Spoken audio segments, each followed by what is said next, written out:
Good morning, friends. We are ready to get started. Sarah Boone, opening statements, just started a couple minutes ago. I barely have myself put together. We're going to get started. Let me get the screen shared. Good morning, everyone. Hi, friends in the chat.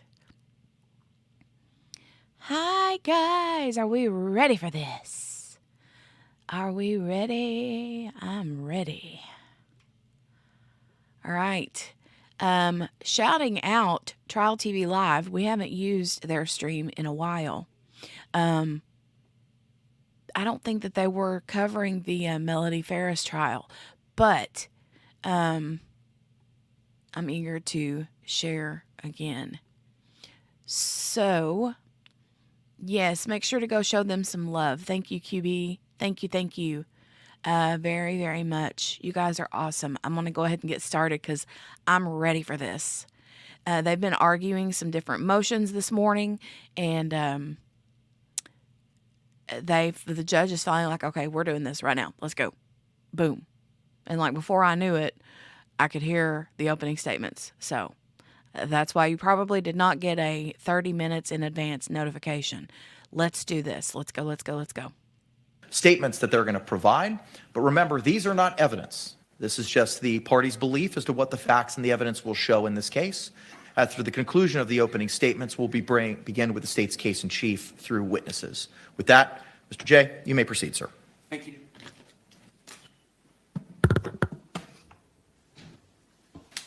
Ladies and gentlemen, what the evidence in this case is going to show you is that this defendant zipped Jorge Torres shot in a suitcase. She was able to do this because at the time of his death, he only weighed 103 pounds. And she did this with the malicious intent to punish him. And then she went up to sleep and left him to take his final breaths on this earth alone. How many breaths those were, we don't know. The evidence is going to show that it was at least for about 15 minutes because there's going to be two videos. Hi, Lauren. Good to see you, friend. Hi. The evidence is going to show George Torres is dead because in this defendant's judgment, he deserved it. And out of a conscious disregard for whether he lived or died, you will see and hear these videos. What I expect you will hear from a video that began at 11:12 p.m., 45 seconds, on February 23rd, 2020, in Orange County, Florida, is a suitcase on the ground, face down, with the zippers facing the floor. You will hear Sarah, the defendant will say, "For everything you've done to me." Sarah, "For everything you've done to me." Sarah. And then the defendant laughs. Sarah, "Fuck you." And the defendant laughs. Sarah, "Stupid." Sarah, "That's my name. Don't wear it out." Sarah, "I can't fucking breathe, baby. Seriously." "Yeah, that's what you do when you choke me." Sarah, Sarah, Sarah. The defendant laughs again. Sarah, "I can't breathe, babe." She laughs again. "That's on you." Sarah, "I can't breathe." She laughs again. Unintelligible words. And I would submit the evidence is going to show, because of the intoxication from alcohol, is the next thing she says. Sarah, Sarah, Sarah, "I can't breathe, baby." That's what I feel like when you cheat on me. Sarah, "Fuck you." "I can't fucking breathe, Sarah." "You should probably shut the fuck up." Sarah, "Shh," is the last thing you will hear the defendant say to Mr. Torres as he is face down, zipped shut in a suitcase. That, again, began at 11:12:45 and lasts just over 2 minutes. At 11:23 and 3 seconds p.m., there's a second 22-second video, and it's the defendant zooming in on the suitcase. And all you hear during this 22 seconds after he's been in this suitcase Thank you, Lauren. since at Thank you least so much. 11:12 p.m. is one more time, Sarah.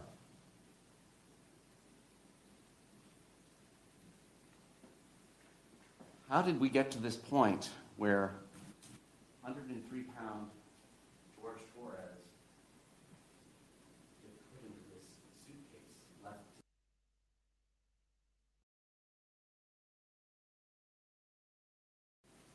Well, the next morning, the defendant wakes up, late morning, perhaps early afternoon, somewhere in this time range, several hours later. And she goes downstairs, and she doesn't see George anywhere, Mrs. Torres, and eventually realizes, oh my gosh, he's in a suitcase.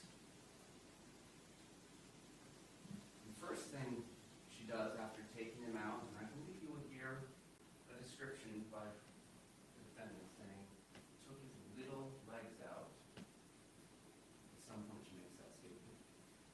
And tries to resuscitate him. Hears gurgling as she presses down on his 103-pound chest, forcing whatever air was trapped in there out of the gurgling. Then the next thing she does is she doesn't call 911. She calls Brian Boone. Who's Brian Boone? Well, Brian Boone is her ex-husband. Share a child in common. And this date, February 24th, 2020, is a Monday. A normal work day for most people. School day for their child that they share in common. But after they got divorced, the arrangement was every other weekend, they'll co-parent. And that weekend included Friday, Saturday, Sunday. So it's that free schedule. And then Mondays and Tuesdays be her responsibility. And Wednesdays and Thursdays, their child would be Mr. Brian Boone's responsibility. So February 23rd, 2020 was a Sunday. And now we've led into Monday, 2020. Mr. Boone had been trying actually to contact the defendant several times that morning because he just wanted to confirm she was going to get their child after school that day. And there had been a history of reliability issues.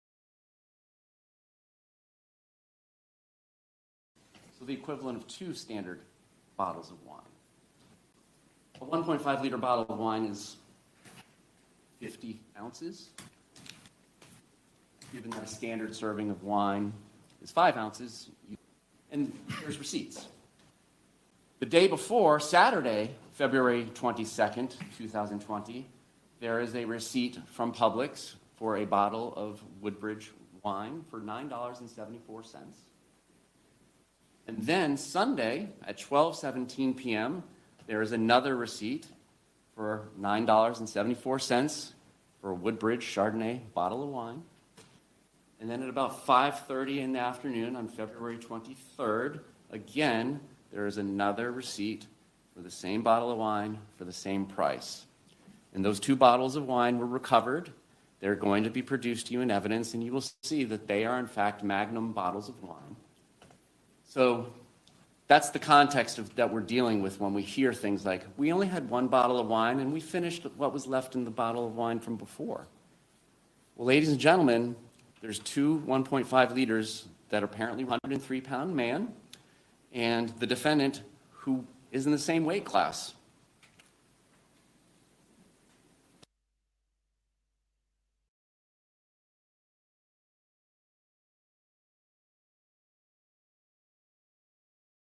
and the decedent would leave leftover wine from any given day, remaining from the 1.5 liters from Saturday. Ladies and gentlemen, that's a lot of wine. So in that context, we were just having wine, enjoying each other's company. At one point, we play hide and seek. She says she didn't zip it up all the way. There was enough room, in her words again, there was enough room for his little fingers to get out. We were still having a good time and whatever. And basically, Mr. Torres is stressing out about jobs, his ex-wife, about money. And so they're just doing puzzles and doing things to keep his mind off of it. Doing art, playing with the dogs, dancing with the dogs, playing hide and seek. We were always trying to outdo each other where we could find each other the best.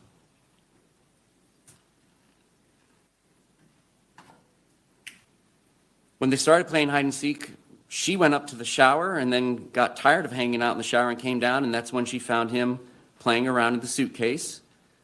We both thought it was funny. I'm going to zip you up. Two little fingers could stick out. And she went upstairs thinking, he'll get out, we're going to have sex and go to sleep and call it a day. It was a good day. She insists that they had wine, but we're not. You assess that for yourselves when you hear the recording she made. No ill will between us last night. Last argument, maybe last week. Don't really argue. We came home, drink, smoke, did art, listen to music, play with the dogs. We drink what we can afford. We used to be able to afford liquor, but now we can only afford wine. And that's how that day ends with the police. What they are doing, and by they I mean the Orange County Sheriff's Office in part, is going through her phone.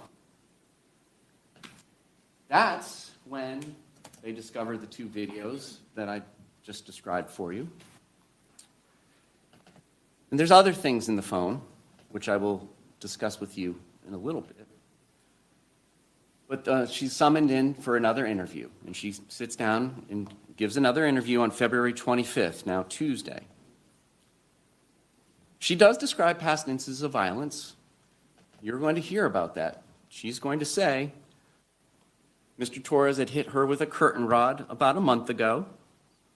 Since then, though, we've been good. I've been good. She describes that he comes at her all the time. He comes at me. So it's either I flee or I try to go upstairs and go to sleep. That's usually what it is. I don't know if you talk to Brian, her husband, about any of that, but most of the time I flee and I go over there. There's a discussion about why she stays with him, and you'll hear that for yourself.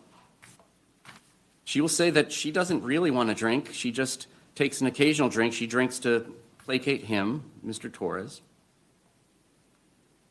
She says that you're going to see phone videos of Mr. Torres smashing her TV in the past, like a month earlier.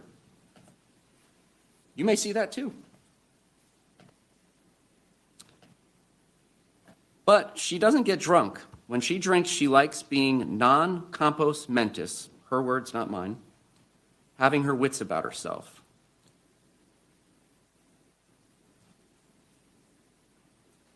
Then she gets to the hide and seek again and describes that they've played it 3 times before, but had never zipped one another shut in it before. And they were really just running out of places to hide because it's just a townhome. She does not remember, according to her, she does not remember taking any photos or videos of the night's events. At this point, they ask her, well, would you like to see it? And she says, I can't watch this. I flipped him over. I flipped him over, and that's where it was. Guys, this is killing me right now. That's why I flipped it over between the 2 videos. I didn't do anything intentional. Discussion over whether he had enough room to get any of his fingers out from the zipper. My intention was not to leave him there.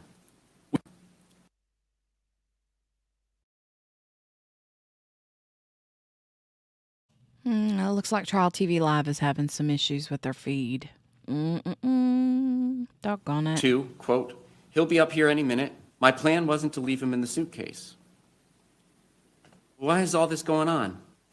It's the drinking. That's what it is. It's the drinking. I thought he was okay. Guys, that's how we were with each other. Nobody understands our relationship. This whole suitcase thing never happened before, though she described it happening before. I'll never drink alcohol again.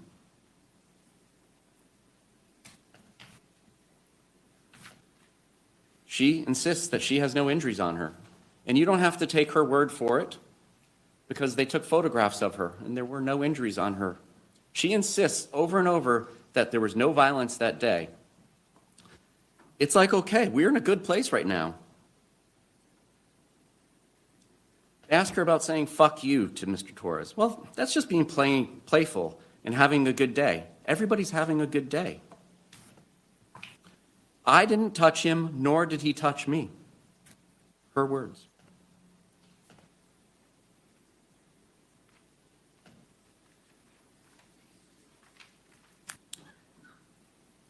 What else?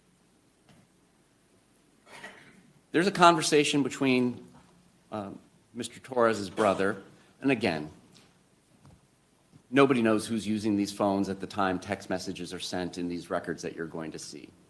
But it's indicated that there's a communication between Give one each of the other a decedent's hug from brothers us. and the owner of the phone And a that was kiss. taken that belongs to Miss Boone. The text from the brother is, yo, my daughter told me what you did, Sarah.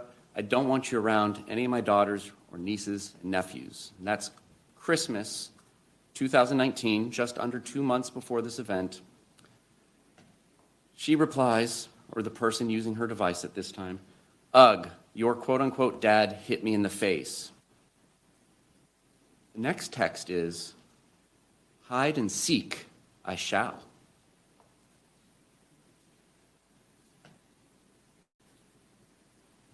Yay! Done. Good deal. Thanks, guys. January 13th, there's another heated discussion.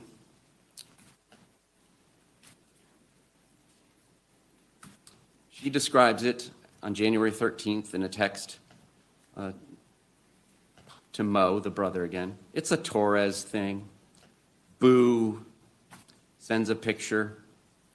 Keep the fugly creep out too. It's still fugly. Lose. The brother responds, please do something with yourself, Sarah. God bless you. The defendant's response, and bless you and all of you too. I'll get, in all capitals, rid of him. Then it'll be, in all capitals, better. Ugh, Torres. Referring to Mr. Torres, getting rid of.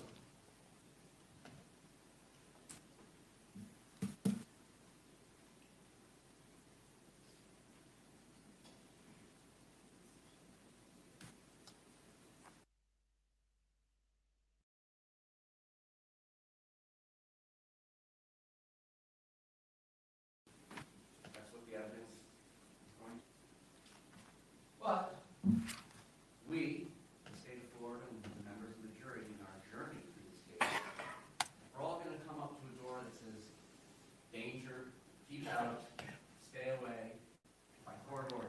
Neither did I, Rogue. Didn't know about those text messages. Yeah, the student's going to have to stay at the podium. We shall not enter without permission and invitation. Halloween in like 13 days. Part of the vampire lore is vampires can't come get you in your house.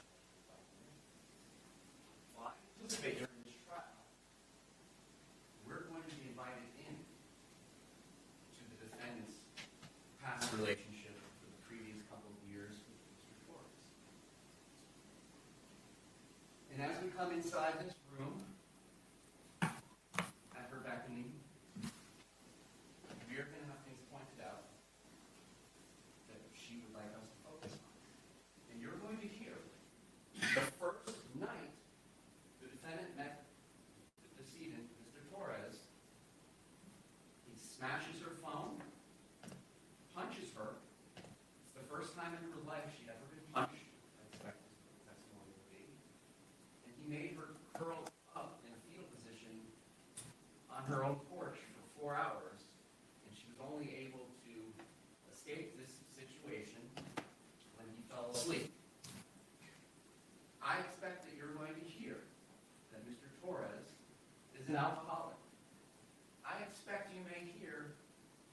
high score on his blood alcohol level was a 3.42 once when he got treated at the hospital. This is a man who has serious alcohol problems, and I expect you're going to hear about that. Despite that first date, and this is going to tie into some other things that I expect could possibly come in. Despite that first date, despite at that point in time of this first date not having a relationship, emotional ties, and the things that come along with a relationship that make it harder to break off a relationship, it's one thing to have a bad first date. It's another thing to end a 25-year marriage. Despite that first date, there's a second and a third. Now, these days are at bars, and there's nothing wrong with that. And it just typically ends up, she's going to tell you, I suspect, or you're going to hear that she said, one way or another. It's one thing or the other. Like, I ask a dude for a cigarette, Mr. Torres flips out, and I'm going to pay the price. Just things like that. And you're going to hear and potentially see, yes, there were injuries that the defendant is going to attribute to the victim causing her. Black eyes. Cuts in the face, perhaps from the curtain rod incident that was mentioned in the police interview, happened about a month before this. Bloody ear. A stab wound in the leg, which is perhaps described as sword fighting playing around in medical evidence. But nonetheless, I suspect you're going to hear and see a lot about their past history. And at the end, if this occurs, if this comes in, the state is going to have the opportunity to take the lead of the tour in this room labeled the defendant and the victim's past history. And I'm not going to go into right now if this all comes to fruit, the fruit blooms on the tree during the trial. We'll discuss it at the end where it's more appropriate. But I'm asking you to not rush to judgment until you hear all of the evidence in the case. And then apply whether or not these past instances have anything to do with what happened on February 23rd. Now, like a home inspector, there are experts to come in and kind of help walk everybody through this room labeled the defendant and the victim's past relationship. I suspect there's a chance you may hear from some experts, psychologists and psychiatrists, about battered spouse syndrome. The state is not challenging in any way that battered spouse syndrome exists. It's well recognized. The experts will tell you all about it. Not disputing that at all. But there's some things that we would hope that you pay attention to during all the testimony, if there is any, about this subject matter.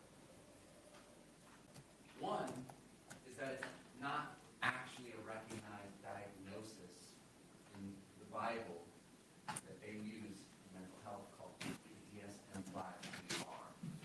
Diagnostic Statistical Manual, version 5, and I think it's text revision or something like that. What it is, and what they describe it as, is kind of a component of post-traumatic stress disorder, PTSD. But because it's not actually in the book, it's like a recipe book. It's like our statute books for lawyers. You go into this book and say you have a particular disorder or diagnosis. It'll say, well, all of us agree that it needs these three elements, like elements of crime. Some of these elements have to be prevalent for a certain amount of time, so on and so forth. You imagine it's a cookbook. Gives you the recipe for a diagnosis. But because it's not in the cookbook, you may get some disagreement about what it means between experts, because it's kind of like grandma's recipe handed down from generation to generation without being right. But what I expect you'll hear is, it's important for people who don't have experience in certain abusive relationships that are violent to understand the control that can be exerted over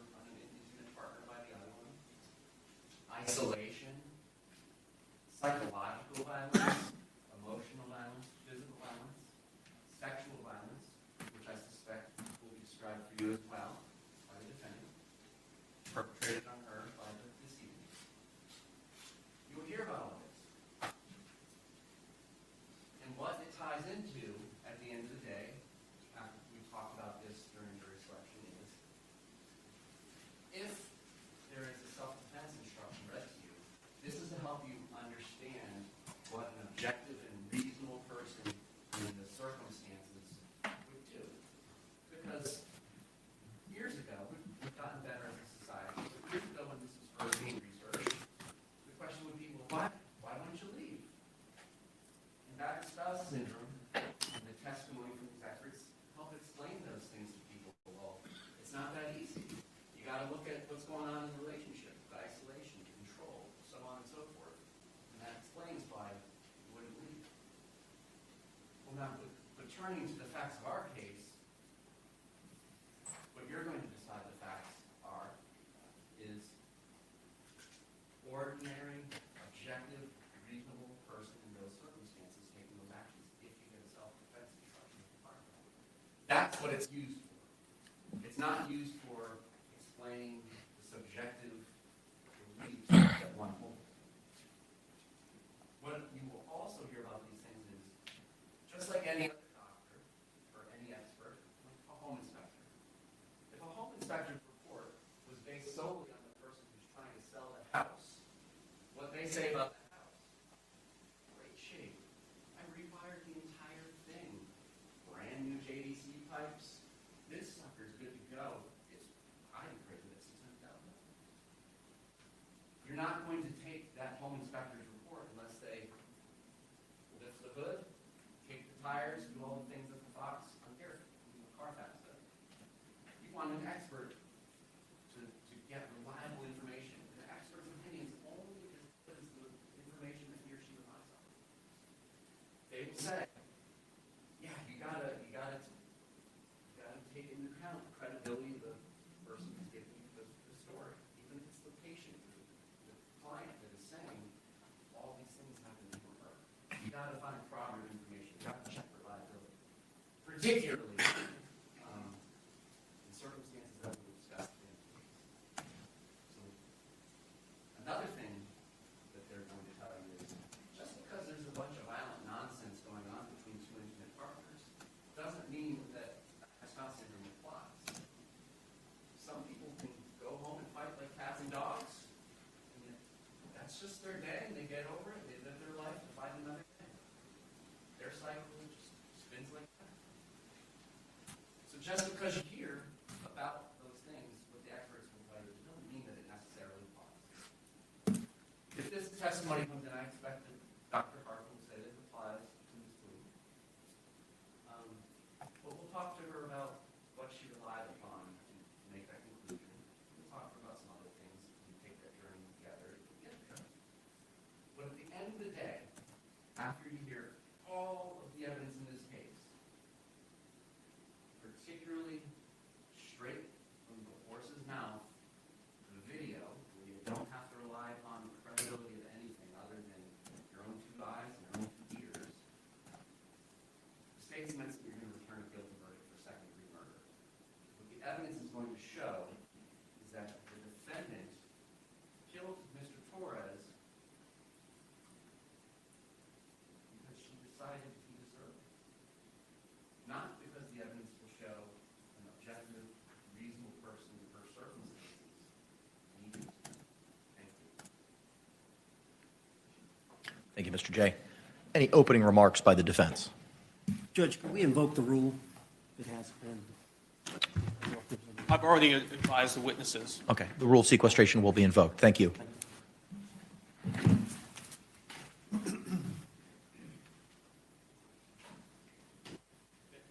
You may proceed, sir. Ladies and gentlemen, good morning. Appreciate y'all being here. I was introduced before. My name is James Owens, and I represent Sarah Boone, along with Cole Henderson and Kevin Bell.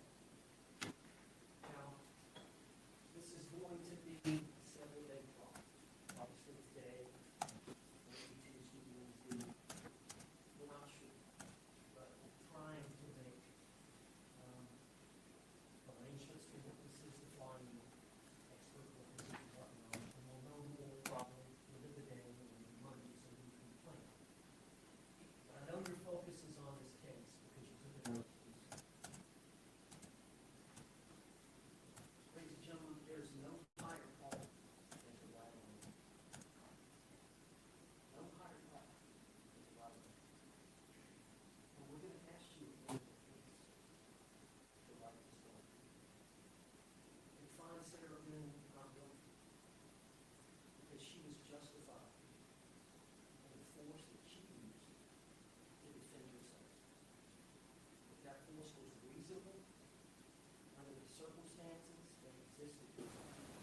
between Sarah Boone and George Torres.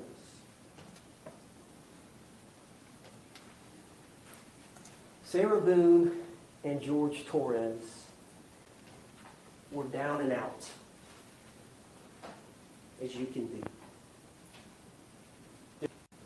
around alcohol. Both of them suffered from, used to be called alcoholism, now it's called alcohol abuse syndrome. And so day to day, they struggle with the use of alcohol. You can imagine that. It affected their jobs.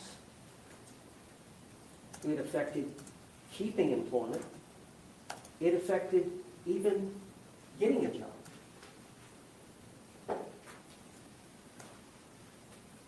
As codependent as you can be towards each other. And you're going to learn with all that was domestic violence. And that George Torres physically abused Sarah Boone. And she suffered from the effects, the psychological effects that one suffers from repeat violence from an intimate partner. They were together over 3 years, and there were several prior incidences of violence. We've got the photographs. There were incidences who took photographs. So you're going to be able to see the evidence. And we believe the court will instruct you at the end when you're considering self-defense, which we call justifiable use of non-deadly force or justifiable use of deadly force, that you can consider the prior acts, the history of violence, the prior difficulties that the parties had. Crack me up, Rogue. Considering her set of circumstances that she was faced with. They finally turned his and making stupid the mic decision on. to use reasonable force under the circumstances. And the most important thing I can tell you here today is keep an open mind. There's two sides to every story. You're going to hear the state's side, them attempting to paint her a certain way, as they've done here today in opening statement. And then you're going to hear another side. Good morning, India. And you're going to Hi. have to weigh that.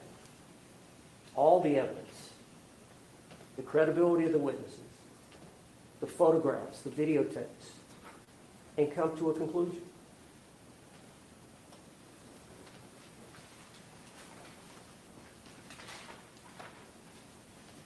Now let's talk about this day, February 23rd of 2020, the day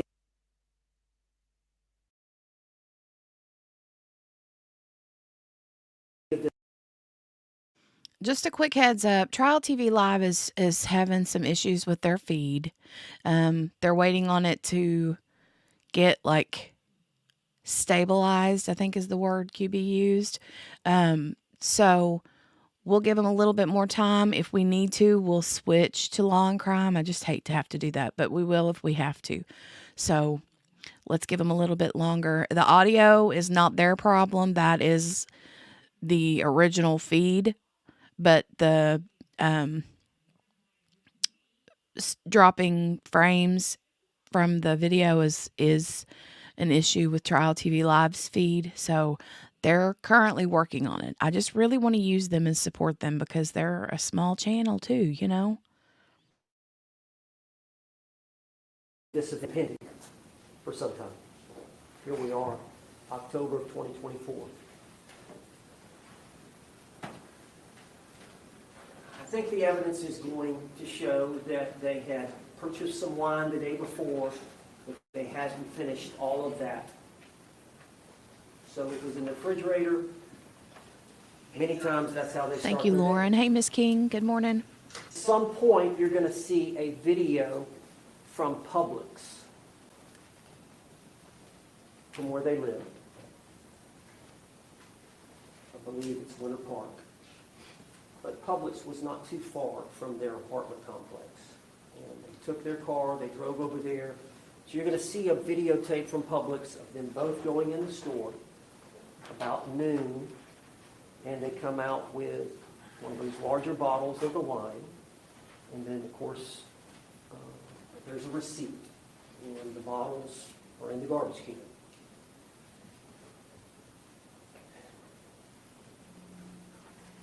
Of course, there obviously is an attraction between the two.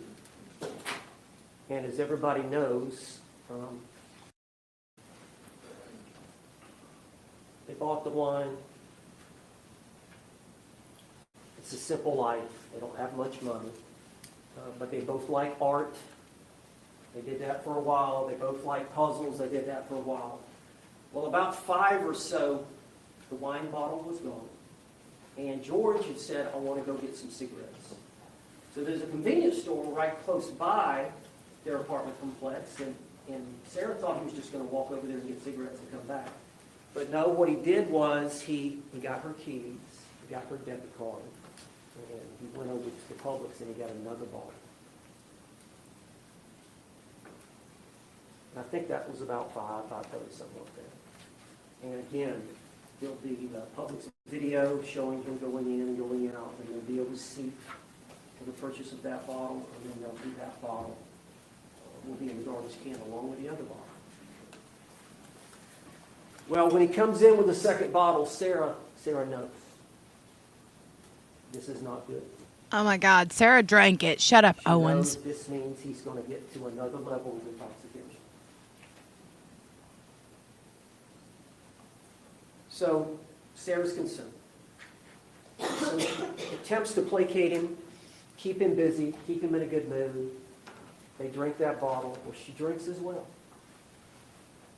And at some point, they're intoxicated at a high level.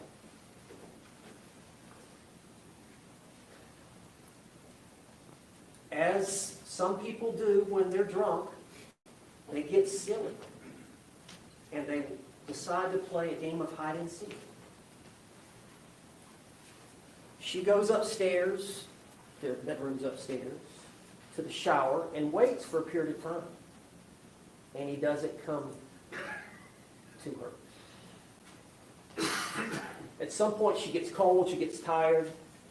She wants to go see, well, maybe we got it mixed up. Where is he? So she goes downstairs, and they had gotten a suitcase down a week or so ago. It's an old suitcase that they were going to donate to Helping Hands or Goodwill or somebody, and they were putting some items in there. And it's a broken down suitcase. It's a large suitcase. They both weigh about 100 pounds. And they don't eat good. Malnourished to a large degree. But the pull handle is broken off. And they've attached a little paper clip that's got the rubber around it. And that's how they move it back and forth. Well, as she comes down the steps, she sees him getting in and settling in the suitcase. So she walks over there, and they see each other, they smile and laugh, and she zips him up. And she zips him up, and they laugh for a while.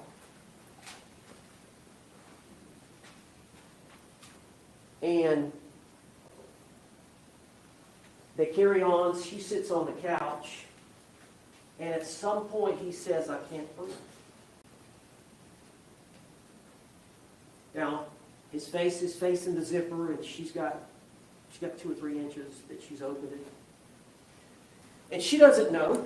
They're intoxicated. She doesn't know whether he's just saying that to try to get her to get him out or what. But he's a captive audience. Physically, they're the same size, but he's much stronger than her.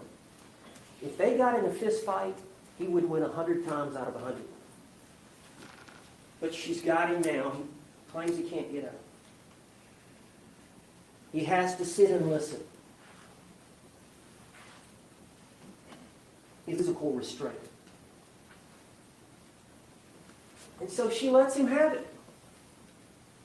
Says things she shouldn't say.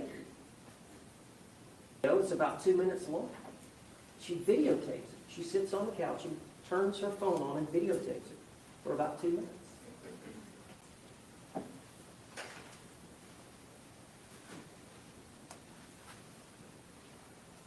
There's another video that's approximately 11 minutes later.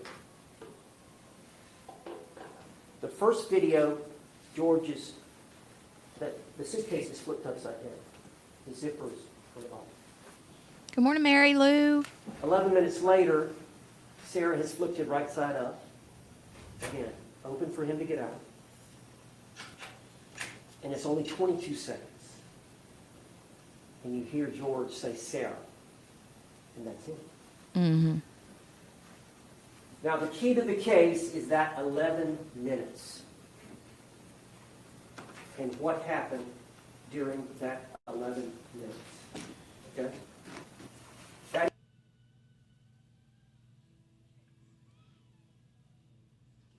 Uh-oh. is the key. Sarah Boone will take the stand. She will explain what happened. She will explain why it happened.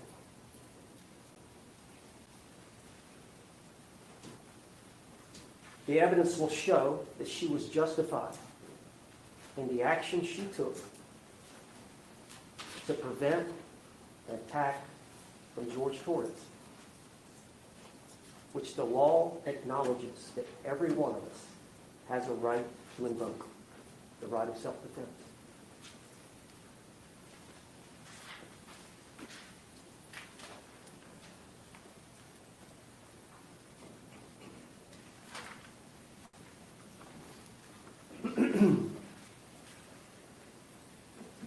You can hear from the medical examiner.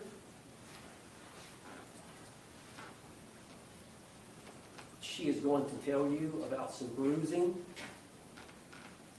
on George Torres. Of course, he was in the suitcase a while, deceased, we believe. And that changes things a little bit, as the medical examiner will explain. But there's some bruising. Sarah's going to explain that to you. Why that happened. What were the circumstances surrounding that? Involving a bat. Her son comes and stays with them from time to time. He has his own room. He has several of his things there. And there's a bat downstairs. The same bat that George Torres used, and there's a video where George is threatening Sarah. And he's swinging the bat at the TV about as hard as he can. And he does it about 6 or 7 times. You'll see it. Sarah's recording it. And it's during an argument. And he's trying to intimidate.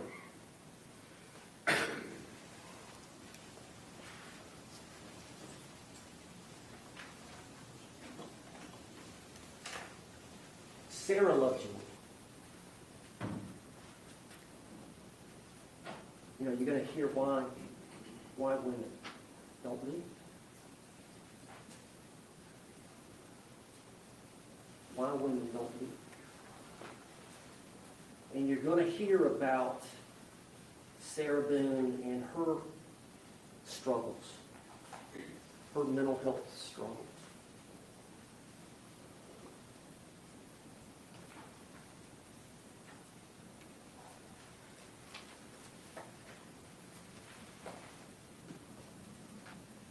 Sarah had no important point. The prosecutor mentioned she wanted him to die. Farthest from the truth. She loved her man. She hated the abuse. She couldn't leave him. She tried. She tried kicking him out 6 or 7 times. He kept coming back. She changed the locks. He kept coming back. She didn't have the family. She didn't have the support. Vulnerable. You're going to hear it all. You've got to take that all into account. to try to understand what happened and the circumstances surrounding this tumultuous relationship.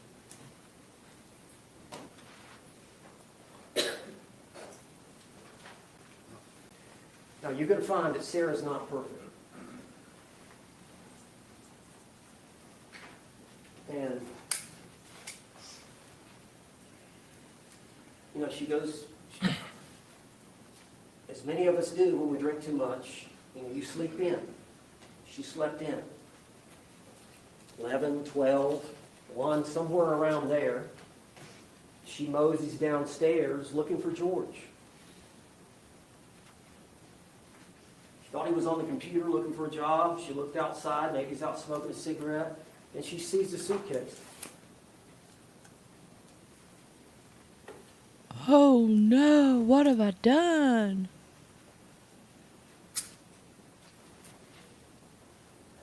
She unzips it. She gets him out. He's purple. She tries her best to do some CPR. She freaks out. The only family she's got is her ex-husband, really. She relies on him. As the prosecutor said, a lot of times she'll flee to her ex-husband's house. And where her son is at?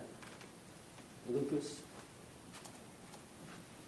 It's the only thing she knows to do.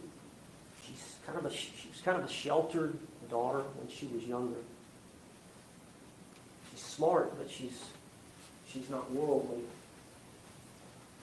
She calls Brian. Look, what do I do? He said, I'm coming over. Please come over. He's about 5 minutes away. And she calls him again within a couple of minutes. Yeah, I'm on the way. He gets there. He walks in the foyer and sees his legs. He said, call 911. She calls 911 within a minute, two. Detective Rodriguez arrives. You know, they got the body cam now, so it's recorded. So you're going to hear Sarah talking.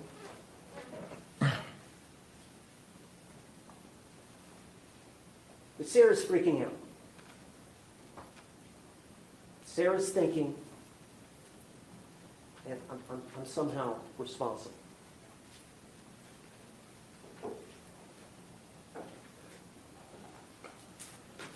Eventually, she gives a statement to law enforcement. She gives one to Detective or Deputy Rodriguez. Of course, she's not the homicide investigator. She just responded. She's the first responder. And you know, they know what to do. They try to assess the situation. They start putting the tape out, and then they call for the homicide investigators to come, which takes a little time. So she gets a statement from Sarah. Eventually, the homicide detectives get a statement from Sarah and one of the unmarked squad cars, and it's recorded. You may hear that. And then the next day, they take Sarah's phone. Sarah gives them the phone, signs the consent to take the phone, take it to, they have a phone extraction people at the sheriff's department where they can take it and take out all the data, all your phone calls, text messages, photographs, videos, all that. And they find these two videos. Sarah's not aware. She doesn't remember making the video, if you can imagine. She gives them the phone. Of course, she makes no attempts to do anything other than, here's the phone. So they tell her, you're going to get your phone back tomorrow. We'll bring it back to you tomorrow. Well, they end up having a conversation with the female detective, homicide detective, Copson is her name, Chelsea Copson. And they end up, Deputy Copson was pregnant, or Detective Copson was pregnant. So they end up, hey, we're not going to bring your phone. I'm not feeling good. I'm pregnant. Can you come to the sheriff's department? Which Sarah Boone was to tell you that was what I was going. That's what they told me I was going to the sheriff's department for. Well, instead, it was an interrogation. And they were going to arrest her. They made their mind up on it. and they were going to confront her to try Right, to get her to Spence. confess based on the two videotapes. And so there's approximately a 2-hour interrogation that was on the 25th in the afternoon. When she got there to get her phone, they said, well, we got to come up here. We need to talk to you. And they got her in the room. It's a small room, but it's being videotaped and audio taped. And it goes on for about 2 hours of them trying to get a confession to murder. And it doesn't happen. But Sarah lies. She's scared. She can tell they're trying to pin her on this, that this was some kind of intentional act, and it was not. So she lies. She's not a lawyer. She doesn't know about self-defense. She doesn't understand she has a lawful right to defend herself. She doesn't understand that she's justified in using the force that she used. She doesn't. I wasn't there to advise her. No lawyer was there. So she lied. And you're going to hear that. So you're going to have to balance that versus her taking the stand and testifying before you. And we simply ask that you look for the evidence of cooperation of her testimony. It's going to be later, probably next week. The judges will tell you in reading instruction on evaluating a witness's credibility. And they'll talk about cooperative evidence, other evidence that's consistent with the testimony that Sarah Boone would give you. So you're going to have to weigh that in her testimony.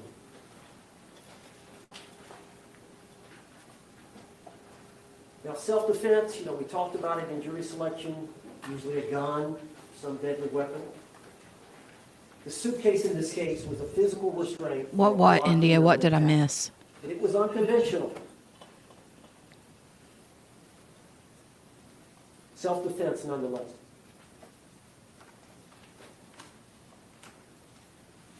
Now, as I said, the struggles that occurred, many of them involved the police. So you're going to actually hear from some of the police officers. No spins. Maybe some body cam footage. You're going to see some photographs that they took of the injuries to Sarah Boone. And some of the videos you may see of her in a very happy, joyful type of thing. Well, number one, she's intoxicated. Number two, she's safe. The police are there. So her attitude is not one of distress.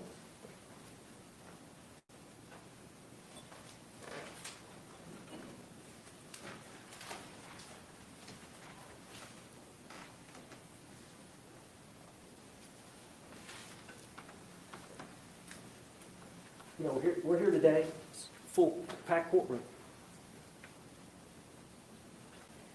Judge Craddock's here, but you're the most important people. Because you've got to decide this case honestly, fairly, and according to the law. And we talked about the two biggest principles from the Constitution that apply. In this case, and in every case in which a citizen like Sarah Boone is brought into a courtroom and accused of a crime. The first is, you as a juror must presume or believe that Sarah is innocent. And that belief stays with you throughout the entire trial. Because of that, she doesn't have to prove anything. That's why the state went first in jury selection. That's why the state went first today. That's why the state will go first putting on their case. They have the burden of proof, and it's the highest burden we recognize in any type of litigation in this country. Proof beyond and to the exclusion of every reasonable doubt. You are going to have doubts about this case. But the most important thing is not to rush to judgment, to keep an open mind, and understand there's two sides to this case. There's their side and there's our side. So you can't form any fixed opinions early on. That's hard to do, as Mr. Henderson said in opening or in jury selection. That's extremely hard to do. Now you're going to hear some testimony. There's been mention of experts. Battered women's experiences affect her perception of imminent danger. Battered women's experiences affect her perception of imminent danger. Victims of repeat violence may fear death in a situation others would not.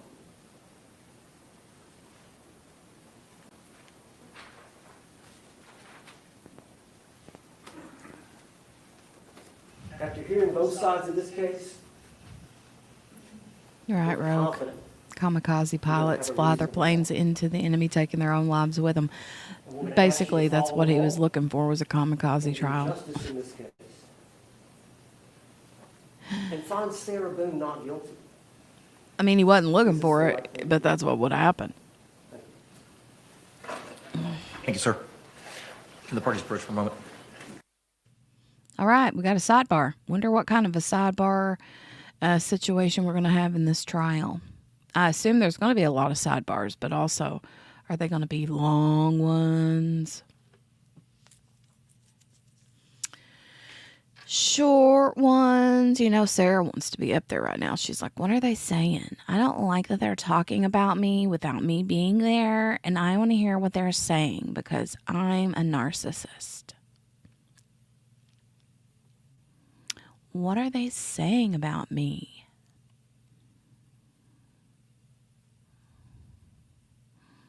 Wonder if they're talking about what flavor Pop-Tarts I'm not going to get to eat today.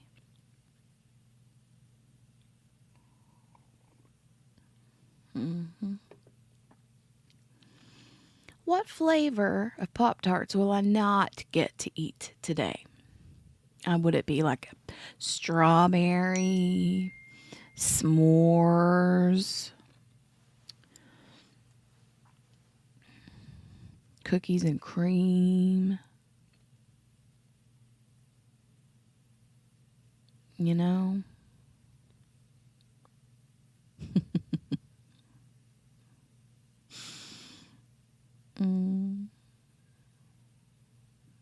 Crazy, crazy.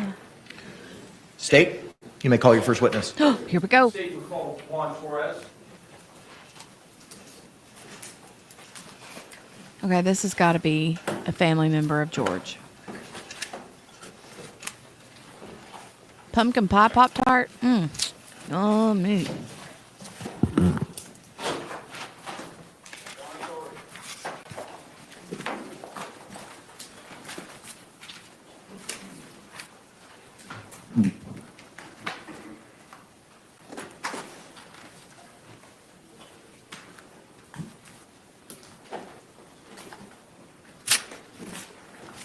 Judge Cranick is surrounded by people up there at his bench. He's got 2 on the left, 2 on the right.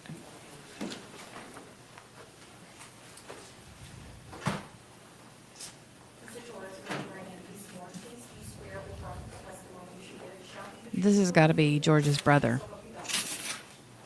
Sir, good morning. You can be seated. And Wow. once seated, you could state and spell your name for the record for us, please.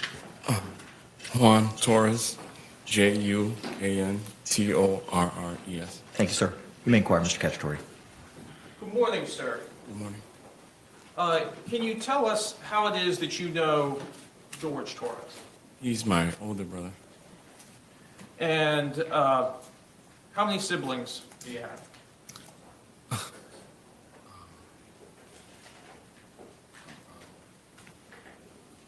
Six or seven. And how long has your family resided here in the Central Florida area? 20 plus years.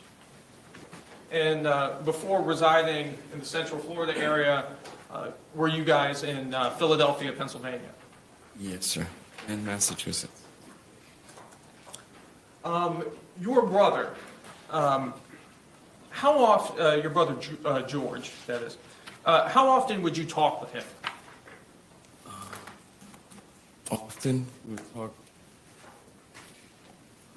I'd say, on a weekly basis. And how far away did you live from George? About 5-10 minutes, very close. Would you see him pretty often? I would try not to go over there too much. Who was George living with at the time that he passed away? Wait, Sarah? And without getting into many details, what was your relationship like with Sarah? We didn't really have a relationship. Would it be fair to say you didn't get along with her? Yes. Back on February 23rd, 2020, Yeah, he's did you nervous. have an occasion to talk to your brother on that day? Yes, sir.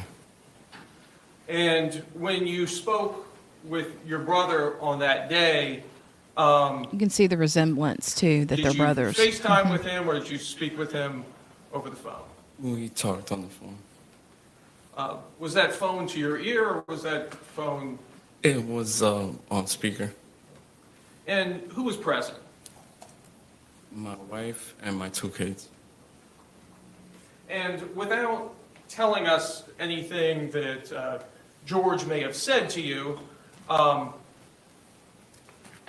you tell us what the topic of that conversation was?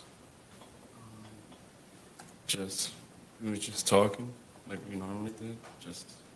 He just calling me to check on me, basically. Now, Aw. in the background of that conversation on the evening of February 23rd, 2020, what did you hear? Sarah's in the background yelling. And you recognized her voice? Yes, sir. What was she yelling about? Something about choking or how he choked her. I really don't. That was it. About how long was this conversation that you had? Maybe 10 minutes, I think it was. How did the conversation end? Because she was yelling in the background, so that was it. We just went out. Did she sound upset? She sounded upset. Did you talk to your brother after that conversation? No, that was the last conversation I had.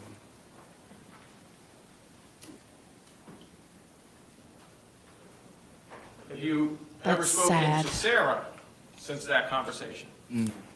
I have no further questions. Any cross-examination?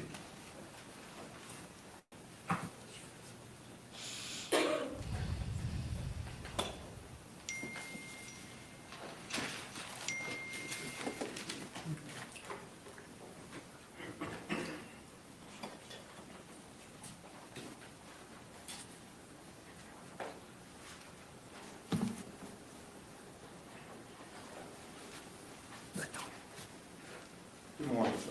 Good morning. In the beginning, when you started, it was hard for me to hear, but I know you were talking about other siblings, other family members that you had here. Could you repeat that for me, please? Here in Orlando, I have one sister and 3 brothers. Sister and 3 brothers? Yes, sir. Okay.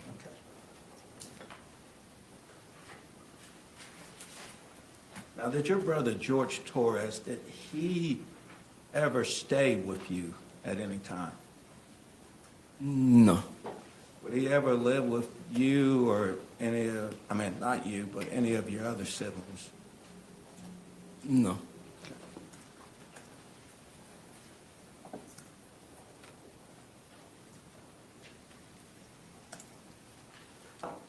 All right, sir, let's go back to this phone call that you were talking about that was on February 23rd of 2020, and that phone call was approximately 7:30. Is that correct? Yes, sir. All right. And who called who? He called me. And then y'all were talking. Is that correct? Sir. All right. And when he called you, did you notice anything about his speech or his voice? No, he was fine. Sounded normal? Yes, sir. Okay. So he wasn't slurring his words or anything like that? No. By the way he talked or what he talked to you about, could you tell at that time if he had been consuming alcohol? No. Because I knew when he would drink. Okay. So in your opinion at that time, based on what you heard and what he was talking about, you do not believe he had been drinking alcohol? No.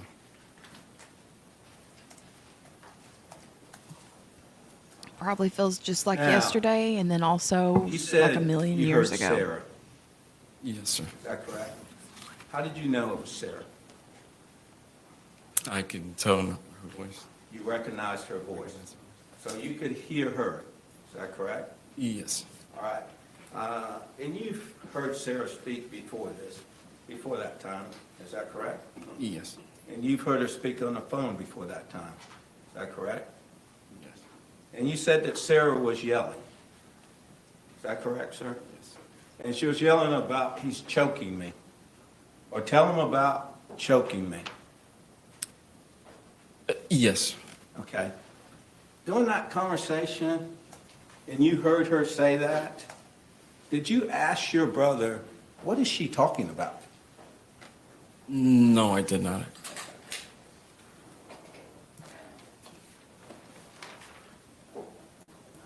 Did that statement at that time, did that statement surprise you?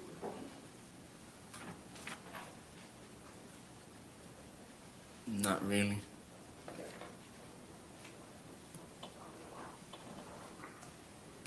You've heard it before? No.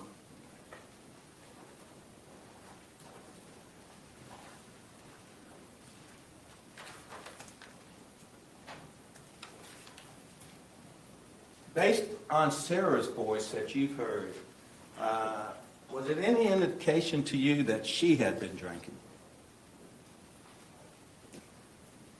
No. No?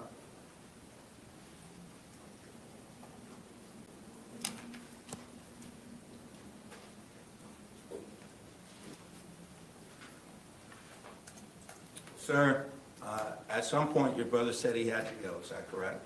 Yes, sir. And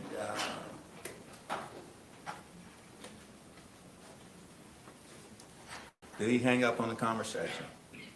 Yes. And did he say bye and you say bye? Yes. Thank you, sir. I don't have, if I can confirm. You may, sir.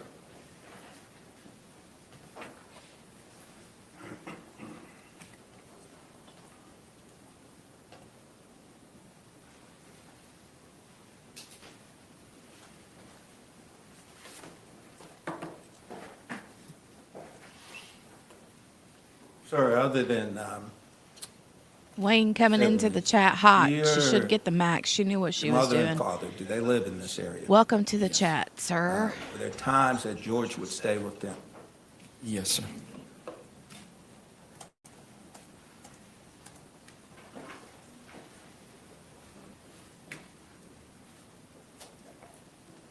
Thank you, sir.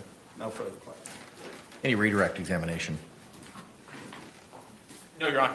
Can this witness be released? Yes, Your Honor. Defense? Actually, we'll keep him subject to recall, Your Honor. Okay. I would agree with that. All right, sir. You're released subject to recall by either party. Thank you.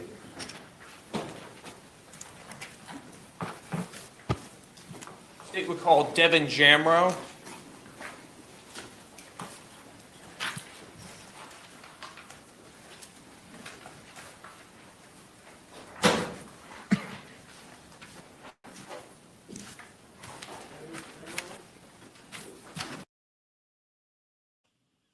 Just a quick little question, Sarah Boone. Which Pop-Tart would you like that you're not going to get to eat? Here's the flavors we have. You don't get to eat them, but which ones would you like? Thank you, QB. QB sent me the thing of all these different Pop-Tart flavors. Oh my God. Oh, and here we have even some homemade Pop-Tarts. Brutal. Right, Rogue. Sorry. Sorry. Strawberry is the best. I am with you on that. Old school strawberry. Plain and simple. She wants an emote. Murderers don't get snacks. She can get whatever she can get in commissary. It's as good as it should get for her.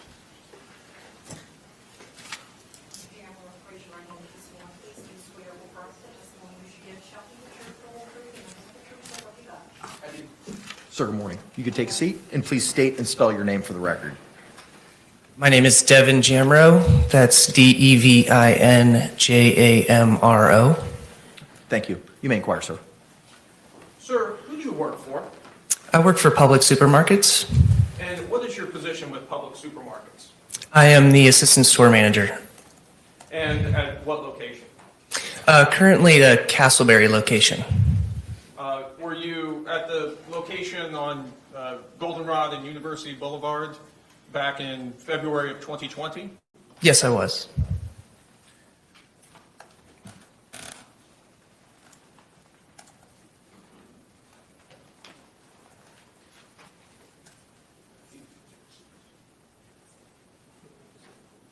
I like his haircut. I love that style of haircut on men. Your Honor, may I approach the witness It's my favorite. who's been previously marked for identification as State's D and been shown to defense? D is in Delta? D is in Delta. Yes, you may.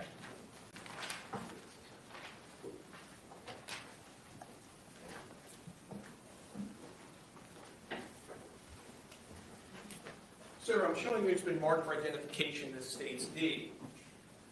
Could you use these scissors and open this and look at the contents of this package to yourself? Sure.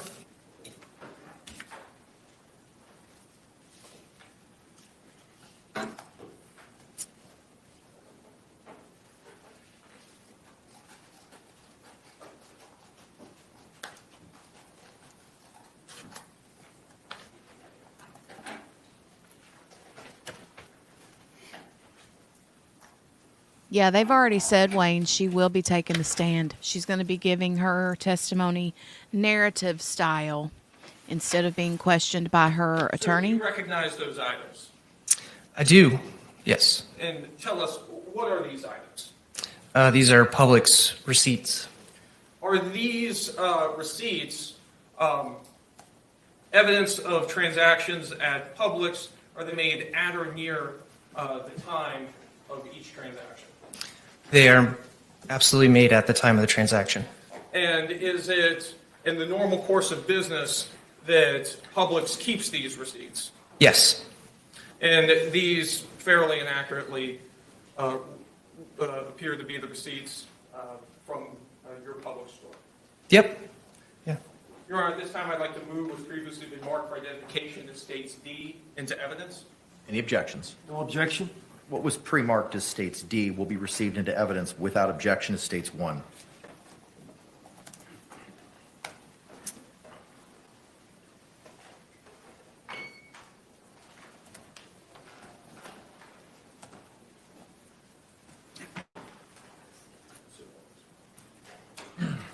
Your Honor, may I approach the witness who's been previously marked for identification as States J and shown to defense? You may.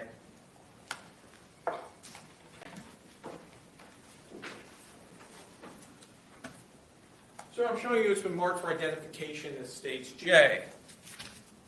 Can you take a look at that disc?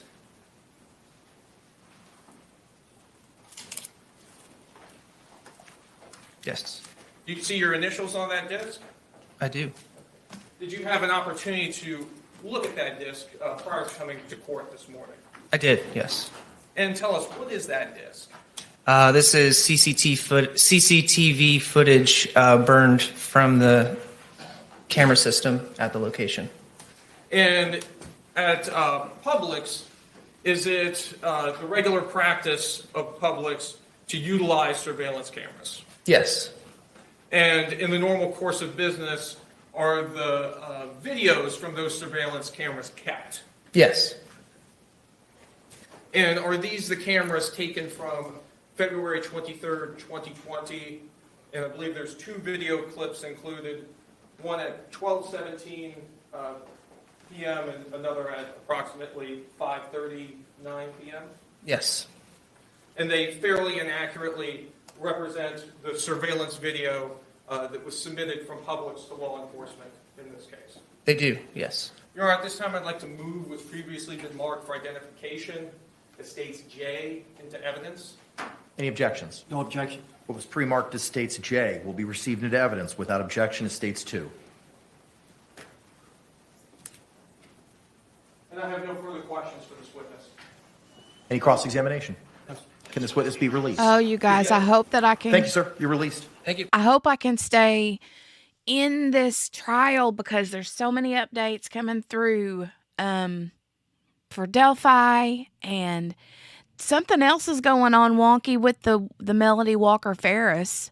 I've had 2 people, QB and Sherry, has messaged me that they have apparently found new evidence or something. I don't know for who, what kind of evidence, but they're back. Who's back, QB? What, Ferris is back? I don't know what's going on. I don't know what's going on.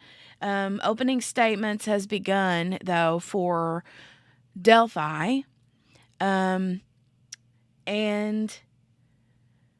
something I read a minute ago, so I'm so sorry to be interrupting this for Delphi, but oh my God, this is such big stuff. Let me find it. Hold on my phone. Oh, where did you go? Where did you go? Where did you go? Where did you go?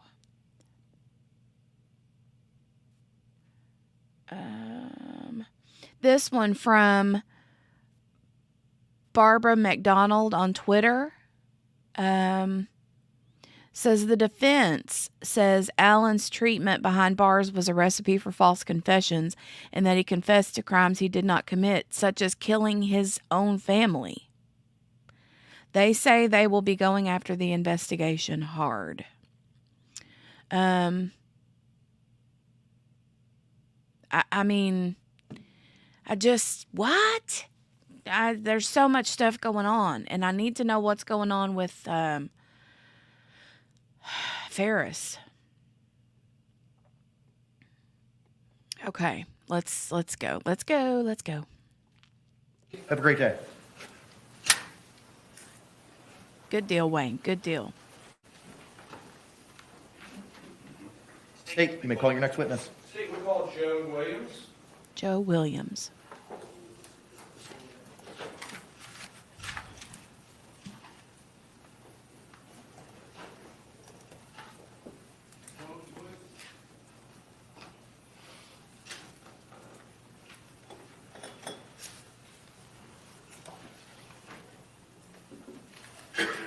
Okay, QB. Thanks. What was the oh, is this the 911 call taker, Rogue? That's coming up.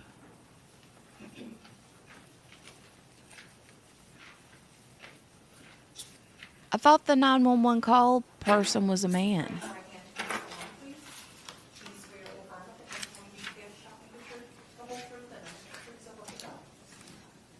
Ma'am, good morning. Could you state and spell your name for the record for us? Okay. Joan, Joan Williams, Williams. Thank you, ma'am. Counselor, you may inquire. Good morning, ma'am. Good morning. Can you tell us what it is that you do for a living? I'm a 911 call taker at Orange County Sheriff's Okay. Office. And how long have you held that position? 24 years. And tell us, 24 what years, are wow. your duties as a 911 call taker? I answer phones for emergency, non-emergency, medical, which I transfer to the medical. Okay, so she Side of transferred them. business. That's right. I feel like she said you need a And firefighter is it the regular practice fire or ambulance or of whatever? Orange County to record 911 calls? All lines are recorded. And is it the regular practice of Orange County to keep records of each of those 911 calls? Yes. And those records are made at or near the time of each call, correct? Yes.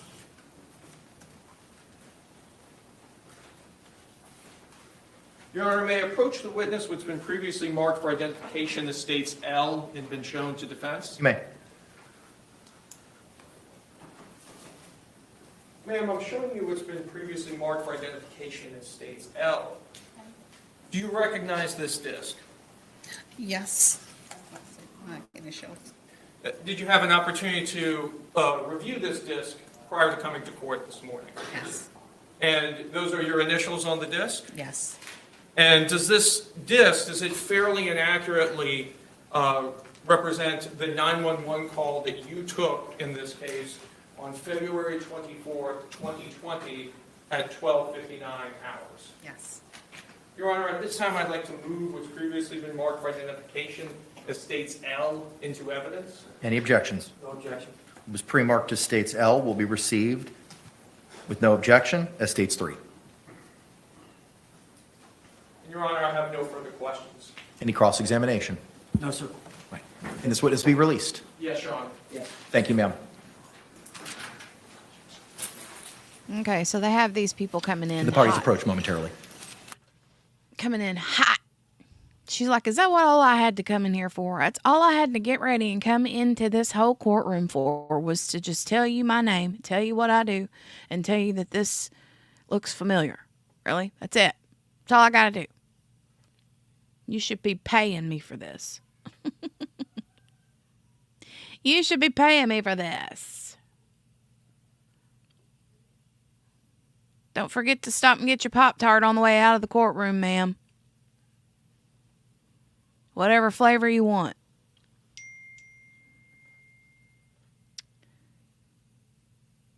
Oh, they have to validate the disc. Okay, sorry. Okay, authenticate. QB is keeping me in check.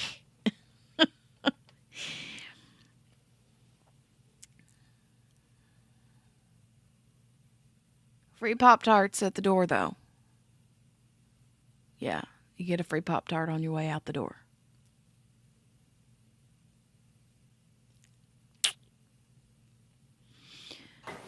State, you may call your next witness. State will call Vincent Baglia. Vincent Baglia. Very Italianish-esque name, huh?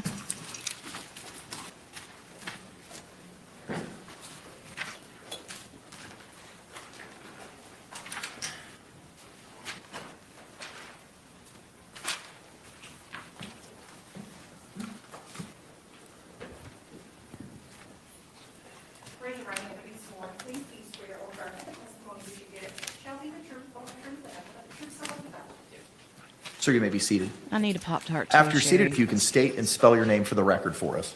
Vincent Baglia, Vincent Battaglia. Thank you.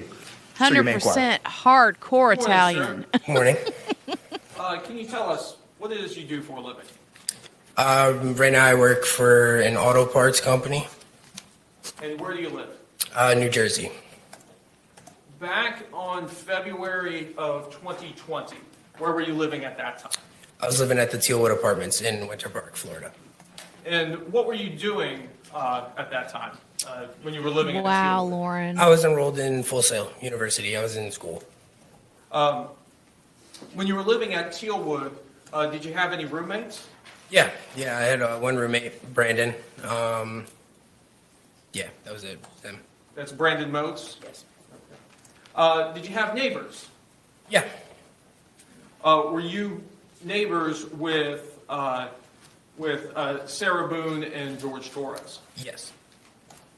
And approximately how long were you neighbors with them?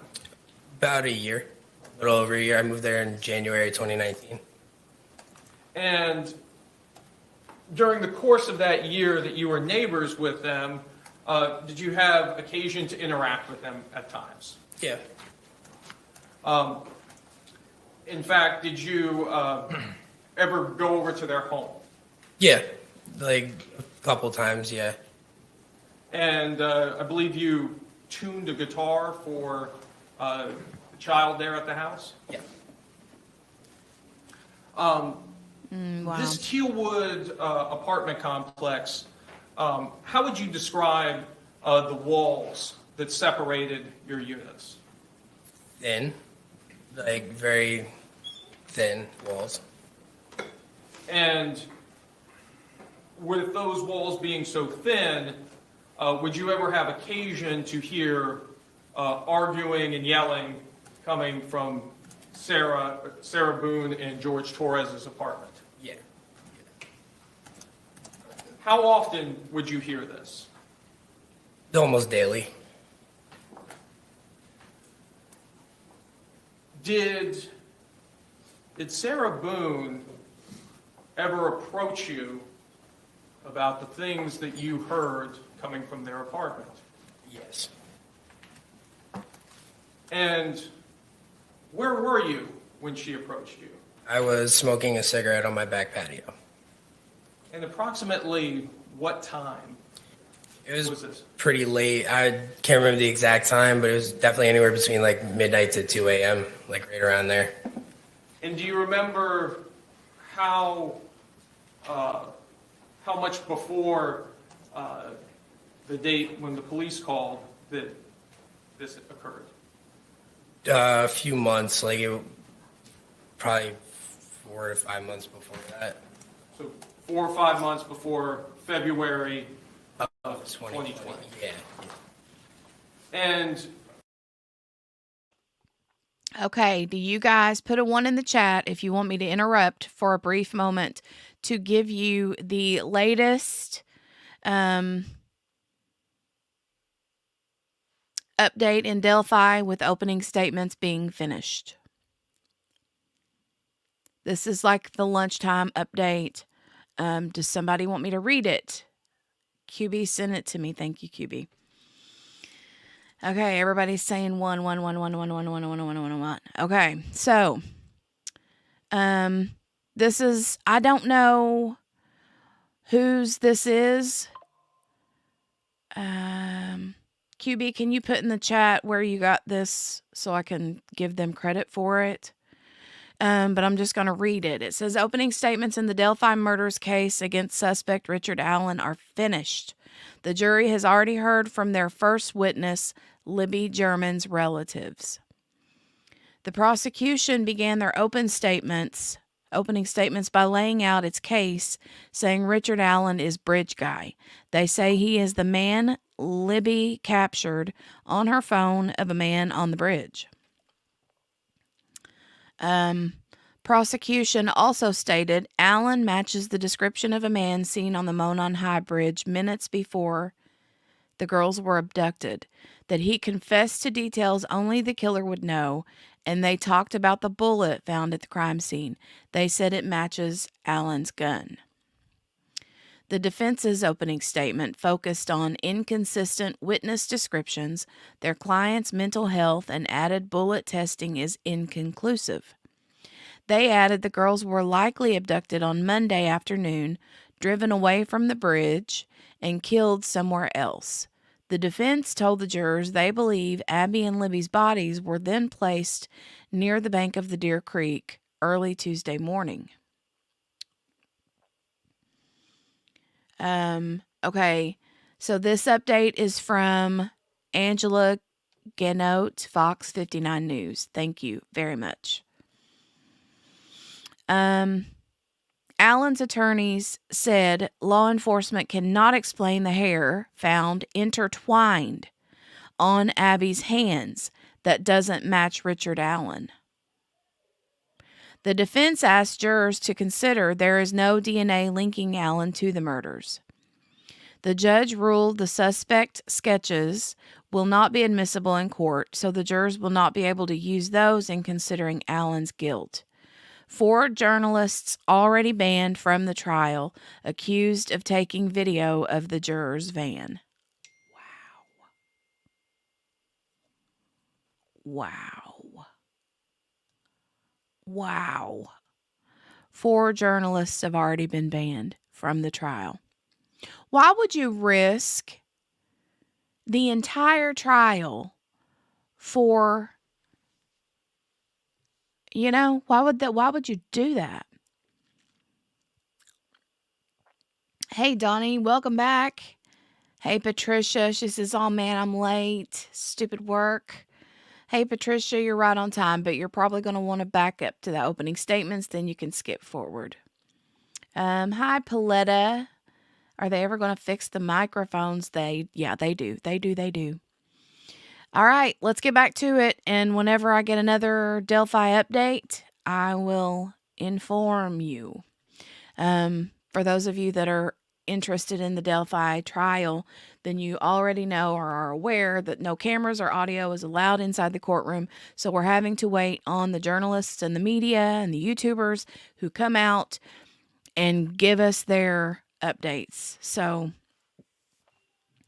they're saying they put the cameras down when the van pulled up. Well, I guess they can probably take a look and see. They're not supposed to be doing that. All right, let's get back to Sarah Boone and this neighbor. When she approached you on this late evening / early morning on that day, what did she tell you? Pretty much just kind of like, if I do hear anything, like through the walls Hey, or Laura. whatever is out back, just kind of keep my mouth shut. Like, don't really speak about it or anything like that or say anything to anyone. And I just was like, okay. Did she make any motions with her hands? Yeah, like just kind of like, finger over the lips, like kind of shh, like keep it hush, like that kind of thing. So she told you not to report anything you may have heard about arguments or yelling or fighting, anything going on over there? Yeah. Do you recall the evening of February 23rd, 2020? I do, yeah. And what about that evening sticks out to you? That sticks out to me from that night was literally just there was a very, very loud noise that I heard that was loud and powerful enough to shake my bedroom wall. And I remember that because I was sitting on my bed on FaceTime with my girlfriend at the time, and I literally felt the wall shake and it stopped me mid-conversation. And she even asked me through the computer, like, what was that? And I was like, I have no idea. Did you hear any yelling coming from their apartment on that night? Before that, yeah, like it was just arguing kind of stuff. What was the last thing you heard? The last thing I heard was like the loud noise and just a little bit of shuffling, and that was kind of it. It just kind of went silent after that. Could you hear anything that was being said? Not clearly, and it was never really anything clear. It was just like you could hear arguing back and forth, just kind of like and kind of like an I hate you, like it's whatever it is, whatever the argument was about kind of thing. At the time, that's really all it was, but it was never really clear enough to hear like the full argument. And honestly, I never really paid attention too much to it. If I heard it, I kind of stepped into my living room to be further away from it. So. Did you hear both the defendant's voice and also George Torres' voice? Yeah, all the time. It was like a back and forth. Yeah. So other than the statements and the phrases of I hate you, you weren't able to discern the contents of this argument? No.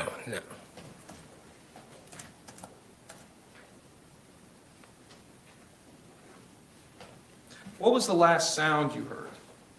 The last sound that I heard was like the loud banging noise that it was like a very odd sounding noise that I've never heard before this day, but it very much sounded like it was like where my bed was positioned. It was kind of towards the back of the apartment, and it almost sounded like it was coming towards me, but like on the side of me, you know. Then it was just like a loud rumbling noise, like that literally sounded like it was kind of far away from me, and then it like ended up like almost next to me. And like I said, the walls are thin, so like it's very easy to hear like through the walls, and not even just sideways. Like I hear my upstairs neighbor, like all around, very thin walls.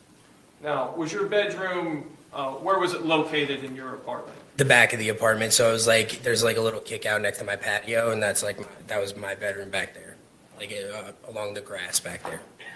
On the first floor? On the first floor, yeah, yeah. I have no further questions. Any cross-examination?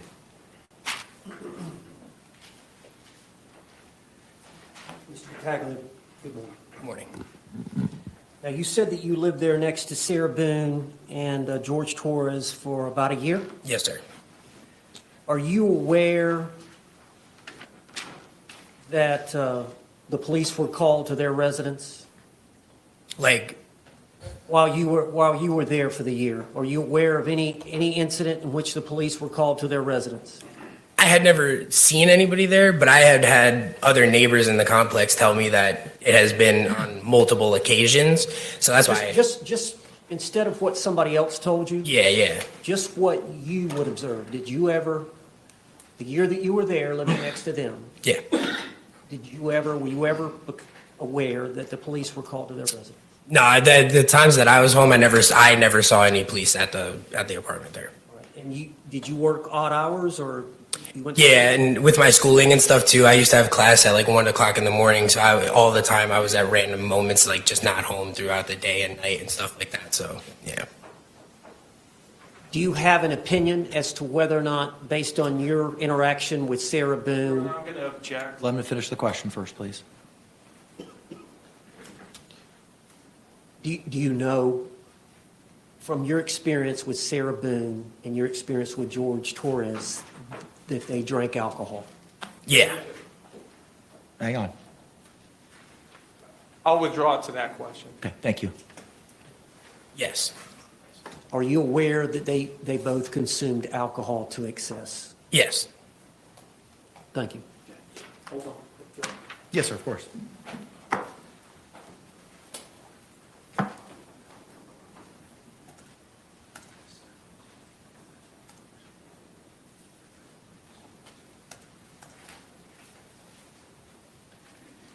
Now, Vincent, I think you had testified, you may have given a statement to law enforcement, Yes, it was one of the detectives. a recorded statement? Yes, I can't remember his name, but yes. Okay, and I think it was on February 23rd of 2020. Yeah, right around that time, yeah. I believe you had said that, I'm going to object as to improper impeachment. Approach. Approach. Mm-mm-mm. Approach.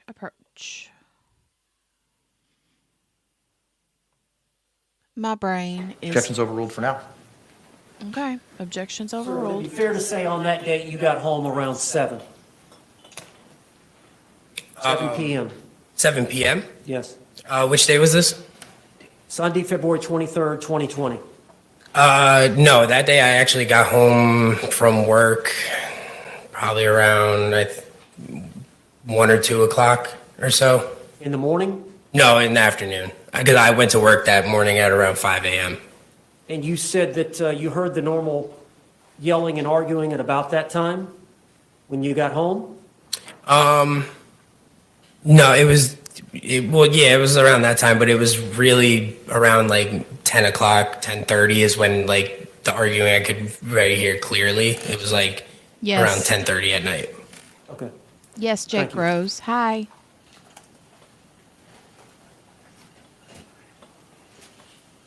Hi and welcome. Either the dude on the stand has a really big booger hanging out of his nose or he's got a nose ring. Can't tell which. Thank you. Any redirect? Just very briefly. Yes, sir.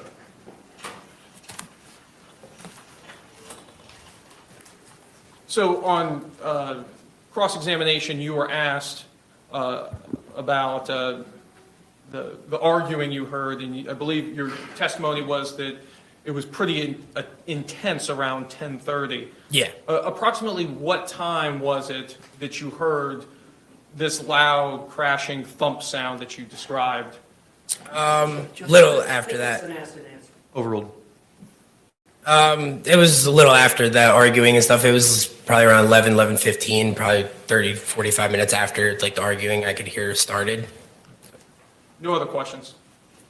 I like this Can this kid, witness though. be released? I like this guy. Yes, Your Honor. I like his voice. He's cute. Not subject to recall.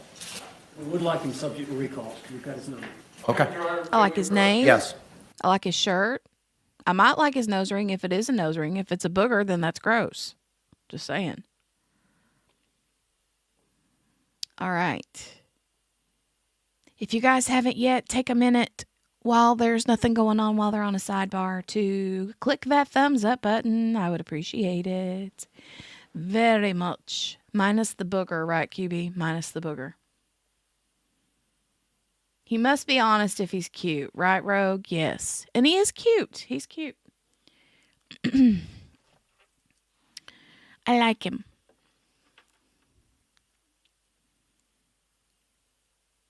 And he was tuning a guitar for a kid. All right, sir. You are released, not subject to recall. Have a great day. Thank you.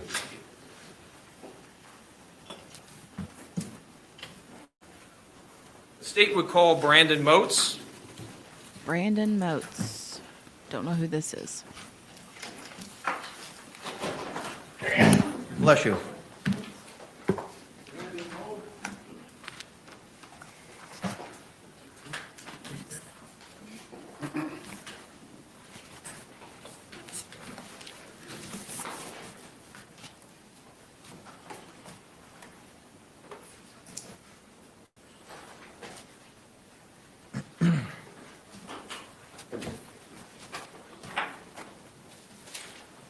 Raise your right hand, please, Bill.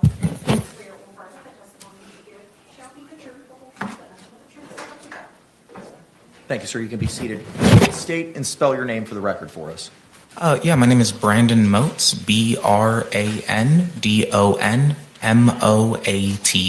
Thank you. Mr. Cacciatore, you may inquire.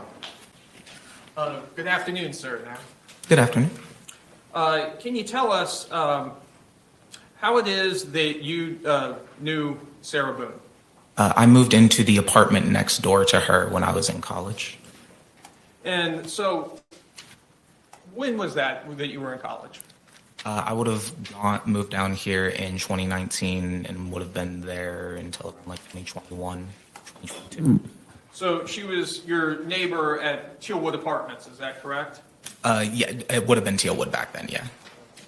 And did you have any roommates back then? Yes, I was rooming with Vincent Baglia. And during that time, what were you doing? Yeah, Like, as far as work and school? And I was just going to school. During the time of this, yeah, I would have just been going to school. I don't think I would have had my job yet. I was just a student. Did you have much interaction with the defendant or with George Torres in this case? Honestly, I avoided them as much as possible usually. The apartment where you lived, tell us, how would you describe the walls that separated the units? Yeah, I remember that my bedroom was like the front-facing bedroom, and our walls shared a wall with where their staircase was. So, like, the way the apartments were laid out, we had a one-story apartment, they had a two-story apartment. So they had a staircase running right next to the walls next to, like, our bedrooms. Would you ever have occasion to hear arguing and yelling going on inside of the defendant's apartment? Yes, the walls were pretty thin, so if people were yelling, you could definitely hear it. Okay, so And how that often thump. would you hear arguments or disagreements going on over there? When I first moved in, it was so like it was at least like once a week to the point that I started tuning them out. Like I got good enough at just like not listening to them. They argued very, very often. Do you recall the evening of February 23rd, 2020? Yes, sir. And on that evening, could you hear arguing going on in their unit? Not late into the evening, earlier into the evening, probably like 7, 8 o'clock that evening, probably like earlier on. I could hear arguing. And where were you inside of your apartment? I would have been in my bedroom pretty much all night. And your bedroom, just so that we can paint the picture, where would that, would it have been on the first floor or the second floor? We had a first floor apartment. Okay.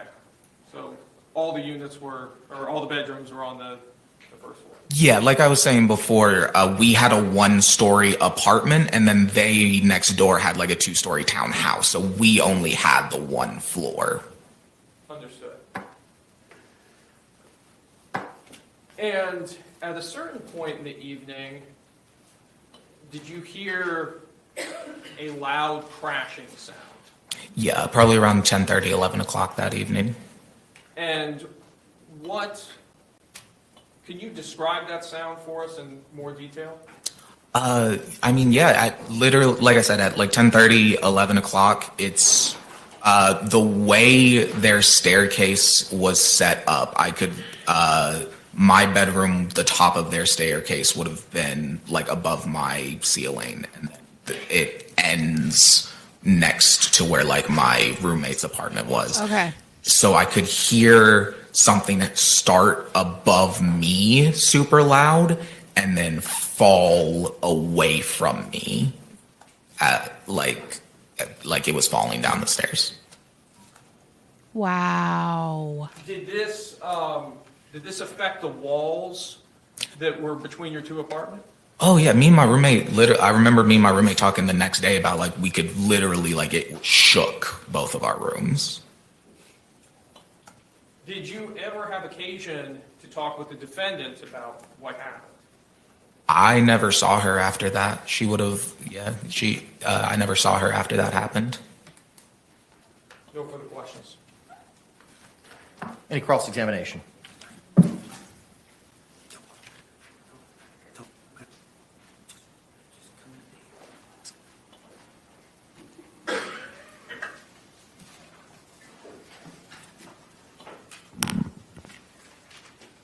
Good afternoon, sir. Good afternoon. Sir, you were asked by the state if you had ever had any interactions with Sarah Boone or George Torres. Is that correct? Yes, sir. And I think you said you tried to avoid them. Yeah, I don't like drunk people, and they were drunk a lot, so I did not interact with them. Okay. Do you remember this interaction with Sarah Boone in 2009 when you woke up and witnessed Sarah? I would have been 9 years old in 2009. I'm sorry, 2019. Good catch.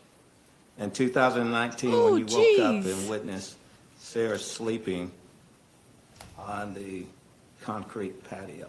Oh, this may have been a slight misconception in how I said this. I never woke up and saw her sitting on the patio myself. That I would have seen her on the patio eventually, but it's not like I woke up and went back and saw her on the patio. This was my roommate relaying the story that she had fallen asleep on the back patio, and then I saw her. Okay. So you did not witness that yourself? Or did you see her? I saw her asleep on the back patio. I was just clearing up the sequence of events there. Okay, thank you. Another time, do you recall our interaction with Miss Boone when you were coming home from school and she was trying to talk to you and she seemed paranoid and rambling? Yeah, I had gotten locked out of my apartment, so I was waiting on the steps to. I was like waiting on the steps outside of my apartment for my roommate to get home. So she came up and started talking to me. I don't really remember too many like details of what she was saying, because I didn't want to talk to her. But yeah. Okay. Do you remember saying that you believe Sarah was avoiding going into her apartment? That's definitely the vibe. I don't remember what she was saying, but like the vibe she was giving off was that she didn't want to go home. Oh my God, right, India? I believe, and I just want to make sure that I heard you. You said that the first arguments, other than the Boone, which was like 10-something, initially it was around the 7 p.m. You heard arguing? It would have, yeah, because it would have been. I remember that day I got home from class around 5, because I got out of class around 4:30 usually and walked home, so I would have gotten home around 5:30, and it would have been after I took, because I came home, I made myself lunch, and I took a shower, and then I heard all of their arguing, so it would have been about an hour and a half, 2 hours after I got home, so around 7 to 8 o'clock. Okay. And during that time, when you say arguing, was it back and forth? I honestly, I wouldn't really be able to say if it was back and forth. I don't know too like I wouldn't remember too vividly if it was back and forth. Or if it Well, was let me just ask you one this. person Did you yelling. hear a male voice? Yes, I heard a male voice. Did you hear a female voice? Yes. Okay. Were they both loud? Yes. Okay.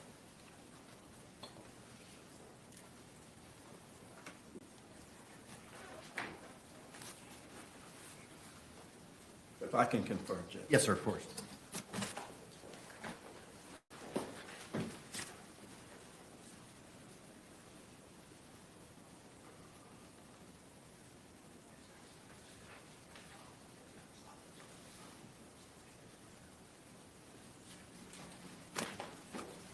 Thank you, sir. I have no further questions.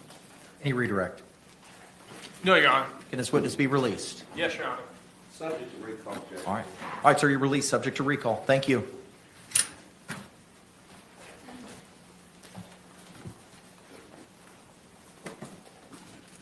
Can the parties approach? Oh, you guys, I'm working on something. Hold on a minute. I'm working on something. Working on something cute. Hold on a minute. Hey, P. Lola. Good to see you, ma'am. Hold on. Let me get my coffee. Oh, look. Hi, P. Lola. Cheers. If you ever get sick of me doing that, you just let me know and I'll quit.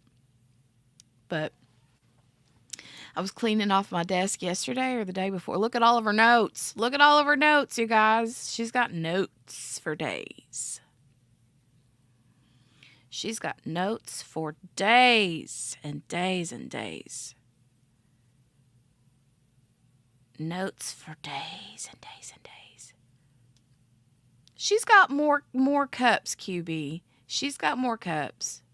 Never, ever, ever. Okay, good. So we won't see Chelsea in her awesome hair today. Sigh.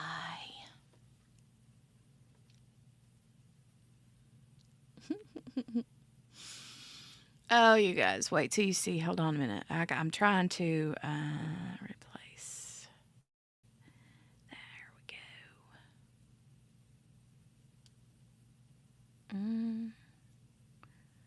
Let me see if that works.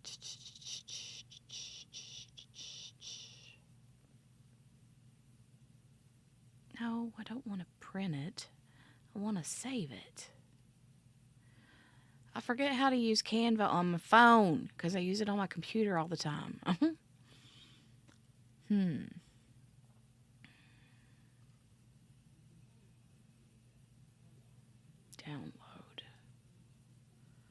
Download, schmownload.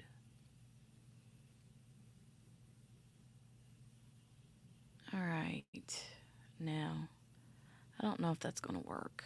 I don't think that's going to work. I'm going to have to do it from my computer. My computer.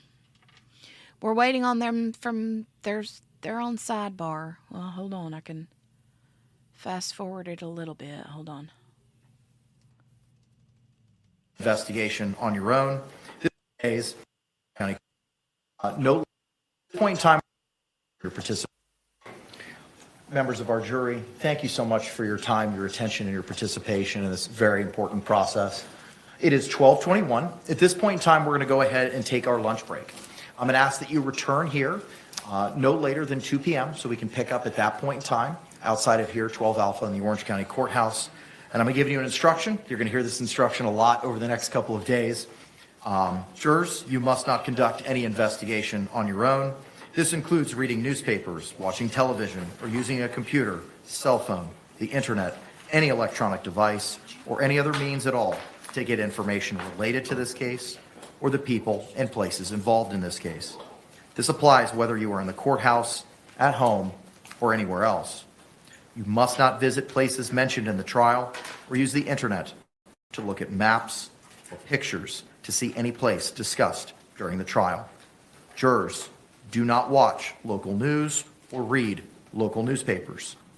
Jurors must not have any discussions of any sort with friends, family members, or even your fellow jurors about the case or the people and places involved.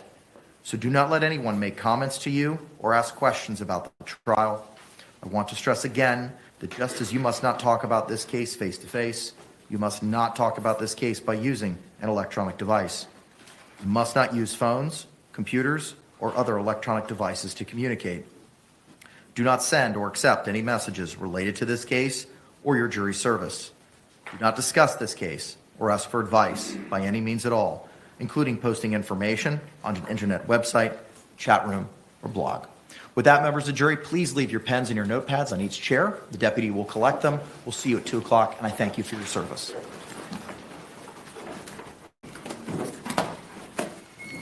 QB, ma'am, you want me to send you the link? You want to come up and chit-chat throughout the break? Do you want to come up, chit-chat? Talk about some different updates. No telegrams about this case. Jew roars.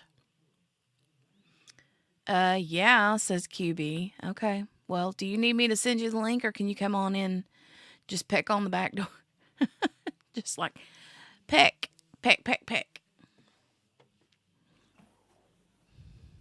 Y'all may be seated. Thank you. State, anything we need to address? Defense.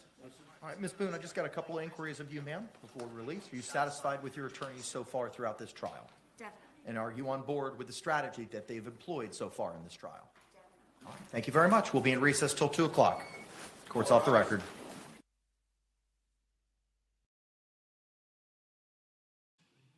Okay, they're off the record.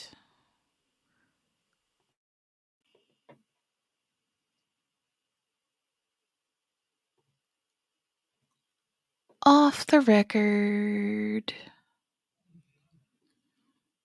Did they say what time they would be back? I was too busy dilly-dallying. Yay, we get to have some QB time, you guys. Ooh, wow. Hey, QB. Hi. I just see what just popped up from Sleuthy? I did. Yeah, it says, so we find out through opening statements that there were 2 weapons used on Abby and Libby, one serrated and one not. Jesus. Also, there was one for, I don't know why my, can you hear me okay? Yeah. I don't know why You hear my me? headphones didn't pick up. Oh,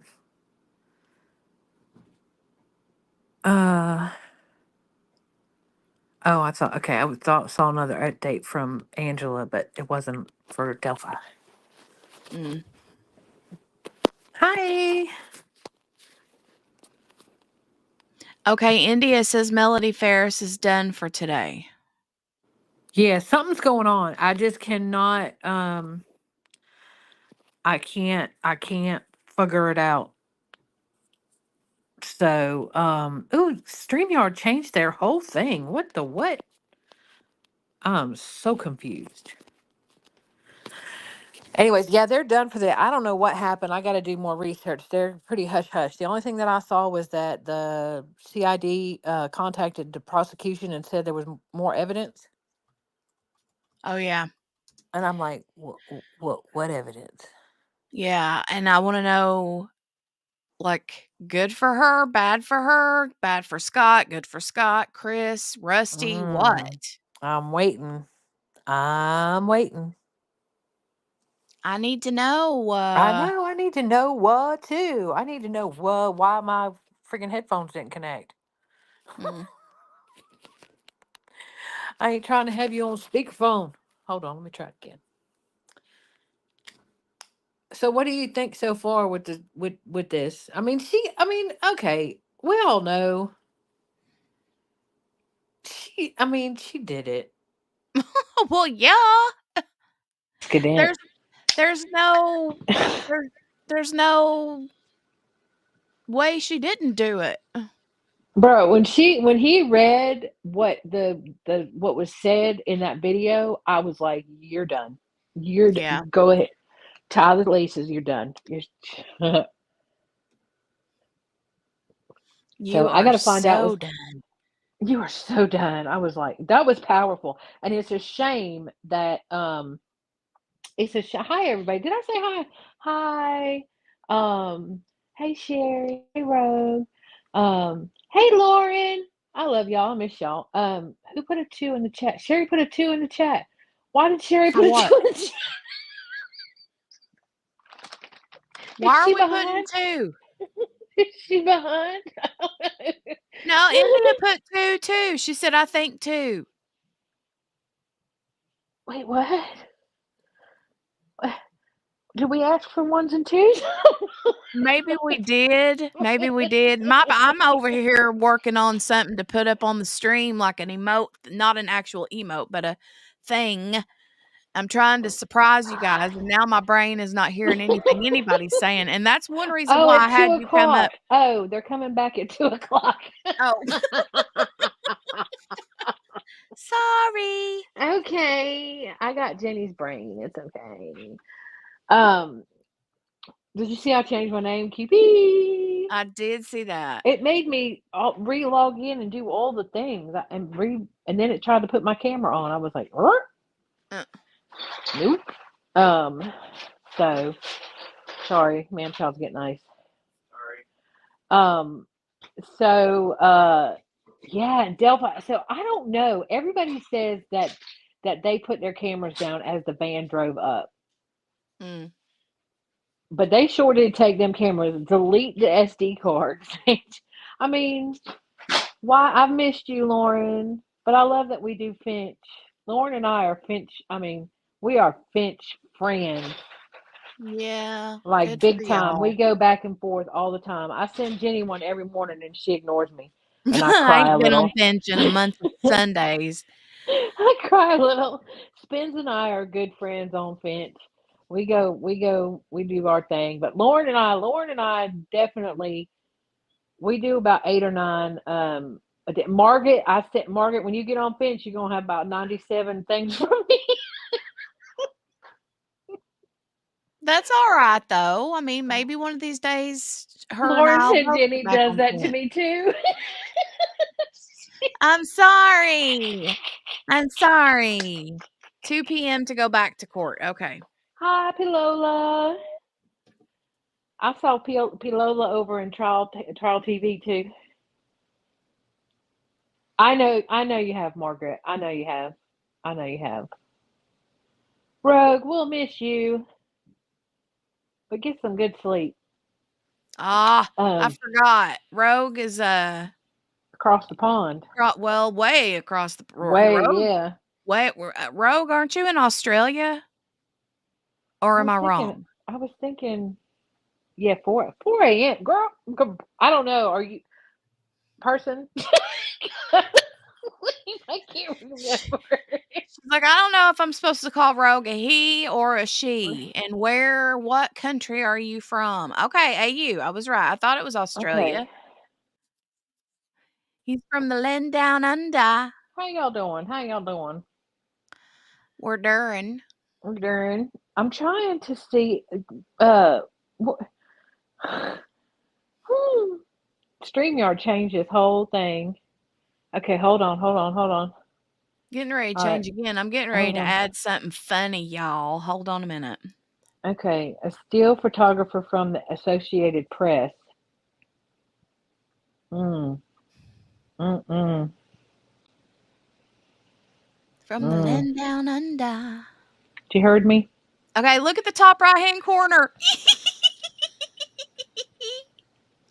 Yay! Strawberry Pop-Tarts. You need to make it That'll be our an logo. emoji. You need to make Yeah. it not a bitmoji. A bit. Anyways, I don't know. Strawberry Pop-Tarts. I'm telling you, I had that banana. Well, okay, I'm not gonna lie. I pretty much have banana nut Pop-Tart every morning. But this morning was special. Mm. I even heated it up on my coffee. I steamed it. Did you steam it? I did. It was good too. Them banana, they hit different. They're good. I ain't never Strawberry had the used to be banana my nut one. favorite. Strawberry used to be my favorite. Wild Hmm. berry is my backup. Also, this is the cafe part of the chat. Well, I mean, it makes sense. This is lunchtime. And yeah, India and new folks that haven't been here before, I usually skip through lunch breaks, but we're watching this one live. And so I usually start like a couple hours, 2 or 3 hours late so we can skip through the breaks and the lunches. Well, not today. And but then they don't get me. right, I know. And we haven't had you for a while and we A missed hot you. minute. A It's hot been a minute. minute. It's been a minute. So, but yeah, hi. Yeah, so strawberry used to be my favorite. Okay. And then I went to wild berry because they got stupid with the strawberry and they started, you could only find the unfrosted. I mean, seriously, Yeah, well, I even had who's a eating, Pop-Tart. right? Who's eating the unfrosted? Come on now. So, I mean, somebody is because they still sell them, but dude. So then I went to the wild berry, which the wild berry is pretty good. It's pretty good. Blueberry, I think Wayne said blueberry. Uh, Janice, I thought she'd already been tried. Hey, Janice. Janice said she should get 1 year additional for each of the 16 delays. Agreed. You ain't wrong. You're You not ain't wrong. wrong. That's true, Janice. Honestly, Welcome in, because Janice. hi, Janice. Welcome. I love that. I She love that should. people be coming in hot. Hmm.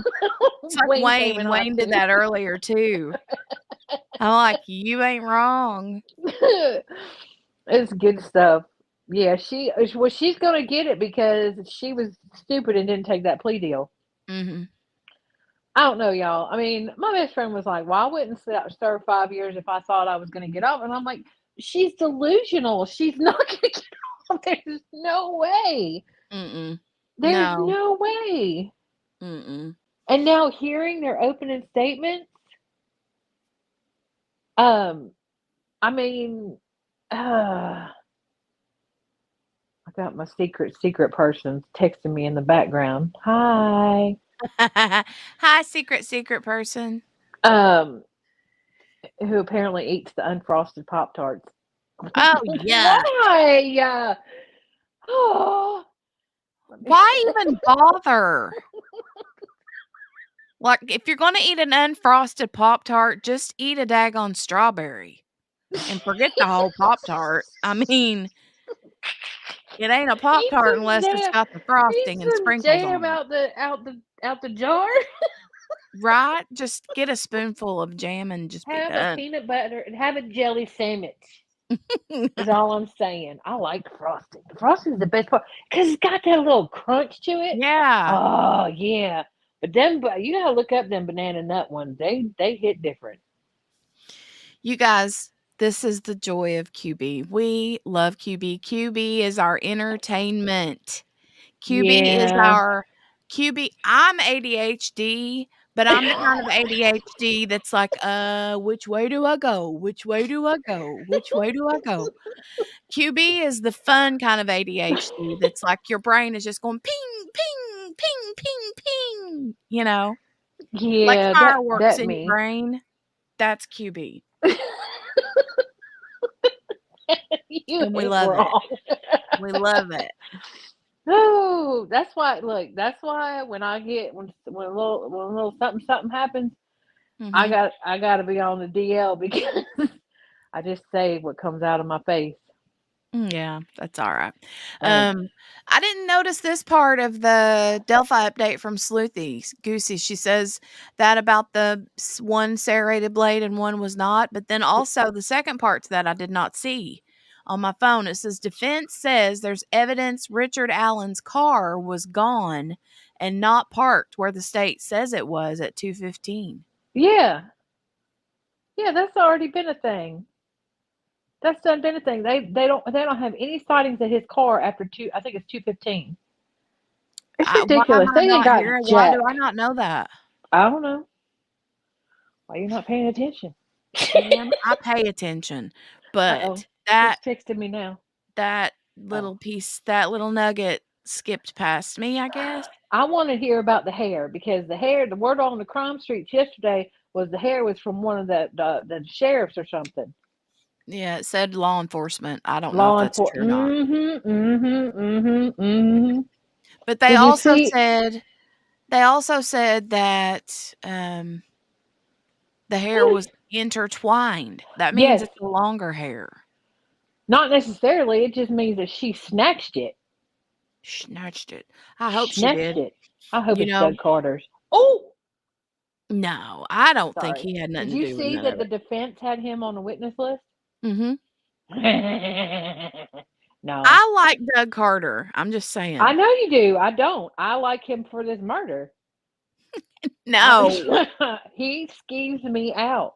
I'm sorry. Allegedly, QB. Alleganiously.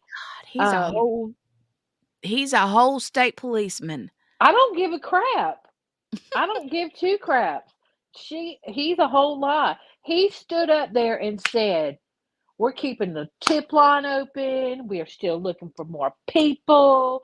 This is your guy. No, wait, we got a new sketch that looks nothing like that one. This is our guy. We know this is our guy." And then now the sketches you can't even see him, and the jury can't see him. No. Mm-mm. Doug Carter's shady, shady. Doug All of Carter, them. I don't think you're shady if you're listening. I don't think you're I shady. know you're listening, Doug Carter. We know you listen to the Crime Cafe, and I'm telling you right now that I think you're shady. You've been shady from the get go. You were shady on them other cases with them 4 babies that died in that fire. Yeah, I Mm-hmm. don't know about that one. Mm-hmm. Shady. I don't know nothing about that one. Shady. Is there Anyway, I any like. updates in Sander Birchmore? No. The last thing that I saw was they were going after uh who are they going after? Not Proctor. One of the other guys they were going after. Um, but not nothing yet. Um, my my my wow, I got stuck. My Discord is like going bonkers. Oh, is it? Well, I think Defense Diary, well, I don't think, but they've been dropping everything as a podcast. Yeah, my phone was doing that earlier today. It was like ting And ting like, ting ting ting did you ting get ting. like I'm like, what 32 a minute. notifications? I was like, bro, stand down, stand down. Yeah. But he and Allie are there together. Yeah, I think they're tag teaming. Well, she's doing Sarah Boone. So Okay. she's there, but she's not in court. So I think Okay. she's covering Sarah Boone today, and then they'll do the update tonight. And I Okay. think they did an update last night, but I didn't get to watch it. They did. They did an update last night. But I've been watching their Twitters and stuff, because I know he's there. So they had 30 spots for. Okay, let me make sure I got this correct. I'm gonna have to look it up. I think it was 30 spots total. It left 10, maybe 10 for the public or something like that. No, 30. It was 30 for the public. Maybe it was 60 total. I don't know. I'm trying to lie. Let me shut up. I like your Pop-Tarts though. Cute, huh? They're very cute. I recognize that picture. Where'd you get that from? Well, you. Okay, I was just checking. Because I thought that may be. So, yeah. So Sarah, but man, why are we even doing this? Why are we doing this? There shouldn't even be a trial. No, it shouldn't. And here's what I think. I do think that Owens wanted the notoriety. But what I thought and I still believe this, is that he went in and he negotiated a plea deal, and a good plea deal. Like, that was a cherry deal. That was a cherry deal. And I think that he negotiated that, and I think that she didn't take it, and he was like, wait, what? What? Because you can see him in court. He looked sideways at her. He was like, wait a minute, what do you mean you're not going to take it? And I think that, and he's like, you want to testify? You testifying in the narrative. I ain't putting my law license. I've been practicing for 1,000,000 years. I am not giving up my law license because you a whole lot. Now, that has not, as far as I know, that has not been confirmed that she is testifying in the narrative, but that's the word on the street, on the crime street. Yeah, I thought I heard it somewhere. Sorry, I gotta. Jeremiah, that's what Cassie from Gossip, Rumor, and Innuendo always says. She's like, Jeremiah. Jeremiah was a bullfrog. Jeremiah, get out of my throat. Yeah. I'm still fighting it, and it's like, ugh. Yeah. So if Your I cheeks, mute myself, you'll know why. your cheeks are getting red too. You still taking the steroids? Or are you choking? Sorry, I'm in the middle of a coughing fit. Yeah, let me not talk to her. I'll talk to y'all. Hey, yeah, if you haven't So already. I finished the steroid, but the red cheeks stay for a while, I guess. Oh, okay. I wasn't sure if you were choking. If y'all haven't already, please like the video for our fine choking host, and subscribe if you haven't already, and tell your friends, and also special thanks to Trial TV Live for letting us use their feed. The Squeegee of Justice, who is partnered with Trial TV Live, is there in person, and I'm so glad they got it fixed, because I know that he was having a whole heart attack. It was skipping. But yeah, they're there live, which is pretty cool. This is Squeegee's first trial. And so I think that's pretty awesome. I wish I could be there. I think Jules is there too. So one of these days when I grow up, I'm gonna be on the boots on the ground. So anyways, Jenny, you okay? Just making sure.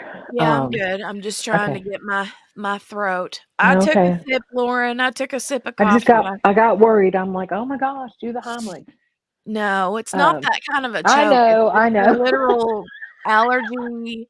You're being all mommified. You're like, let me mommy you. Are you choking?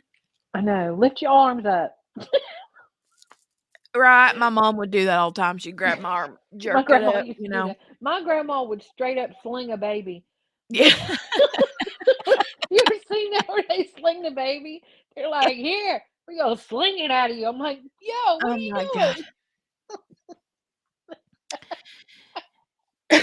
Here's another new update. Oh. From Sleuthy. Or no, this is from Bob. Hold on a second. Sleuthy probably shared Bob's. Okay, it says, this is from Bob. Richard Allen trial update. Dizzy reposted it. Oh, yeah. McClellan gave about a 20-minute opening statement after experiencing technical difficulties with the large monitor in the courtroom. Hey, Jessica Rabbit. Jessica Rabbit, you are not wrong. Tough way to start when nerves are already at an all-time high. He was followed by Baldwin, whose opening statement lasted approximately an hour. Nothing new was revealed in the state's opening, and quite a bit of interesting info was relayed in the defense's opening. Remember, openings are not evidence. One thing is clear, Becky Blair is going to be a critical witness for the defense. She was on the trails that day at the same time the girls were. The timeline is being attacked by the defense. Becky Patty, Libby's grandma, was the first witness for the state. Her testimony was heartbreaking. She's a very strong woman. Lunch break from 12:25 to 1:30. So,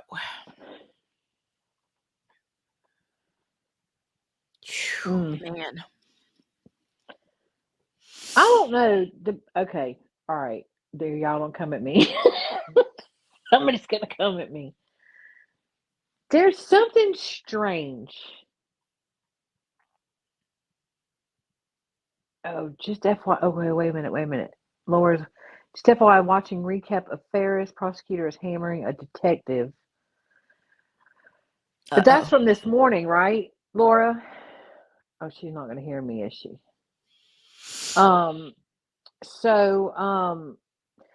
There is something strange about the Patties.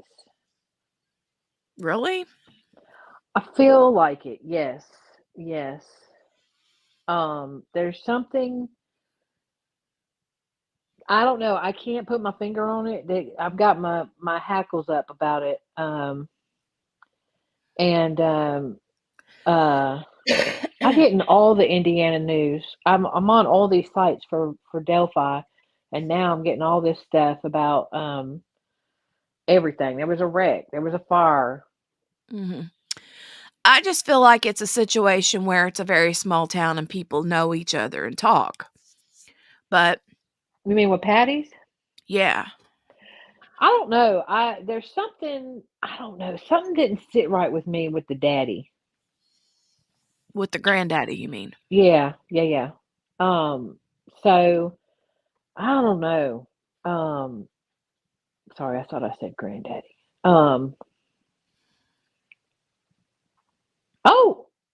Oh my goodness. Laura. I heard that there will be a witness that said Melody and Rusty planned the death. I need to know what the new evidence is. Yeah. I need to know what the new evidence is. You guys, my brain. It's gonna explode. India heard the same thing. My brain is like stewing. I'm over stimulated. Yeah, me too. Like my brain is like, ooh, Delphi, ooh, Ferris, ooh, Boone, ooh, this, ooh, that. Laura said, "I love y'all, but bye." Yeah, Laura's like, I gotta see this. I was fighting, Laura. I was fighting because I was trying to watch Ferris. The goals gave it away. Well, we can sneak over if you want to. I was trying to watch Ferris. I don't know. I don't know. I'm still. Bye, Laura. They won't be back till 2. We have an hour to dilly-dally. Well, I think Ferris is done for the day. Well, but we can go back and watch. Yeah, but we can't watch it in an hour. We can on 1.25. But can we? I don't think so. They were there for like 4 hours this morning. Although there was that break because there was some kind of new evidence. I don't know. You'd have to stop the stream, wouldn't you? What'd you name the stream? Oh, it's Sarah Boone. Yeah. It's Sarah Boone trial day 1. I know, would have India. I know the phone call. I don't know. I'm still not convinced. I'm still not convinced that it was just her.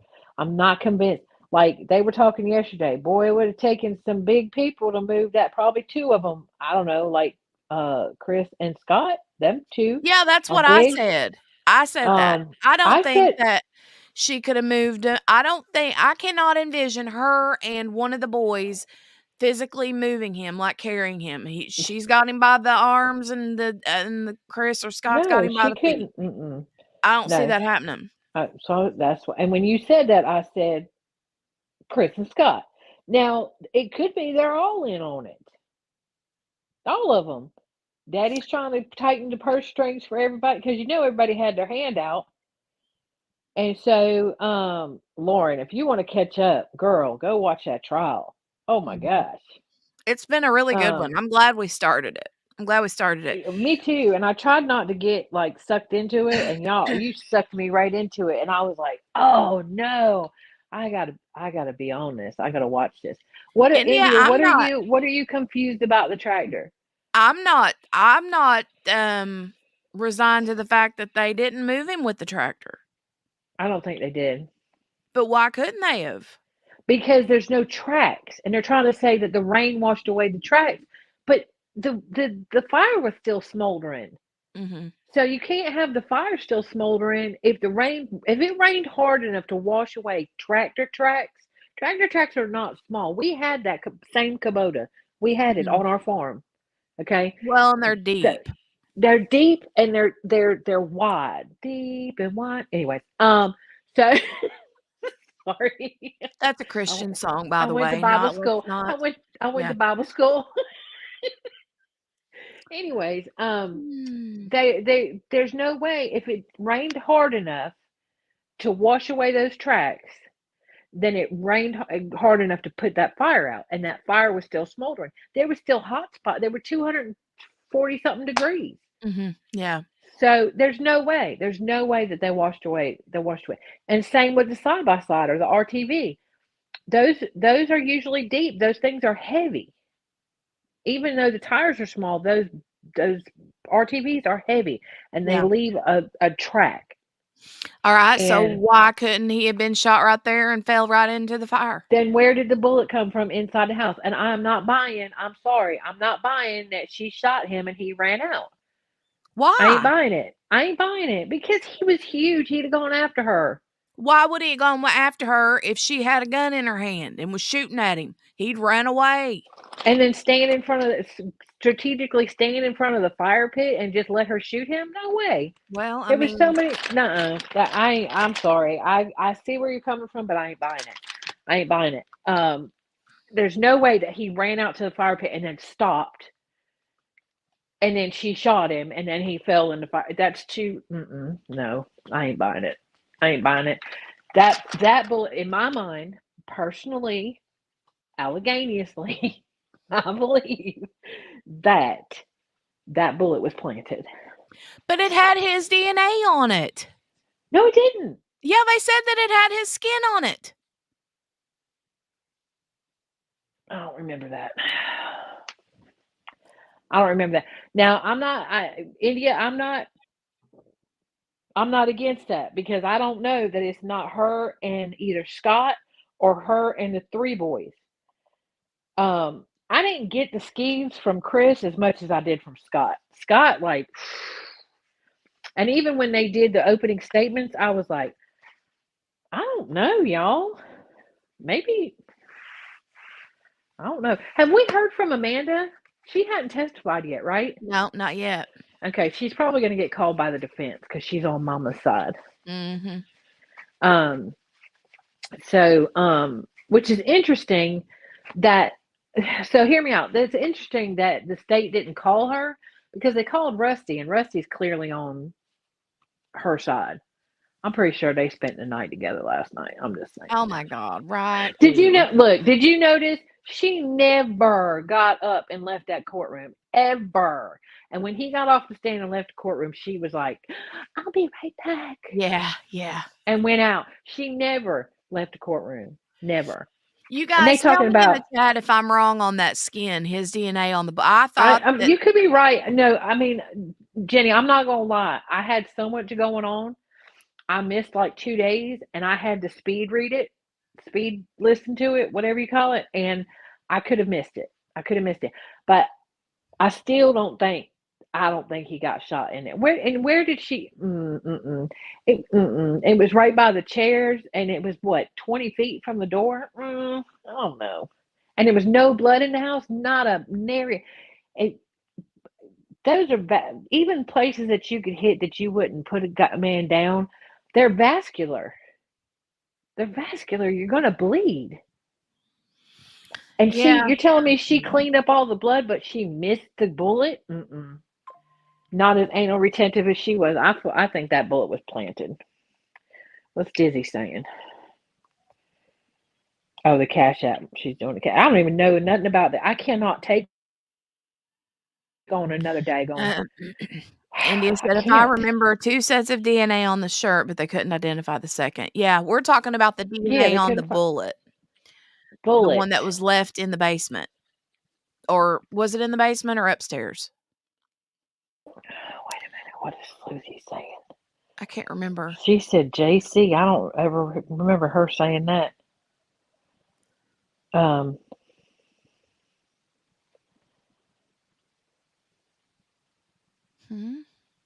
Nothing. I was just looking at too many updates. I can't. By the bar. The second I remember she said DNA was by the bar. What do you mean by the bar? I don't know what you're talking about. I think she's talking about the bullet. The bullet was in between the two chairs, wasn't it? I think it was in between the one chair and an ottoman or something. Yeah, because that was Scott's chair. Was this cat chewing on this thing again? I'm telling you what, this cat has got an obsession with my diamond painting. She has chewed every edge of this thing. She's lucky she has not hit the drill field because I will rehome her, and I've had her for 27 years. Oh my I'm just God. saying, I won't. 27. Okay, not 14, 15, 14 and a half. I don't know. Oh, she stole it. Did I tell you she stole it? Stole what? The whole diamond painting. Okay, hear me out. So I had been putting it up. I've been rolling it up and putting it up because she's obsessed. I don't know why. She don't never mess with them. But this one, for some reason, she has decided that she wants to eat it all. Oh and my God. so she's a chewer anyways. I don't know if my cat's a chewer. Anyway, don't ask. Puppies usually are chewers. This cat is 150 years old and chews everything. So she's obsessed with this canvas. So I keep putting it up. So the other day I pulled it down, okay, and I put it on my table. And then I don't remember what happened, but I ended up getting a wild hair and decided to go somewhere, right? And so I didn't think about it, but I left it on the table. So I come back and I'm like, where is my diamond painting? Like I looked up where I normally keep it. It ain't up there. I'm like, it ain't on the table. I'm like, what in the actual? This thing weighs more than she does with all the drills and stuff on it. Okay, she had pulled it across the room and had it over in a corner and had chewed the snot out of the bottom edge of it. I'm like, I will hurt you. Oh no. She didn't get none of the drill fit, but I'm telling you what, if I ever frame it, I don't know how I'm gonna frame it. She's chewed the edges of it. You'll have to cut it all the way up to the beads, to the drills. See, Laura's did too. She dragged it under the bed. Now, see, I use a heavy clip to attach it to my my light board, but I can't leave it on my table. I have to cover it with a blanket, and then she don't mess with it. Well, last night she was digging at the blanket. I could hear her. She was like, I know there's diamond paintings under there. She had a hankering for some of that glue. She did. She don't want the glue. She just does she chews. Okay, it's her teeth. No, it's not Squeaker. It's Maxie. Squeaker would never. Squeaker would never. I know. I have little dust bunnies because I have this blanket over it, and it's got a little lint, and so I keep pulling them out, pulling off the lint. Yeah, Squeaker would never. Squeaker's too justified. She would never. She would never. But Maxie, on the other hand, so Maxie's always been a chewer. I don't know. Like, she used to eat the center of my paper towels. Oh my God. So there would be like a whole hole through the center of the paper towel. And so when you pull when you pull, when you pull the paper towels, um, Squeaker is not a troublemaker. How dare? She's a princess who talks a lot and messes up my game when she bumps my hand. She does talk a lot. She does talk a lot. Yeah, Squeaker's not a troublemaker. Squeaker, you hear this? Spins talking bad about you. I know, and that's Auntie Spinsy. Like, Spinsy loves Squeaker. I don't understand what's going on right now. So anyways, no, the troublemaker is the Panther. I don't know. She could be. You know what? Thank you, Laura. Thank you, Laura. Spins, you could be right, because at any given time, any of these cause a whole problem. But no, it is not Squeaker. It's Maxie. So Maxie used to chew through the center of the paper towel. So you pull the paper towel off, and like every third one would have a hole in it. Oh my God. Then she stopped that a few years ago, but now she likes plastic. Anything plastic. What just dinged? My Is phone. that Sorry. you? Yeah, Okay, sorry. well, I thought it was my phone. But it sounded weird. We can go in the corner with your laundry bags. Please Oh do. my Please God. go. That's okay with your okay, this is gonna sound weird. Never mind. She started chewing on the kids' laundry bag. I won't say laundry bag. But if they leave it on the floor in the laundry room to take their laundry out of it, there's a part of it that's like canvas. She likes canvas. That's why she's chewing on my canvas. I don't know what's wrong with her. It But must just feel good on her gun. I think it feels good on her. Well, because she's old. She's like 140. And so her She teeth got probably itchy hurt. teeth. And you know, she's got all her teeth and they're all in really good shape. The vet's like, her teeth are in really good shape. I'm like, well, thank you, but she's still chewing stuff. What the heck? Plastic. She like, man, you know the plastic covering on the diamond painting? Mm-hmm. This plastic covering's got holes all over it. If I put it in, I have a little trash can next to my desk. If I cut a piece off and put it in my trash can next to my desk, she'll pull it out and I'll hear her across the room. Oh my God. I'm like, ma'am. She woke me up in the middle of the night. What was she chewing on in the middle of the night? I can't remember what she had. Oh, yes, I do. She had my sticker. Is my sticker okay? Oh Lord, is it? Let me see. Oh, she chewed around it. Oh, wow. Okay. This little punk is a whole hot mess. That poor cat. No, Listen not to you bad mouthing it. No, I love her to death. Mm-hmm. I do. I love her more than anything, but she needs to stop chewing my stuff. Ma'am, do you hear me, ma'am? Mm-hmm. So, anyways, yeah, I haven't even started working on my diamond painting today. I've been too busy trying to do 47 updates at a time. Updates. So, what do you think? Do you think? Look, you better come save Maxie because she keeps chewing on this canvas. And she's run out of room. She's gonna hit the drill field, and then we're gonna fight. Also, I just got a notification that my Enablers Outpost order is on the way. Yay! Woohoo! Yay! That's exciting. I know, I'm so excited. Well, for a couple reasons. One, because I got things. Happy mail. Two, because she's sending me some drills that I'm short on this canvas. Oh. And so, yeah. I love this canvas. Who's ever done a whole crystal canvas? Have you ever done a whole crystal canvas? I have, yes. I have never done a whole crystal canvas. And I'm in love. Yeah, they're pretty cool. It's pretty awesome. Not gonna lie. It's pretty awesome. It's all crystal, but there's like 8 ABs and one like 7 ABs and one glow in the dark. And I was gonna hang her on my wall, but eat up. But what? She's all eat up. Oh. Yeah, crystal. What is that? Crystal canvas Art designs. art designs. Yeah. I have never done one, and I won this one, which was kind of cool. But yeah, and then I ordered some putty that's supposed to be. We're gonna test it out. We're gonna check it out. It's supposed to be tested for ABs. Hmm.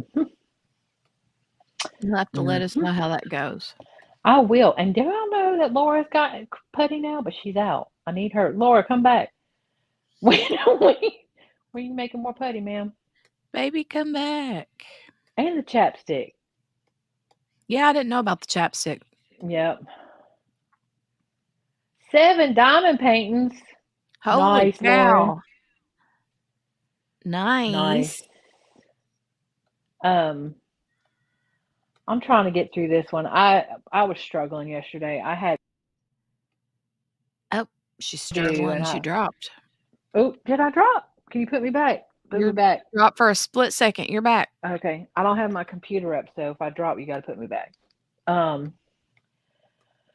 had 2 sections I was trying to get done yesterday, and I could not. I just could not do it. I got a good portion of it. I got a lot of color blocking. Let me tell you what. Oh, there's a lot of confetti in this thing. Anyways. I enjoy the confetti, though. Do what? I enjoy the confetti. You are wrong for all of that. I'm sorry. I enjoy some confetti color blocking. A new pen, Lauren. What'd you get? I need to know. I have a new pen coming from EO, and a diamond painting. I got a pen, I got a stubby pen coming. I'm so excited. Not the palm one, just a short one, because I've been using this short one from another place that someone gave to me that I won't mention because I don't want to advertise them. And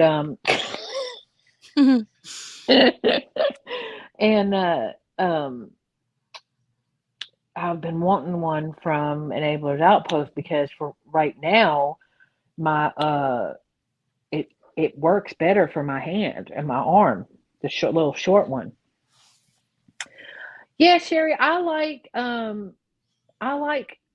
some color blocking confetti, like some sprinkled in with the rest of it. But when you got all the colors in one little section, that's a lot. Oh, wait, here. Says the hair found wrapped around Abby's finger had the root and was able to be tested. Mm-hmm. They identified that it is female. It is human. It is not Abby's. It is not Libby's. And it's not Richard Allen's. Shut up. So could it be Libby's female. sister? Why would she have her whole... I want everyone in Delphi tested immediately. I need to look up how accurate. Where's my phone? Oh, here it is. How accurate? Patricia said, what about Richard Allen's wife? No, it can't be. I mean, I just don't know. I mean, here's what I'm going to say. Okay? Here's what I'm going to say. If Richard Allen is guilty, then I want him to have a fair trial. Bye, P. Lola. I want them to have a fair trial. I want him to have a fair trial, and I want him to do his time. But it makes it feel nefarious. Happy birthday, Lauren. I didn't say that. It makes it feel nefarious when they're hiding so much. When there's so much that doesn't add up and there's no explanation for it. And they go back and forth. So for me, it makes it feel like they're covering something up. Do I Mm-hmm. want him to get away with murder if he's the guy? No, not at all. Patricia, the hair, but that could go for anybody. So it could be anybody's wife's hair. It's not just necessarily Richard Allen. I want everybody even narrow. And where has this hair been the whole time? Why are we just hearing about it now? Right. And who brought it up? Did the defense bring it up, or did I think the defense brought it up in their opening, or no, in the voir dire, I think, when they did their There mini are many openings. openings. Yeah, Yeah. which was weird. Oh, I bet it's pretty. That's the thing. Like, it's like Goal doesn't want by Goal by Goal closing everything down, right? She's legit making it look like there is something nefarious going on. Absolutely right. It's making it And look like there's something that they want so hidden. if she's just trying to keep it, whatever, then she needs to stop because she's making it look worse. If it's not what she's making it appear to be, then she needs to cut it out Mm-hmm. because it sure does look like some nefarious crap going on. Right. You're telling me that this whole time that they've been parading him around in shackles and everything else with 6, 7, 8 deputies around him, right? Mm-hmm. And now all of a sudden they got him behind a fence because for safety reasons. Shut up. Right. You a whole lie. You a whole lie. The van, if you don't want the jurors seen, then bring them in the back of the courthouse and don't allow nobody back there. That's not for protection. That's not for protection. That's for anonymity. Anonymity. You don't want to see anonymity. You don't want him seen as a normal person. Right. Just like they ain't letting him be seen as or they're letting him be seen as a normal person in front of the jury. No shackles, no nothing. Miss And Dean says, I can't believe the judge kept out the pictures they used to find the person who did it. exactly, Mm-hmm. that's crap. That is crap. That has been the crux of this whole investigation. Bye, Henny. Enjoy your races. For about an hour. Okay. I'll see you soon.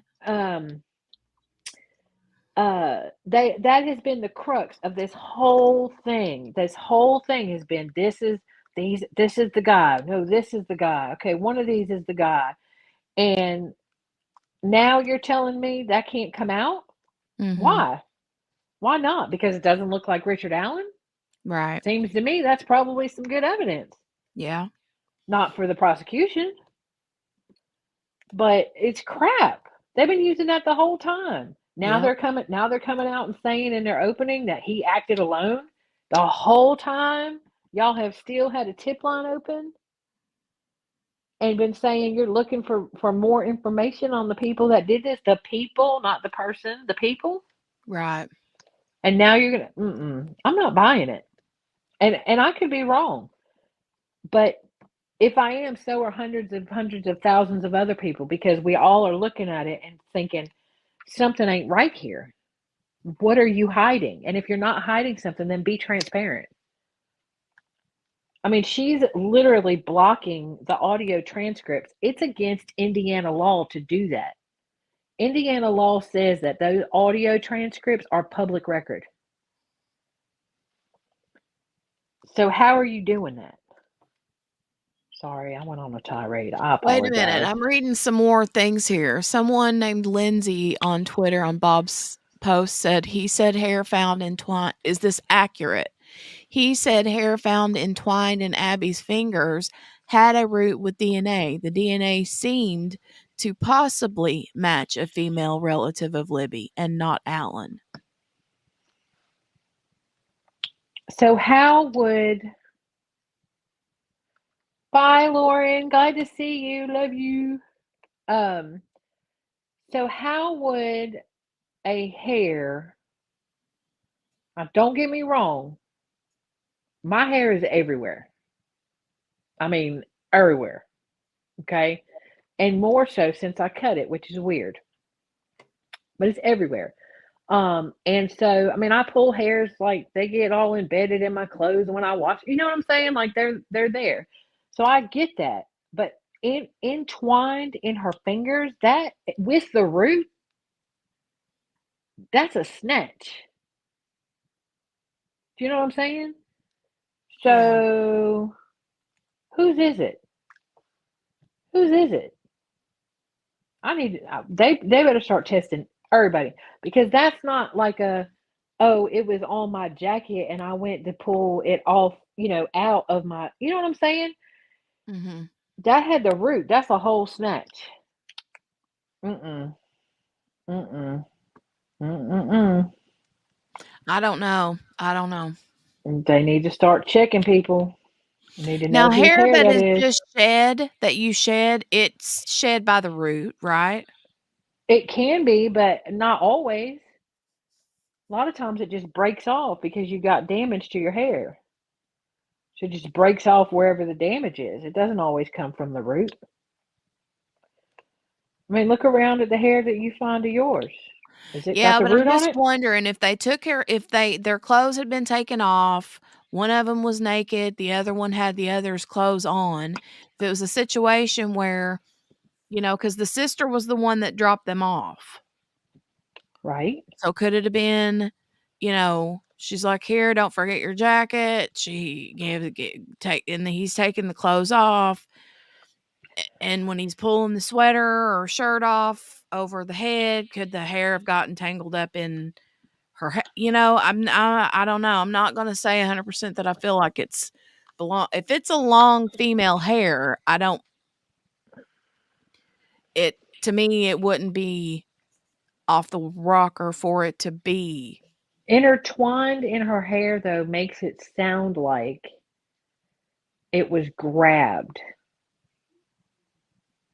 and snatched. And are they sure it's female? Did they say it's definitely female, or They said because they I don't know. identified that it is female and it is human and it is not Abby's. It's not Libby's and it's not Richard Miss Allen's, Allen's. I need to know whose hair it is. but definitely females. I'm going to need to know whose hair it is. Mhm. I mean, I guess. I mean, I guess you're right. I mean, it could. The thing that gets me is intertwined. Intertwined to me is you grabbed a good handful of it, and a piece got stuck intertwined in your fingers. Now I get hair spiders all the time, so I I ain't got nothing to say about it. But they're usually hanging out. They're not intertwined in my fingers. Mhm. They're usually hanging off of something, like usually clothing. I don't know why my hair just like um gets like entwined in my clothing. Like when I washed it or whatever, Mhm. then I'll pull my clothes out and there's like a hair like it's been sewn in. I'm like, what is Yeah, I that? know. It's Same like here. weird. But But it could be that if it's not Richard Allen's or if it's not whoever the attacker was, if she was fighting and scratching, then, if she was grabbing his jacket to try to get away from, you know what I'm saying? right, Then it it could have could been. be That's what I'm whoever saying. the We need to know. attacker's girlfriend or wife Yep, or whatever that's is. what I'm saying. Everybody needs to start giving up some DNA. Now, if you ain't got nothing to hide, there ain't no reason for you not to give it. Just saying. Just saying. Hmm. I need to know. I have questions. I have words. I have all the things. Yes, hair spider spins. I almost killed my own self trying to run from a hair spider. Oh God. Whew, One of Lord. my sisters wrecked a car I because of a almost, hair spider. I almost died that day. It was following me. It was Like bad. my sister literally wrecked a car. Was that Mickey Jor? Nope, it was my Oh, other sister. She wrecked her car because she took her eyes off the road trying to get a hair off of her arm, a stray hair off of her arm, and she wrecked her whole car.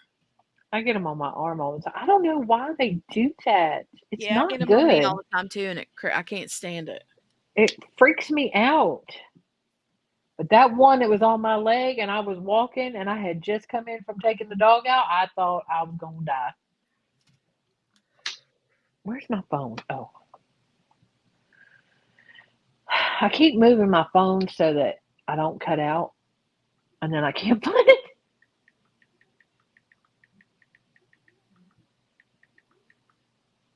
I hear you typing. You angry typing. No, I'm messaging Dale because he's texting, Oh. asking if we needed anything from town. I'm just a fast texter. You're just a fax tester. It sounded almost very angry texting. No. Um, Well, I mean, I guess you could say it's angry because I was letting him know that I'm out of coffee. I mean, oh, I can't be having that. tell him you need Pop-Tarts. Tell him to look for banana Pop-Tart. nut Pop-Tarts. No, I don't want to tell him that because, I'm not going to lie. He bought Pop-Tarts. He bought fudge Pop-Tarts, the chocolatey fudge ones with fudge in the middle and the fudge frosting. He bought a pack of those and a pack of strawberry for the kids. Do you eat them? You ate them. I mean, Okay. I mean, I did not eat them. Guilty. I have a thing for sweets. I have a very big sweet tooth. Yeah, same. Sorry. And crunchy. I like crunchy things. I like crunchy things too, but like crunchy sweet or crunchy salty, but not like crunchy carrots. Carrot, actually, I can get away with if I'm having a moment and I need something crunchy. If I do like carrots or cauliflower or broccoli, it'll work. For me. It will. Hi, punk rock. Sarah Boone, the nagger. The what? I mean, I guess she is a nagger. I don't see that message.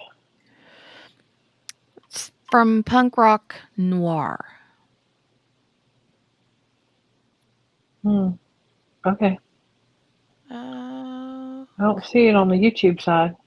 You got or not all, but all messages instead of top chat. Probably not. Well, there you go. Why is that a thing? You tell me. I have no idea. Why I think it's doesn't a it thing. automatically? I think it's a thing for when you have like people with big channels and big chats. Okay, then let me change it to top chat. Because even the big people are like, don't forget to make sure you got it on all messages and not just top chat. It should default to all. I don't know. Anyways, hey, Punk Rock Noir. Sorry I didn't see your message. Here's another update. Basically the same thing from Court TV. It says Delphi murders update. Jury hears opening statements. They're so behind. Prosecutors They say need new Richard social media Allen. people. Prosecutors say Richard Allen killed Libby German and Abby Williams by cutting their throats. Oh. The defense claims the timeline doesn't match Allen's movements. What was that about them? I said this earlier about the whole thing with his car. No, hold on a minute. My brain just went sideways for a second. Hold on. What was I going to say? Wait. It went completely out of my head. It's gone now. I forgot what I was going to say. About the admittance. About admitting all of these things, even to killing his own family. I'm like, what? That's the thing, though. Okay, his admissions. I hear your dog.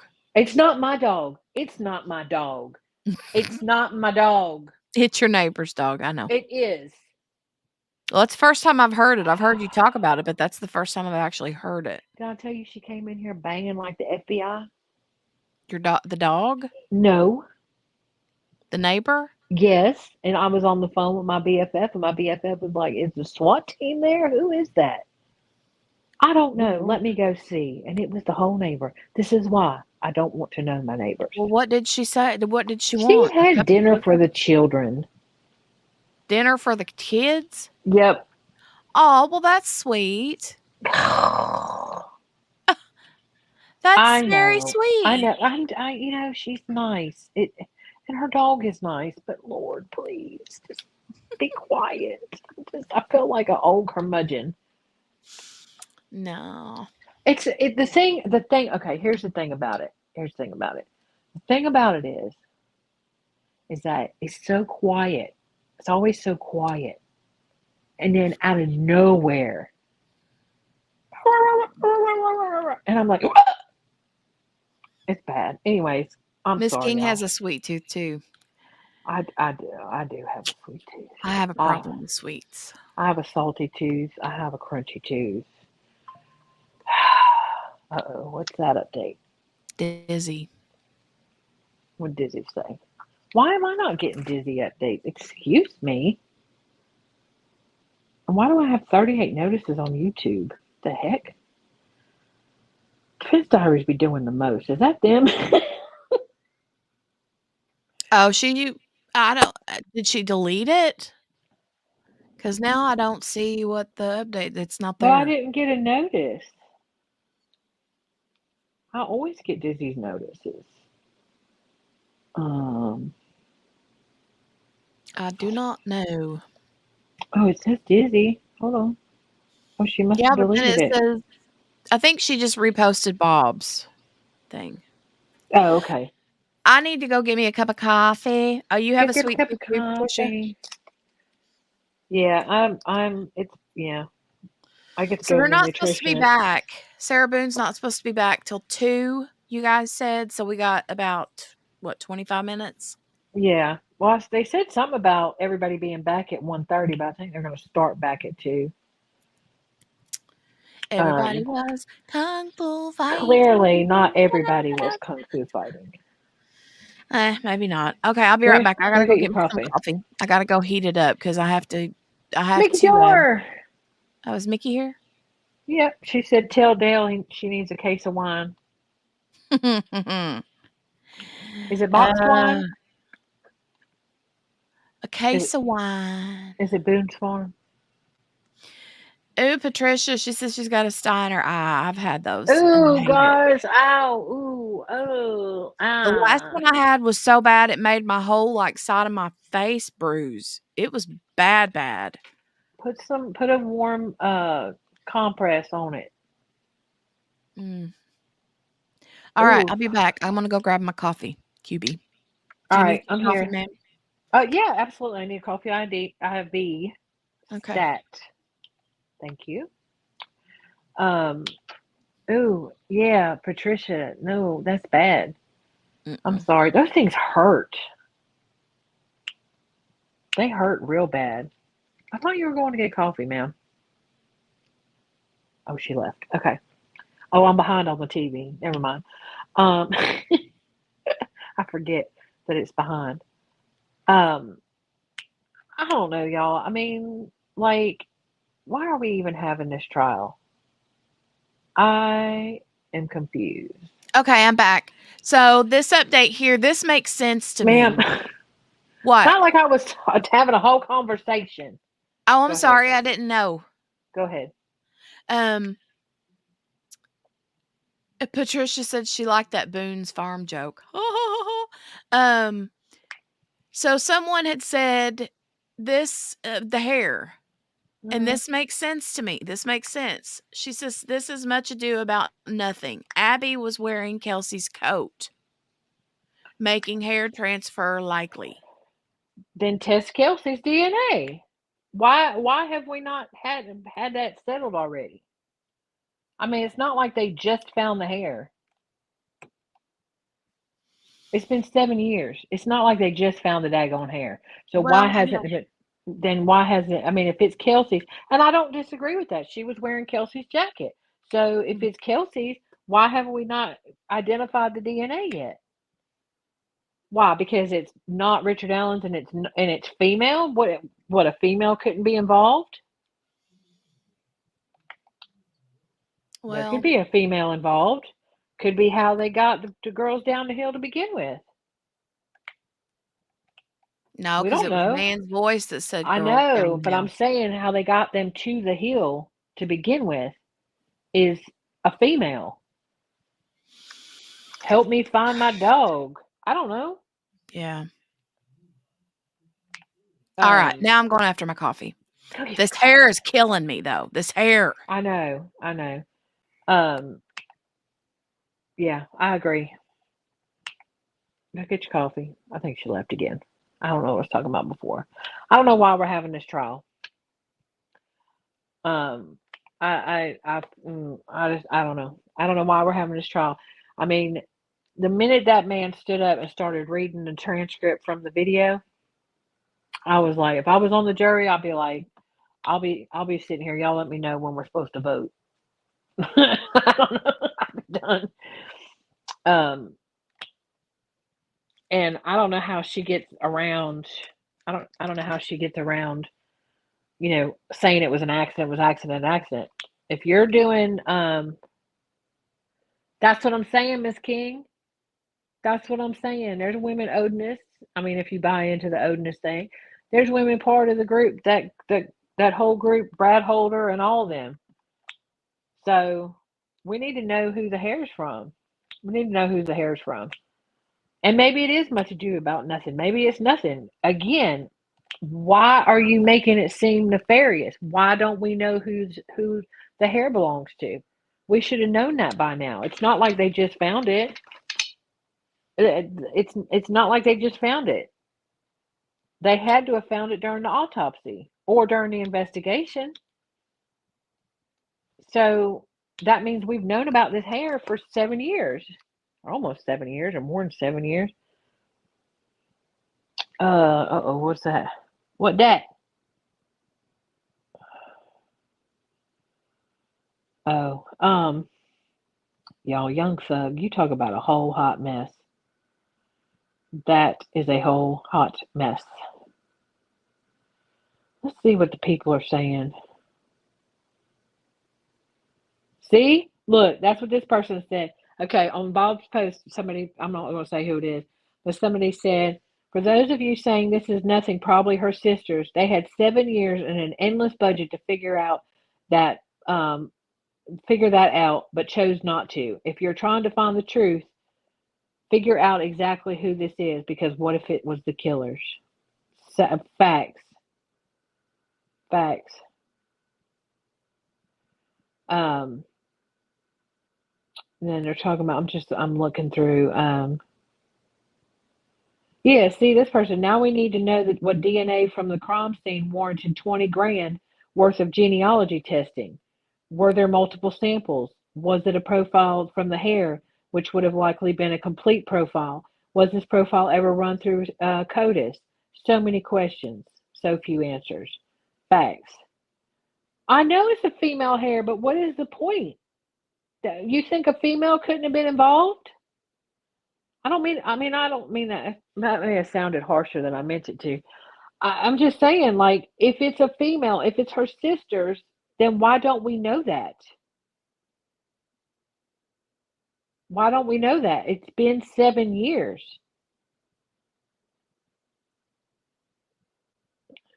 I just, there should be a full composite of the DNA,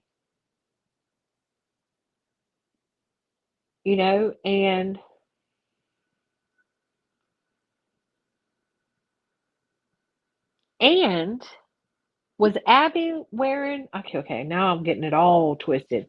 Was Abby wearing, because it's saying it's a relative of Libby, but the hair was found in Abby's fingers.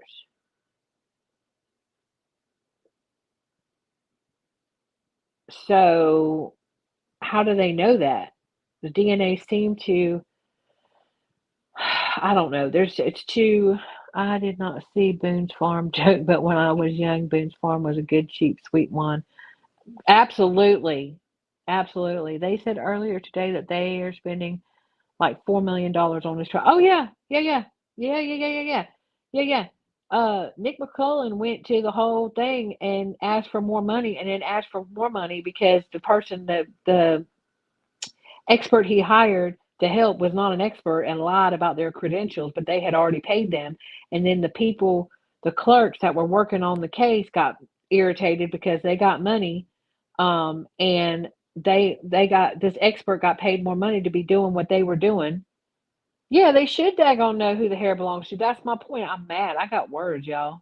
I don't mean to be, but Sarah Boone, we know she did it. Um, I mean, everybody's saying Kelsey, Kelsey, Kelsey, but if it's Kelsey, what we didn't do DNA on the family. I mean, what are we doing here? What are we doing here? This is crap. I'm going to Delphi. I'll see y'all later. I should be there. I'd have slept outside. Them people were sleeping outside last night. I'd have slept outside with my phone going. I'd have been on with Jenny on FaceTime.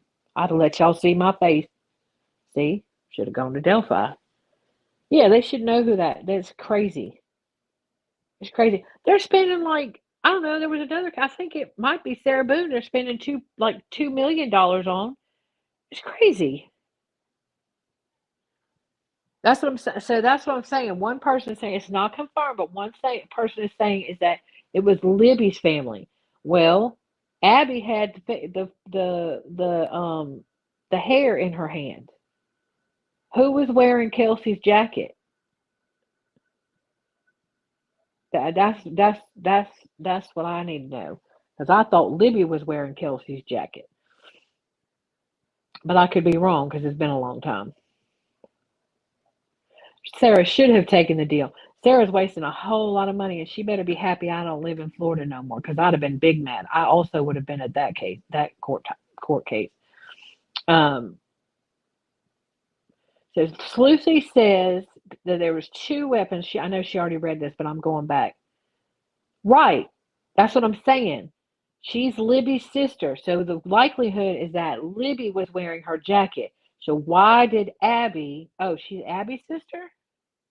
Wait a minute. Okay, I'm almost shut up before. So back to what Sleuthy said. Sleuthy said, so we find out through opening statements that there were 2 weapons used on Abby and Libby. One serrated and one not. Okay, so you're telling me he was yielding 2 knives by himself and also dropped a bullet by mistake of a gun that he didn't use at the crime scene, and then he confessed to shooting them when they were not shot, and he confessed to SAing them when they were not SA'd? Y'all, this is a whole lie. It's a whole lie. Jules, is that Sarah Boone? I wonder how she's feeling. I know y'all are praying folk. I'm just going to throw it out there. Y'all don't know Jules. I don't even know Jules. I just watch her on TV. But she's doing chemo, and she's at Sarah Boone, and she got stuck in there yesterday because they couldn't leave because they were doing voir dire, and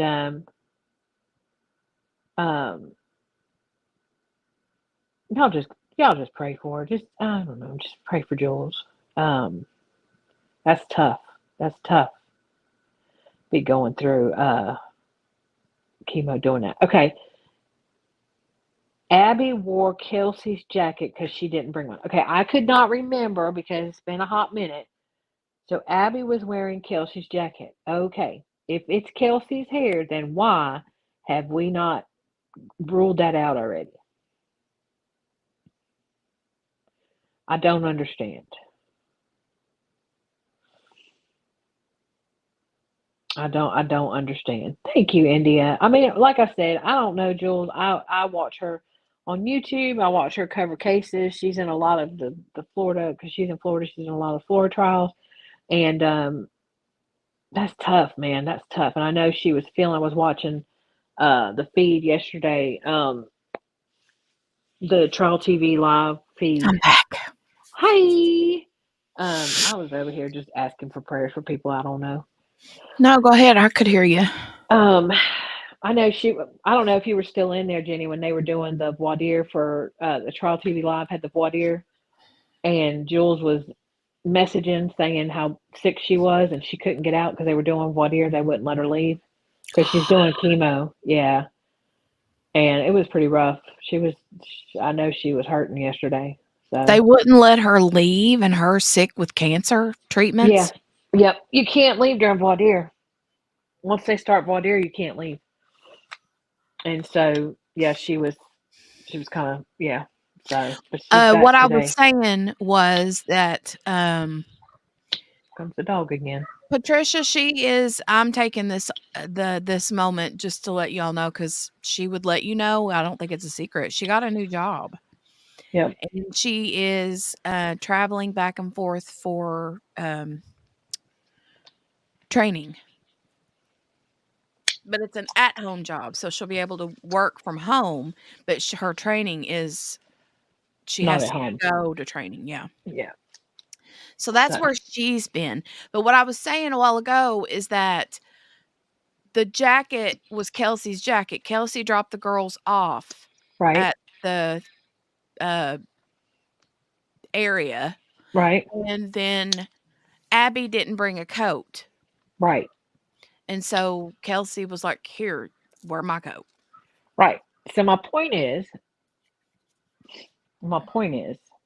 that if it's Kelsey's hair, why don't we know that? Right, I know.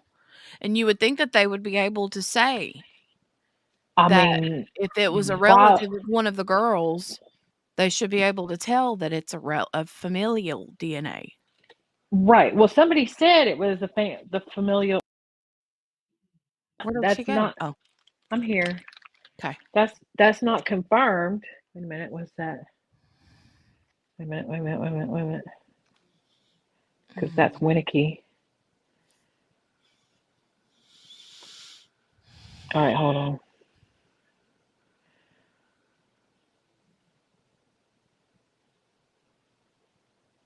Okay. So Winnicky says the statement below can lead people to believe that the composite sketches have been excluded as evidence from the trial, but that's not the motion that was brought before the court. Hang on. In Lemonade, okay, we know Lemonade is at the start or on the threshold. So a motion in Lemonade is a motion requesting that the court not allow a party at the start or on the threshold to mention certain evidence to the jury. A motion in Lemonade is not a motion to exclude evidence from a trial. That is a different motion. When the court granted the motion earlier today, that simply means that the parties cannot mention the composite sketches without first seeking permission of the court. If, for example, a witness who had a composite sketch prepared were to testify in court that Allen was the man she saw that day, the defense could ask to approach the bench and could argue to the court that it should be permitted to impeach the witness with the composite sketch she helped to prepare. In fact, if the defense wishes to preserve the issue of admission of the composite sketches for appeal, they would need to ask the court during trial to allow them to use the sketches. Merely fighting a motion in limine before trial does not preserve the issue for an appeal. That's because it is a threshold provisional order. Interesting. I don't know if you follow Winnicky law. I That's think Carol. I Is it? do, but I don't know why. Yeah, the Kara person that went to the Yeah. Supreme Court with them. Yeah. They're good. I don't know if it's always Kara. Is it Kara or Carol? I think I it's don't know. Kara. So then somebody said, can they introduce it if the defense calls a witness who participated in the creation of it and will testify that she did not see someone resembling Allen, but rather someone resembling the sketch? Or can they only introduce it to challenge, impeach a witness identifying Allen? Winnicky says they can introduce it for any reason. Now, whether the court will allow it to be shown is a different question. I bet she would overrule. But in that case, the defense would likely ask the witness to describe the man she saw. Even by the witness's description, it may sound different than Allen. And then the defense could ask that it be permitted to admit the composite sketch as a demonstrative exhibit, meaning it would help the witness with her testimony describing who she saw. I think Nick McClellan noted in his motion he thought the defense would try to offer it as a demonstrative exhibit. Mm. So then Fiend said Fiend's been really involved. I don't know who they are, but they've been really involved. Yeah, I've been saying I think that one that they may be there. I'm not positive. Fiend X, I think they might be. They've been super involved. I don't know who it is. I don't know what their background is, but they've been super involved. So they said he specifically was trying to prevent them from being used to impeach witnesses, which is the most concerning part. Are witnesses going to say things that need to be impeached, and now it's just impossible? Mhm. And then Winnicky said no, because again, her ruling is preliminary. It is not final. They can ask again at the time they wish to use it. She can say no, but they aren't prohibiting from asking. So then it would make it an appellate issue, which is fine, but he could be gone before they ever get it to appeal.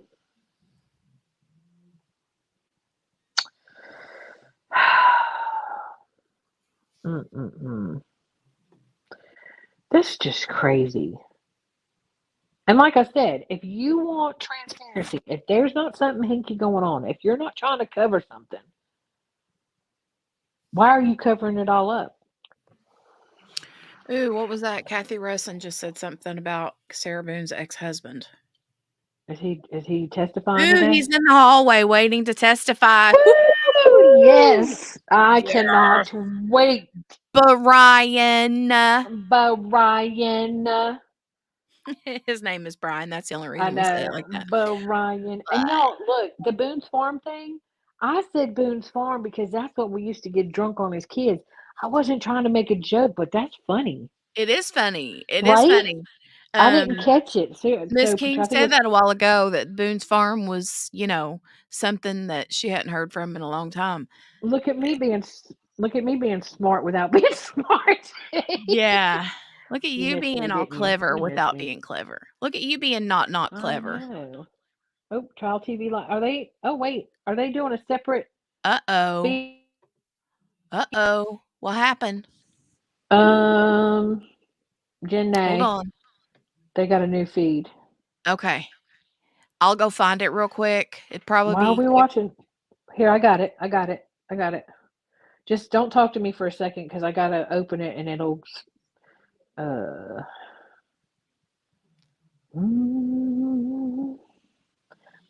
where do you want me to send it? If you can send it in the back chat here, that would be the easiest and Well, it quickest. takes a whole. It What? should, because Okay, hold. YouTube links aren't usually that long. Stand by.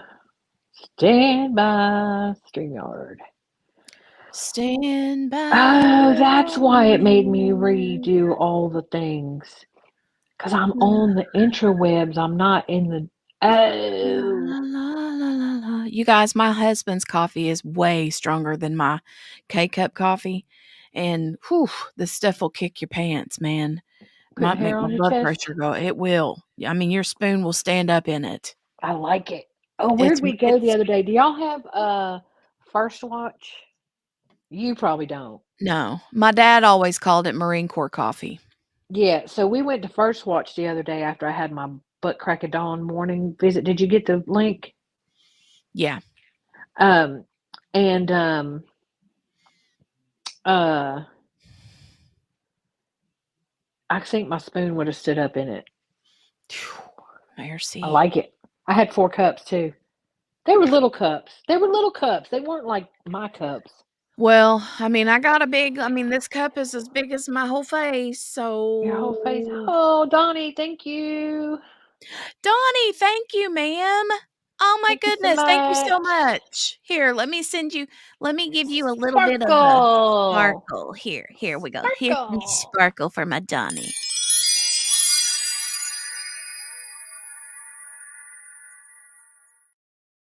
Thank you for that $4 super Yay. sticker. I appreciate that very much. Appreciate y'all. appreciate y'all. Thank you. And you guys, we have memberships. We have We memberships. do. Oh, I said we. You do. Well, you are a we. We are a we. For Dale to get me some coffee. Thank you. I'm fired. I got a tutu. Oh, you stop it. Also, excuse me, ma'am, calling me out on this whole Discord thing. Psst. Psst. Oh, which by the way, Laura told me to Laura has Discord servers, so if you need assistance, Laura can help. Okay, well, isn't Laura one of the people that I need to let in? Probably, yes. Okay, so I was going to tell you, I had said let the people in, and you said no because they'll destroy it. And I said, No, yeah. that is not. I No. know. I know. Let's resume. Let's refix. That's not what happened. You said that you wanted to let people in, but oh my gosh, Modrox says everyone knew you were Donny Osmond and not Donnie Wahlberg. Why do I have the cutest, most epic people come in and Coming just in hot. hot drop the best comments? Hey, Mo, welcome. Hi, Mo. Welcome. Patricia says, you But you need got- to let me in and teach me how to Discord. I will. I need to talk to Laura. Actually, is Laura around? Is she back? Laura, when you get to this part, I need to know how to contact you because I have DM'd you in Facebook a couple times and have not gotten a response. So that Probably clearly, Instagram. Probably Instagram. oh, y'all are gonna make me do that. Okay. Anyways, I know we have like 4 judges that we need to let in, and I've said let them in. I mean, they can't tear up too much. But I need somebody. I need to let somebody in to see. Mo, how much time do we have left? Oh, we don't have any time left. You should hear the opening statements, even though it was kind of bad because of the mic. Yeah, they kept walking around. We had traveling lawyers this morning. So in the let me give courtroom. you a rundown, Mo. Are you ready? The prosecution did their opening statement. They read the transcript from the video. It was very powerful, talking about I can't breathe, and she was like "F you" and all that. And then the Said the defense, F word like 10 times. yeah, and then the defense spewed some crap. Okay, and then they had the Publix dude to validate the Publix video. They had the 911 call operator to validate the 911 Oh, CD. crap. Did I drop out? No, my phone fell over. Oh, Sorry. okay. And then they had the 2 neighbors, and then they had the brother of George. I swear his name's Jorge. Well, it is. It is. I've heard his family call him Jorge, and when he said George, his brother kind of looked at him funny. It So I'm just is. saying, But you know, people it's kind call of him like, that. But basically, if you're white, you're going to call him George because I can't say Jorge and it sound good. I don't think that's correct, Jenny. It's his name. Well, So but it's like she calls him Tejas. Do Sarah y'all Boone. think? Sarah Boone calls him George. I know. Do y'all think the suitcase is in that big box? Probably. I And a think the baseball bat. suitcase. Well, they can't be The together. baseball bat. The baseball bat is right there. Oh, I it's think. right there in front. Okay, I see it. I see Mm-hmm. it. And the suitcase Yeah. is definitely in that box. And I don't mean to make that sound like well, whatever. And I know that it did, but I'm just being honest. Like well, I see, try to say and it's not just Spanish names or it's not just. But if that's their whole name, and I know she calls him George, I just wonder if she does it to be a butt. Because a lot. But all of the attorneys call him George too. I know. And the judge. And so I know. feel like it's kind of a thing where It's like caught on. an unspoken thing that if you're. Well, it's like Tellis and Tejas. He was Tejas when he was running for office. When he was up for trial, he was Tellis. Right. But also, is it a thing? It was him changing it. Oh, I hear audio. She get a Pop-Tart while she was on lunch. Well, she can't. She can reach up there and grab one right out of that box, and I'll smack her hand. Right? I mean, why don't her attorneys bring her some Pop-Tarts if it's that important? They can't. The judge said no. I'm He sorry. did. The judge said no. I missed that hearing on that. Yeah, Because it just she wasn't had a like a big deal specific. for She me. wanted 5. She wanted 5 peppermints. Yeah, I knew She that. wanted 2 bags of chips, and she wanted either cookies or crackers, one or And the some other, Pop-Tarts. and she wanted a Pop-Tart. So why can't now look? No. Listen. India said Attorney Boone. You ain't wrong. Here's what I'm gonna put $1 on the wall. You ready for it? She's gonna get convicted. Duh. I won that bet.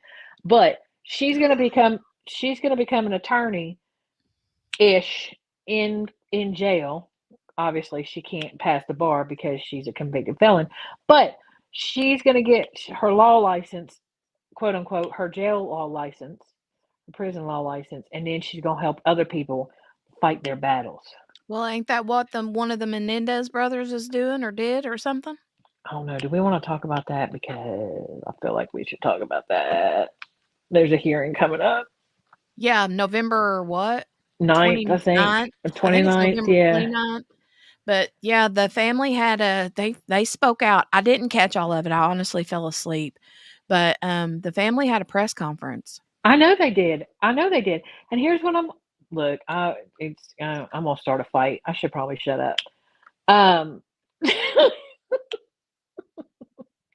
probably shut up. That was one of the first big trials I watched. She doesn't have family supporting her. She does not. I don't know where her family is. I know some of them died, but she don't. No, she. As far as I know, she don't have no family supporting her. Donnie is going to Michael's this Michael, weekend for I the diamond see. painting project. So wait. Donnie. Did you diamond paint before? Because I don't feel like she did. I don't think she did either. I think we got another one. I think we're converting her. Okay. Be quiet, because people can't hear us. Well, we're on the whole interwebs. We don't want Donnie to know that we converted her. We did. She said no. See, just Johnny, ask look Margaret. just ask Margaret. Look for the Michaels. What is the Michaels brand? The Maker Projects or whatever. Maker's Mark. No, Maker's Mark alcohol. Yeah, Maker's Mark is alcohol. It's Maker's Project or Maker's Morgana. She's in the past, so I'm gonna have to. In the past. I'm gonna have to. Let me put a message in there. Oh, the Makers, whatever the Makers is. Makers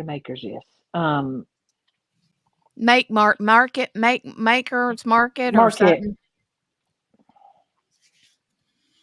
Yeah, but I think Maker's Mark or Markers Make or what something is alcohol, and I can't remember what it is. Maker's Mark. Markers Make. Maker's Mark. Maker's Mark. Stop it. I'm trying to. Am I on the wrong feed? Where am I?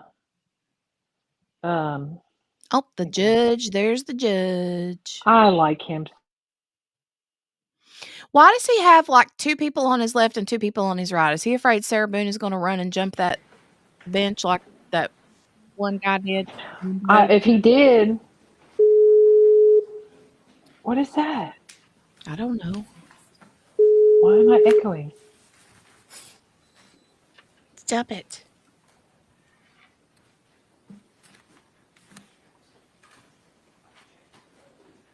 Donnie, the name brand of Michaels. Florida versus Sarah Boone, 2020 Diamond CF paintings. 2603.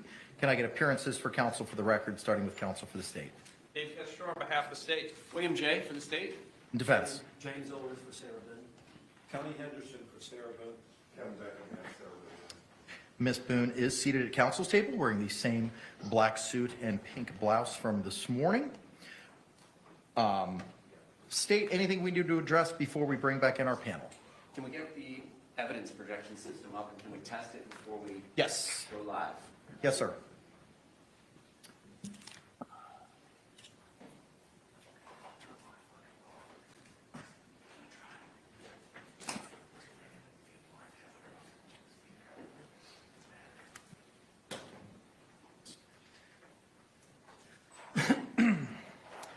if you want to test it out, Mr. J.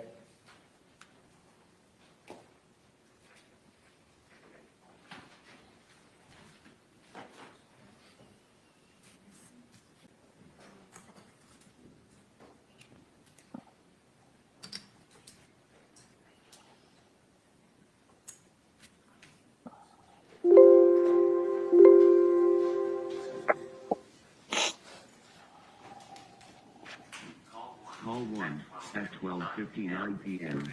with a GMT offset of minus 300 minutes. Call on month.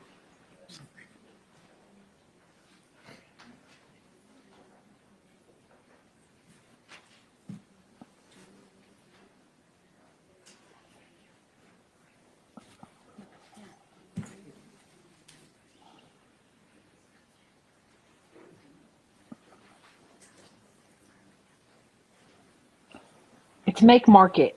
Sorry. I'm trying not to die.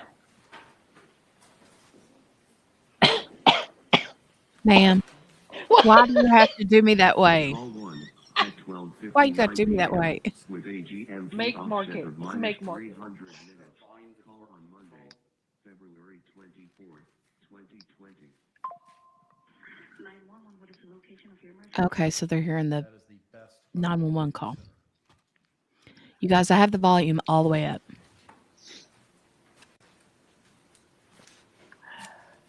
Is it echoing? Do you guys hear an echo or anything? No. Do you? No, I'm just double checking to make sure that they're not hearing anything. I think that they're listening to this call before they Yeah, they were put making sure the whoever. audio was working. Yeah.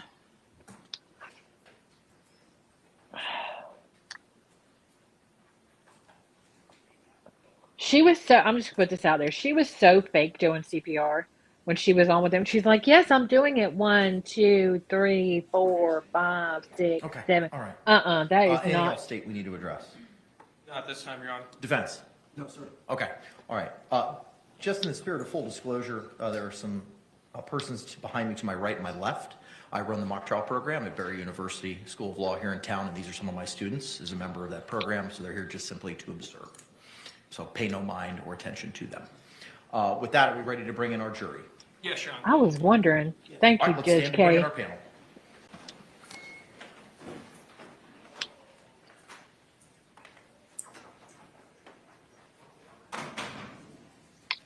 Look, Judge K be watching Crime Cafe in the background. He's like, dang, they asking about all these people standing behind me. I better answer them. That's hilarious. I was wondering. It's a little crazy, though. Well, he must have seen something somewhere to make a statement for full transparency. Somebody must have said something. Oh, my God. He went online during the break. He said, the Crime Cafe over there talking about these people standing behind me. We know you're listening, Judge K. We love you, man. Hi, Judge K. We like some Judge K. We like him a lot. Yeah, don't let her have the Pop-Tarts. I can't believe he would. I didn't realize. I thought it was like she wanted to bring it from the commissary or something. No, he told her no. Mm-mm. All the way. Nobody else gets to have no Pop-Tarts. I Nope. heard the ruling because he was like, so on this, no, you're going to be like everybody else. Yeah, But nice try. you're gonna have to take what State, do everybody you else recognize our has the jury? options to Yes, Your Honor. have. Defense, do you recognize our jury? Basically a bologna Thank sandwich. you. I heard y'all talking about the bologna Members of the sandwiches. jury, good afternoon. I hope you enjoyed your lunch. If you could, again, by a show of hands, confirm that you complied with the court's instructions that we gave prior to the break. Record reflect all jurors' hands have been raised. With that, the state is going to continue with their evidence presentation this afternoon. State, you may call your next witness. State will call Brian Boone. Woo! Here it comes. Yes. Yes. Right, India? Like, no, homie, you ain't getting nothing that nobody else gets. She gonna give him the stink eye? have a picture up there. I have no picture up there. That's rude. I don't know, but I want to know what he has to say about when he got there. Was she giving him 911 or not 911? Was she giving him? Why does he look like 100-year-old man right now? He didn't look like that on the day that his Oh, hair's turning so wow. gray. Sir, good afternoon. You could be seated. After seated, if you could please state and spell your name for the record for us. Brian Boone, Brian Boone. Okay, Thank he's you, sir. nervous. You may inquire. Right? Good afternoon, sir. Good afternoon. Can you tell us how it is that you know the defendant? I dated her for quite a while, and then we eventually got married. When you say you dated her for quite a while, how long are we talking? I met her in the late 90s, and I believe it was around 2005 when we got married. Did you have any children as a result of your marriage with the defendant? Yes, we had one son. And how old is that son? He is currently getting ready to turn 14. Oh. Poor kid. Did your marriage with the defendant last? No, it did not. And approximately when was it that you separated and began proceedings for divorce? Probably 2017, I'm thinking maybe. And at that time, when was your divorce actually finalized? Maybe it was 2006. I think the divorce was 2017, I believe. And after your divorce, what was your custody arrangement with your son that you had in common with the defendant? She was supposed to have him on Mondays and Tuesdays. I would have him Wednesday, Thursdays, and then we'd alternate Friday through Sundays every other week. So 1 week you would have 5 days with your son, and another week she would have 5 days with him. Correct. And was this still the same custody arrangement in February of 2020? Yes. And in February of 2020,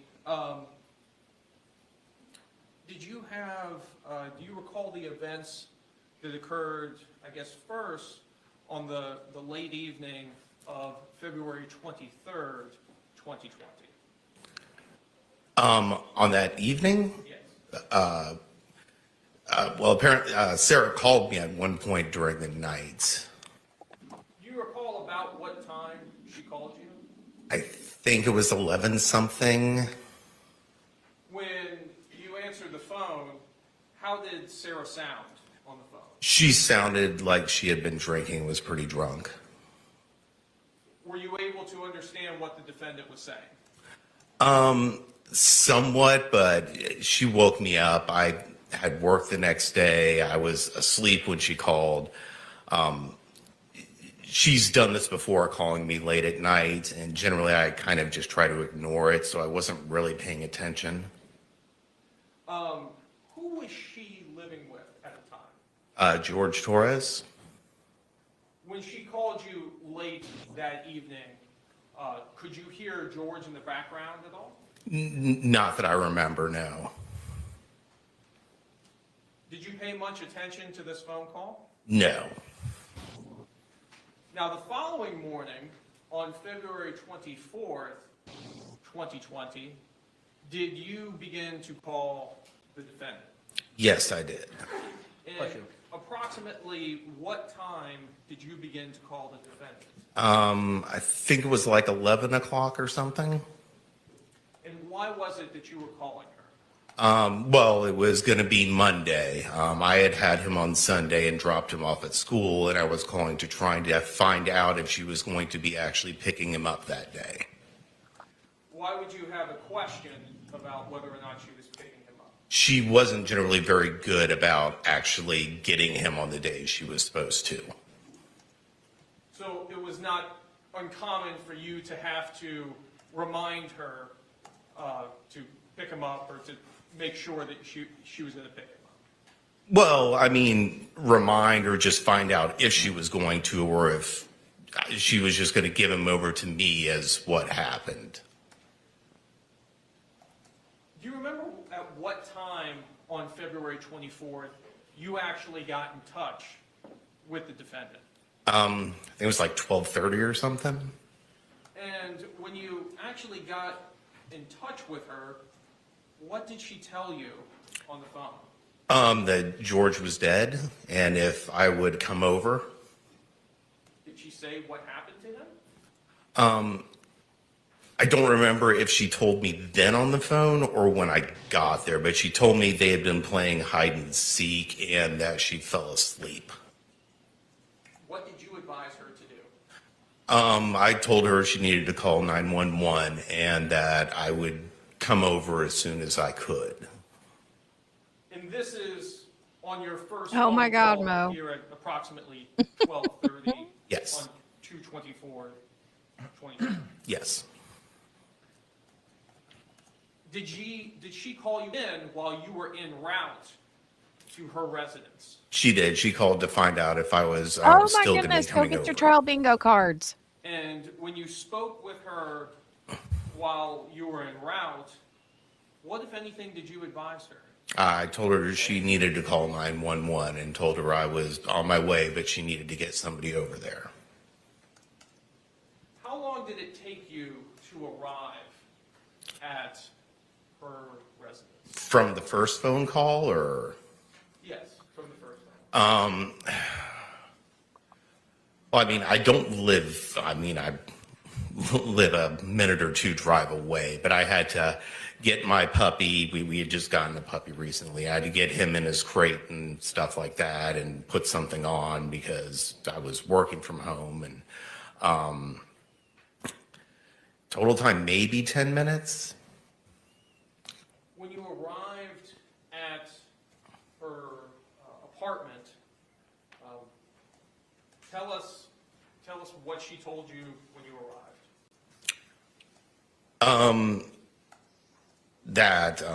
George was dead, and once again, I don't remember if she told me now or before that they had been playing hide and seek and she fell asleep, but I, at that time, told her again she needed to get 911 called to get somebody over there. Had she called 911 at this point? No, she had not. So you've advised her now 3 times to call 911. Yes. Did you go inside of her apartment? I walked in the front door into the little tiled area, like entranceway thing. What, if anything, did you observe when you made it to that point? Looking into the living room, I could see like the end of his feet and maybe a little bit of some legs that were kind of coming out around the back side of the kitchen area. Did you continue to go into the apartment? No. Where did you go? Sarah told me she was going to call 911 and go outside and have a cigarette and a drink and asked me to come out there with her. And I told her that I didn't really feel comfortable being inside. And I went out front and got in my car and waited for people to show up. Did you witness the defendant call 911? I think I was in there when she dialed it and first got somebody on the phone, but I wasn't there for the whole conversation. No, I was outside.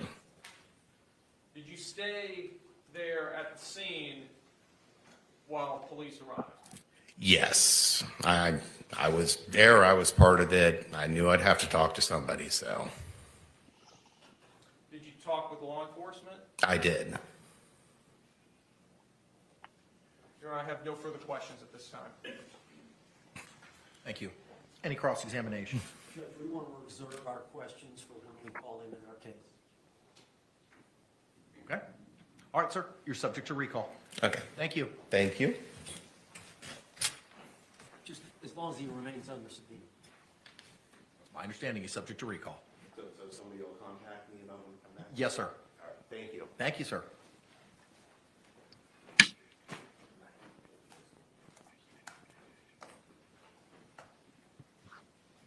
State, you may call your next witness. Yes.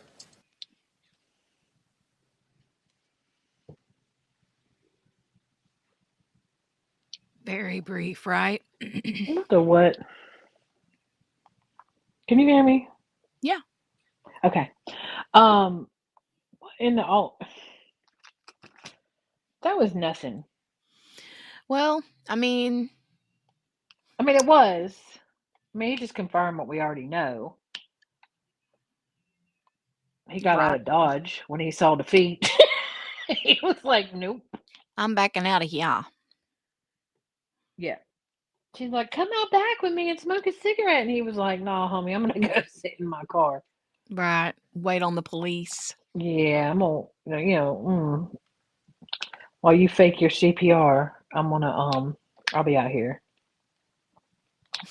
That's crazy. Members of the jury, we'd appreciate your patience for a few moments while the state attaches a Bluetooth speaker so that they may publish some evidence that's been received so far. Ooh, publish some evidence. Ooh. Mr. J, whenever you're ready, sir.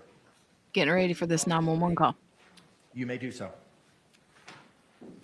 This 911 call is such, I'm going to say BS. As far as her doing the confession, Fake. It was I don't fake. buy that. She was a whole lie. 1, 2, 3, 4, 5. She didn't even huff. Counting. 1, 2. I mean, it was so fake. I'm doing it. Monday, February 24th, 2020. 911, what is the location of the emergency? 4748 Branch Court, apartment 3.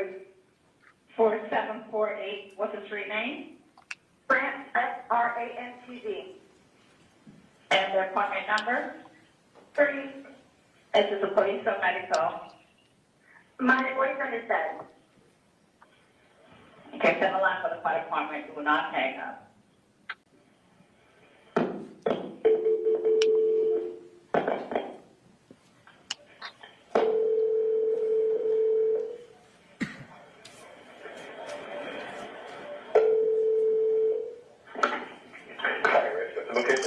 That's good. No, please don't leave.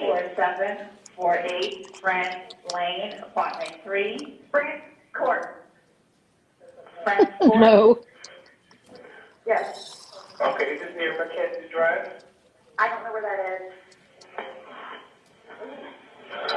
Okay, okay. It's still with Park Apartment. Okay, 4748 France, correct? Correct. All right, correct. Now tell me exactly what happened there. My boyfriend and I were playing last night, and I had him in a case when we were playing, and Okay. but kind of high speed kind of thing. So I fell asleep, and I woke up, and he was dead in the suitcase. So I don't know what happened. I don't know what happened. Right, okay, what's your apartment number? 3. I can hear your plastic. Yeah, it's like he had like blood. I'm sorry. And I don't know, like he had like an aneurysm on what happened. Right, okay, all right, okay. Listen, we're getting out of key. All right, okay. Okay, Now? okay, 40, yeah, man, this is, we're on our way there. You're at 407-716-8684. Okay, is he hanging from somewhere or what, man? No, I pulled him out of the suitcase. I tried giving him CPR. Okay, so he was in a suitcase? Yes, and I fell asleep. Okay, how old is he now? 42-year-old man. I still hear plastic. Is that you? We're setting up, okay, share something around there? No. Yes, ma'am. Can you hear me? Yeah, okay. All right, listen to me. Yeah, okay, but I hear plastic. I need to confirm this. No, right, I just need to confirm this. Is he awake at all? Is he conscious at all? No, he's purple. Is he breathing? No. All right. I need you to get him on the floor, flat on his back for me, okay? I did. I tried giving him CPR. All right. I tried giving him CPR. Yeah, okay, well, No, nothing happened. He's purple. okay, listen, he's in the definition of the bill. I need you to get it for me, okay? What is And it? do you have an AED available? No. All right, you right by him now? Hey, I'm Steph. sorry? Are you right by him now? Yes. Okay, let him flat. Okay, ma'am, listen. So listen, is he cold and stiff? Yes. Okay. Well, he's not necessarily cold, but he's stiff. And Right, okay. All right, listen to me. Listen, I want you to let him flat his back. Yes, I did. All right, okay, wait. Yes, and purple. Right, okay, listen, okay, man, that's fine. We're still going to put compression to him, okay? All right? Take the heel of your hand on his breastbone, right in center of the chest, right between the nipples. Yes. Put your hand on top of that hand. Ready, I'm telling you. Just like my hand can tell. Okay. Please, okay, your girdle. Okay, listen to me. All right, I want you to place the heel of your hand, okay, right between his chest, right between his breastbones. Put your other hand on top of that hand. Yes. We want to pump his chest to be hard and fast, going to live twice per second. I'm doing it again. Okay, no, just keep on pumping it. All you need to do for me, keep on pumping his chest for me. I don't need you to stop and talk or anything. I just want you to count out loud for me, okay? 1, 2, 3, 4, 5. Thank you, 6, Steph. 7, Love 8, you. 9, 10, 11. See, 12, this is so fake. 13, 14, 15. This is nice to me. Okay, man, just keep on pumping his chest. That's all you need to do for me, okay? Yes. Come on, please, hurry up. Okay, man, they're driving here as fast as they can. Okay, don't stop to say hurry up. Just keep on pumping and counting. I'm still doing it while I'm talking to you, okay? Okay. Still doing it. All right, just continue pumping his chest. Count out, I'll take a count with you. 1, 2, 3, 4, 5, 6, 7, 8, 9, 10, 11, 12, 13, 14, 15, 16, 17, 18, 19, 20, 21, 22, 23, 24, 25, 26, 27, 28, 29, 30, 31, 32. Please hurry. Okay, man, they're getting here as fast as they can, okay? He's there and he's purple. Okay, begin pumping his chest for me, man. I'm still doing it, okay? Still doing it. Just don't make me come. Right, okay, that's fine. You did a good job. Just keep on doing it for me. That's all right. They're getting here as fast as they can, along with the sheriff's office also, okay? Please. Keep on pumping, man.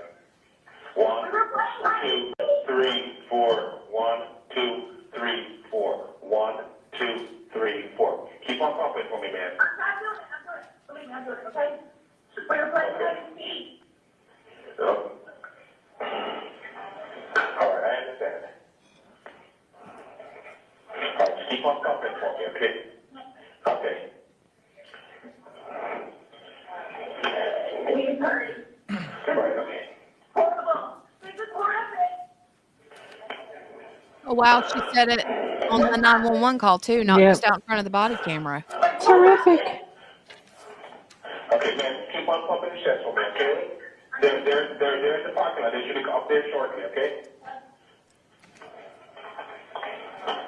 To be fair, he shouldn't have had her doing CPR. Right, okay, good. And you found them in a suitcase, you said? Yes. We were playing hide and seek last night. I fell asleep. I think they're here. Right, just keep on pumping the chest until they push over, I okay? am. Okay.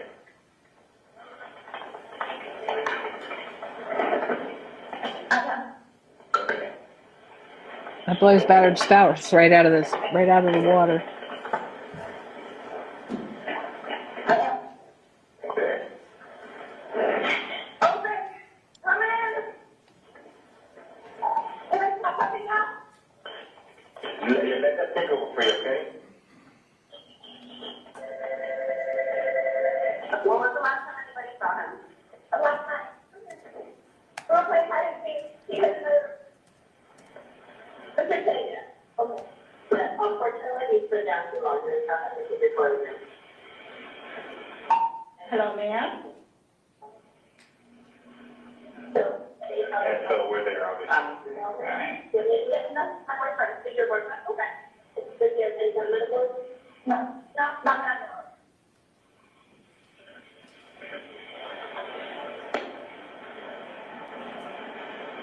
Hello? Hey, man, the back one's gonna take care of you now, okay? Okay, so we'll see you there. All right.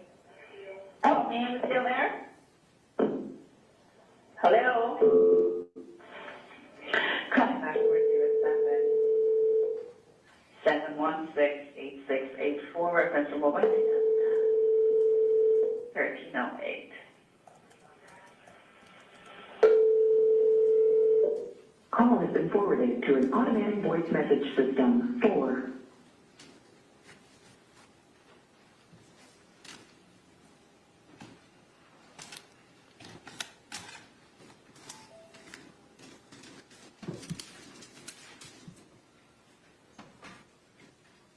Same, Miss King.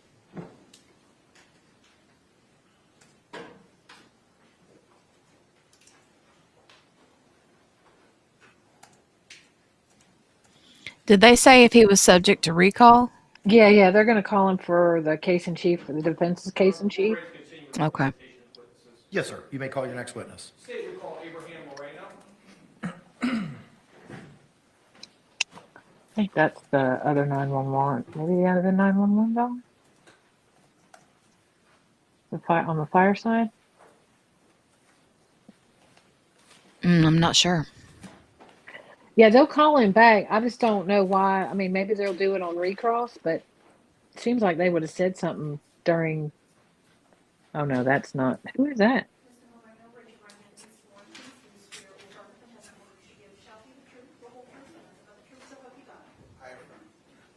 Sir, good afternoon. Could you state and spell your name for the record for us? Abraham, A-B-R-A-H-A-M. Last name is Moreno, M-O-R-E-N-O. Thank you, sir. You may be seated. Mr. Castro, you may inquire. Good afternoon, sir. Good afternoon. Tell us, what do you do for a living? I'm a maintenance supervisor for apartment complexes. Is that what your position was back in February of 2020? Yes, it was. And what apartment complex? Tealwood Park Apartments.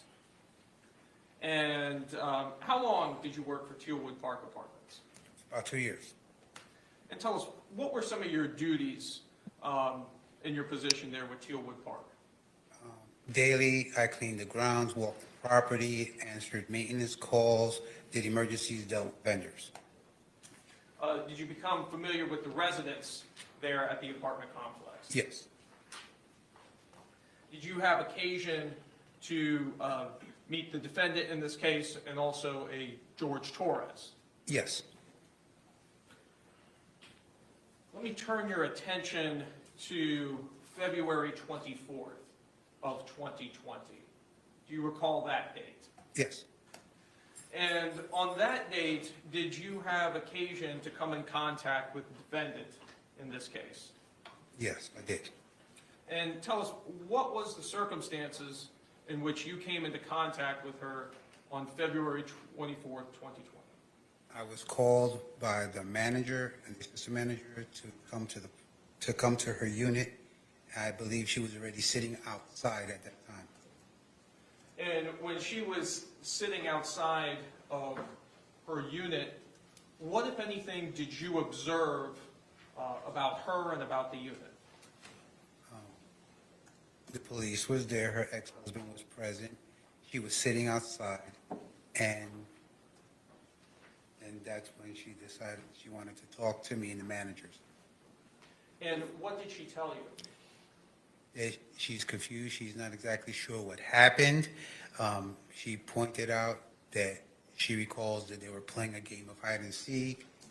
There was an instance where she was going to teach him a lesson, and then she just doesn't recall anything else until the next morning. What? Say she fell asleep? Yes, she did. Did she say things got out of hand? I don't really recall that part, but I do recall her stating that they were playing their game and that George went into a suitcase, and I didn't ask any questions. I just let her talk for herself. How long was this conversation? Wow. Hey, Michelle. For about Hey, Michelle. 5 minutes. Your Honor, I have no further questions at this time. Hey, Henny. Cross-examination. Oh, Henny's back. Yay. You may inquire, sir. Bro. Steph, if you're still here, Patricia was asking earlier about you, ma'am, and I told him in the chat all of your good news. I think she responded to somebody. Good afternoon. Oh, okay. I don't know for sure because This conversation that you had with Miss Boone, Yes, that took place on the 24th? Is that correct? yes. And who else was present on the time that the conversation was taking place? Standing right next to me would have been Melissa Sexton and Eugene Harris, as well as the officer who was in front of the door. Okay. So there was a law enforcement officer there that day, is that correct? Yes. All right.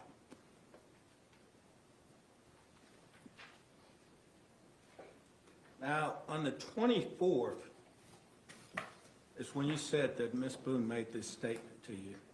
Is that correct? Yes. They were Ooh, playing good hide stuff. and seek? Good stuff, Michelle. Yes. And what else did she say happened?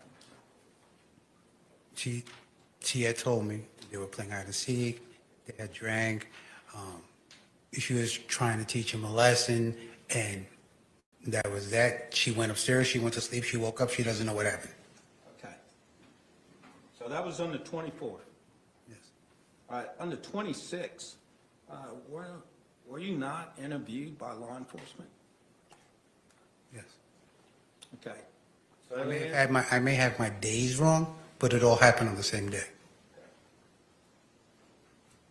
All right, the 24th, do you remember 2 days later that a Detective Scott Lowen conducted an interview with you at 4704 Lucier Court, Winter Park, Florida? You remember that interview? Yes. So that was 2 days later, is that correct? I would assume so. Yes. All right, so when he interviewed you 2 days later, did you tell him about this statement that Miss Boone made to you that you just told this jury in court? I did mention it to him. You did mention it to him? I mentioned to them that we did have a conversation. Did you tell him the content of the conversation? I may not have told him the whole content, but I did tell him we had a conversation. All right, well, what did you tell him, what content did you tell him on the 26th? That they were playing hide and seek, that she was confused, she doesn't know what happened. I do believe I did mention to him the fact that she had said that she was trying to teach him a lesson. Not that anything was done with malice. I didn't state that at all. Okay. So it's your recollection now today that on the 26th, you told Officer Lowen what you just told this jury. Is that correct? Yeah. All right. Sir,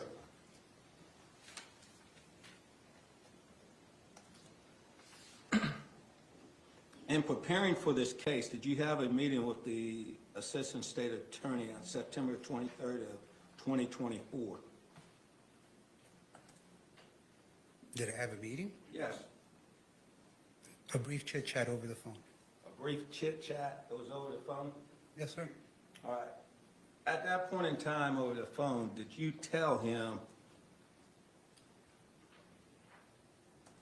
Wow, Morgana really is behind.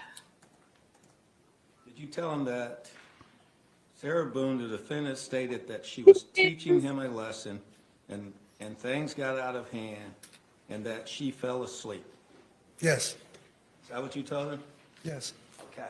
And that was in 2024 of September the 23rd of this year, 2024? Yes. Is that correct? yes, Are you telling us that back on February the 26th of 2020, you told Officer Lowen at that time the same thing? as I recall, yes.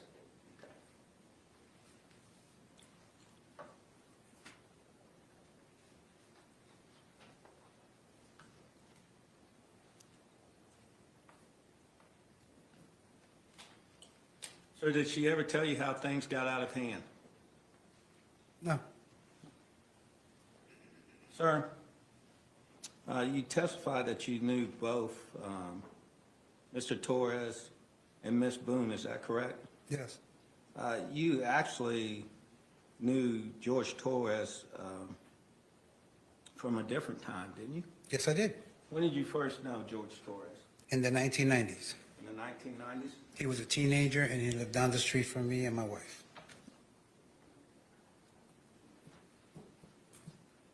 So you had had a previous relationship with Mr. Torres?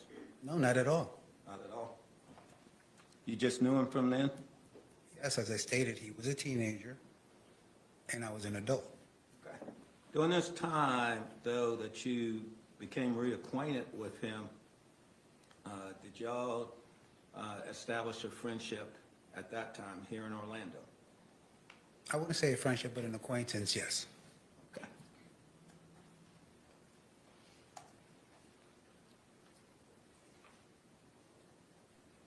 Right, India? Me too. Yeah, he's like, you're not going to get under my skin, mister.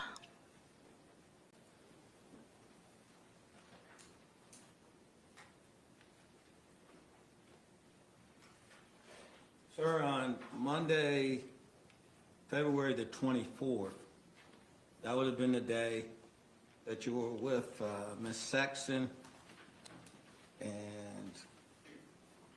Gene Harris Yes, out in front of the apartment. correct. Did you talk to law enforcement that day? No, You did not talk to him that day? I don't recall talking to him that day, no. Okay. Thank you, sir. I don't have any, if I can confer. You can, sir.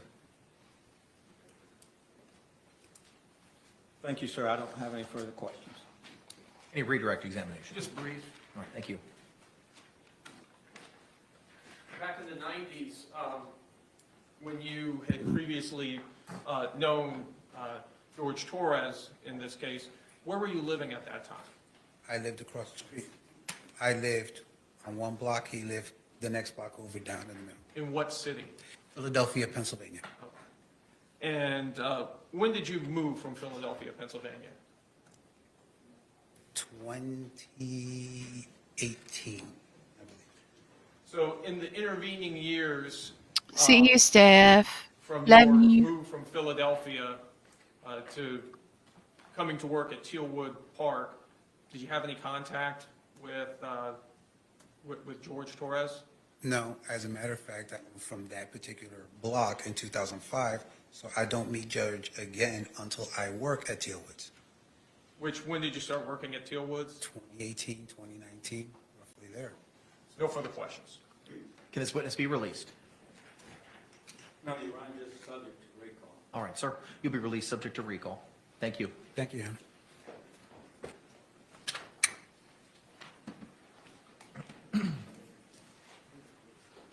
State, call your next witness. State would call Deputy Kayla Rodriguez. This is the one who had the main body camera. Remember, because it was a female Yeah. that wore Yeah. the body camera that we got to see most of. What's interesting to me with the witnesses that are subject to recall, they're not advising them that they can't talk about or watch anything, or which is usually what they do. They talked about that pretty early on about making sure, but Yeah, but they Good usually afternoon, ma'am. reiterate You can be it seated. every Please witness. state your name and spell it for the record if you could for us. yeah, this is Kayla her. Rodriguez. Yeah. Kayla, Kayla. Rodriguez, Rodriguez. All right, thank you. Cute. Statutory, you may inquire. Good afternoon, ma'am. Hi, Can you tell us who is that you work for? Orange County Sheriff's Office, And what is your position with the Orange County Sheriff's Office? Deputy Sheriff. And how long have you been a deputy sheriff? A little over 8 years, since 2016.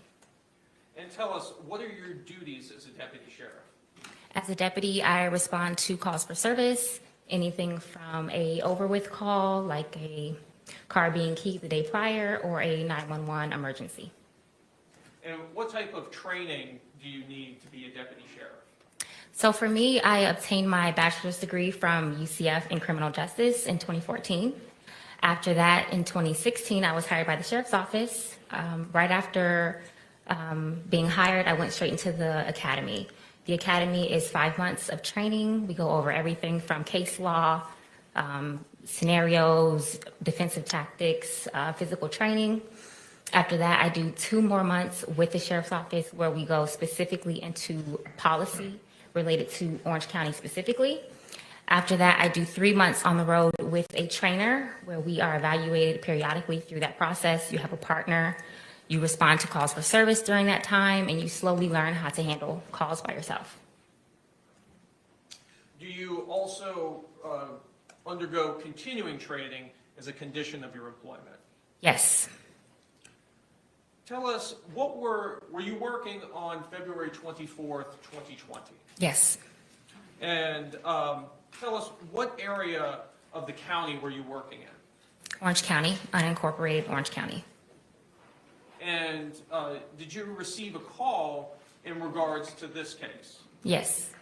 And what was that call? What information did you have at the time you received the call? So the dispatcher informed me that a woman called 911. She was actively performing CPR and that her boyfriend was in a suitcase. And did you respond out to the scene? Yes. And when you responded out to the scene, were you dressed similarly as you are dressed today? Yes. And just for the record, you have, it looks like a standard green uniform on with a tool belt, your firearm, and also radio, body-worn camera, badge. Yes. Hey, Melinda. Tell us about your body-worn camera. So my body camera is used to capture scenes when we arrive. Hey, Melinda. So as we are conducting any sort of law enforcement action, we turn our camera on. When you turn your camera on, tell us, does it immediately capture sound at that point? It does not. When we activate our camera, it goes back a minute, and the minute that it goes back to, you don't hear any audio for that first minute. Tell us also about the capacity and the battery life of your camera as well. So the battery will last us an entire shift typically if it's in a buffering mode. So if we're not recording, it will last the entire shift. As we record, it does drain the battery. So typically we will turn it off if we're sitting in our car for an extended period of time, if we call our supervisor, if we're talking to another deputy on the side, away from a scene, we will not have the camera recording. If it recorded throughout the entire shift, the battery would die. We would need multiple batteries. So you actually activate the camera in order to begin recording? Correct. Was your body camera operational on this call out? Yes.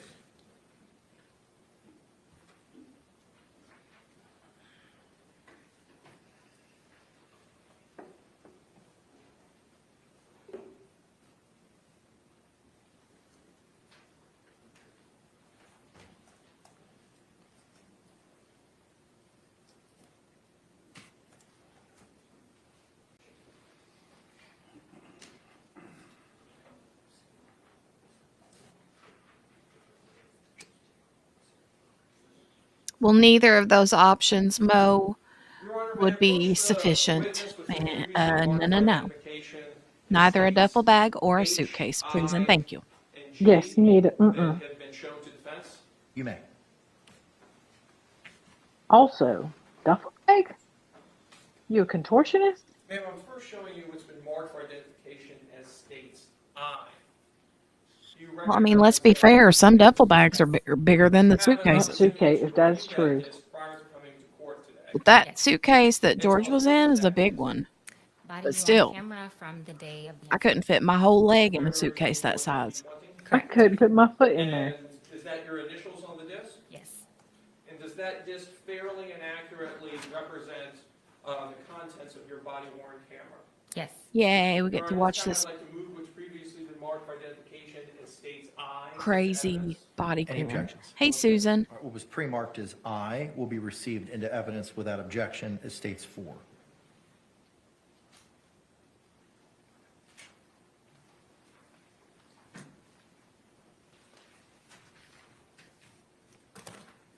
Ma'am, next I'm showing you what's been marked for identification as states H. Can you take a look at that disc? Tell us, what is that disc? Body worn camera from the day of the incident. From February 24th, 2020? Yes. And did you have an opportunity to review that disc prior to coming to court today? Yes. And is that your initials on the disc? Yes. And does that disc fairly and accurately represent the contents of that portion of your body-worn camera from that day? Yes. At this time, I'd like to move what's been marked for identification identification as states H into evidence. No objection to any of those coming in. What was pre-marked as states H will be received without objection Hey, as states Susan. 5.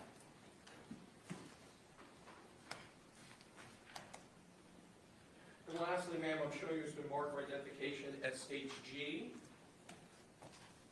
Do you recognize this disc? Yes. And tell us, what is that disc? Body worn camera from the day of the incident. From February 24th, 2020? Yes. And you had an opportunity to review this camera prior to coming to court? Yes.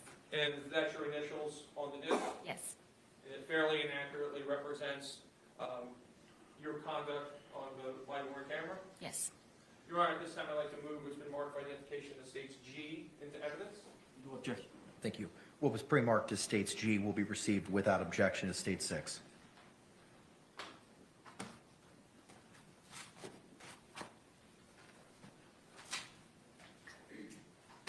In your Honor, request permission to publish states 4. You may. Your Honor, may we dim the lights and use the overhead projector? Yes.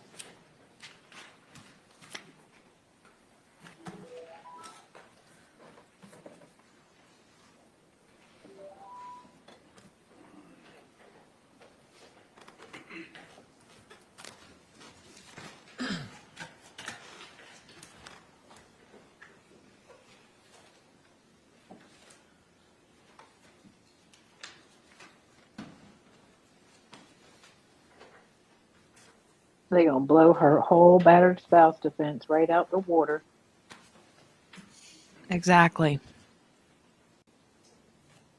You have to admit to doing it.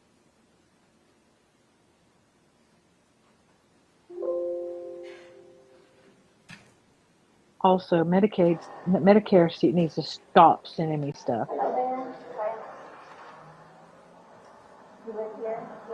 You ain't old enough for that yet.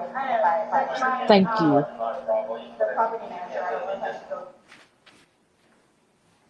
Tell him really quick, or we'll take care of that. Where's he at? Oh, don't worry about that. We'll take care of that for you, okay?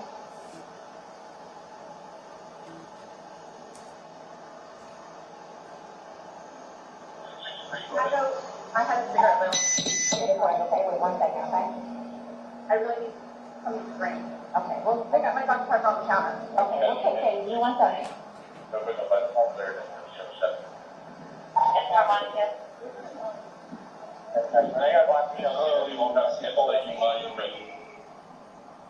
Put the time. What you called it? Is that the time you called it? Okay, perfect.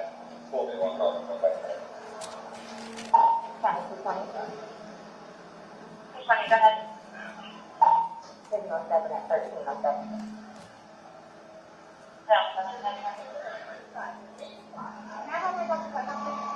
Can't go back inside. What's going on? Who is he to you? Boyfriend? Yes, for like 3.5 years. What happened? We drank last night. Can you pass this to the around to the SB guys? Stop. They need to sign that for sure. They're with me. Okay, now okay. No. Each of them has to. This might be a real thing. But each of them has to put their name. Normally we always. I just put everybody. Yeah, you know, what's going on? I just got here to fill me in. No problem. Like, we're putting a puzzle together. We can do some artwork together. You were putting a puzzle together? Yes, we have a puzzle that we started in there. Okay. We've been doing art, trying to take stuff off the wall to make new art put up there, like having a good time with one another. But we had a bottle of wine last night. Okay. So then it's like, we decided to play hide and seek, right? Okay.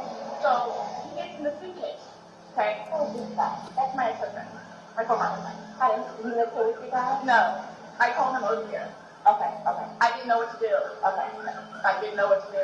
Okay. So then he came over here. Here, let's talk inside here, okay? I called you guys.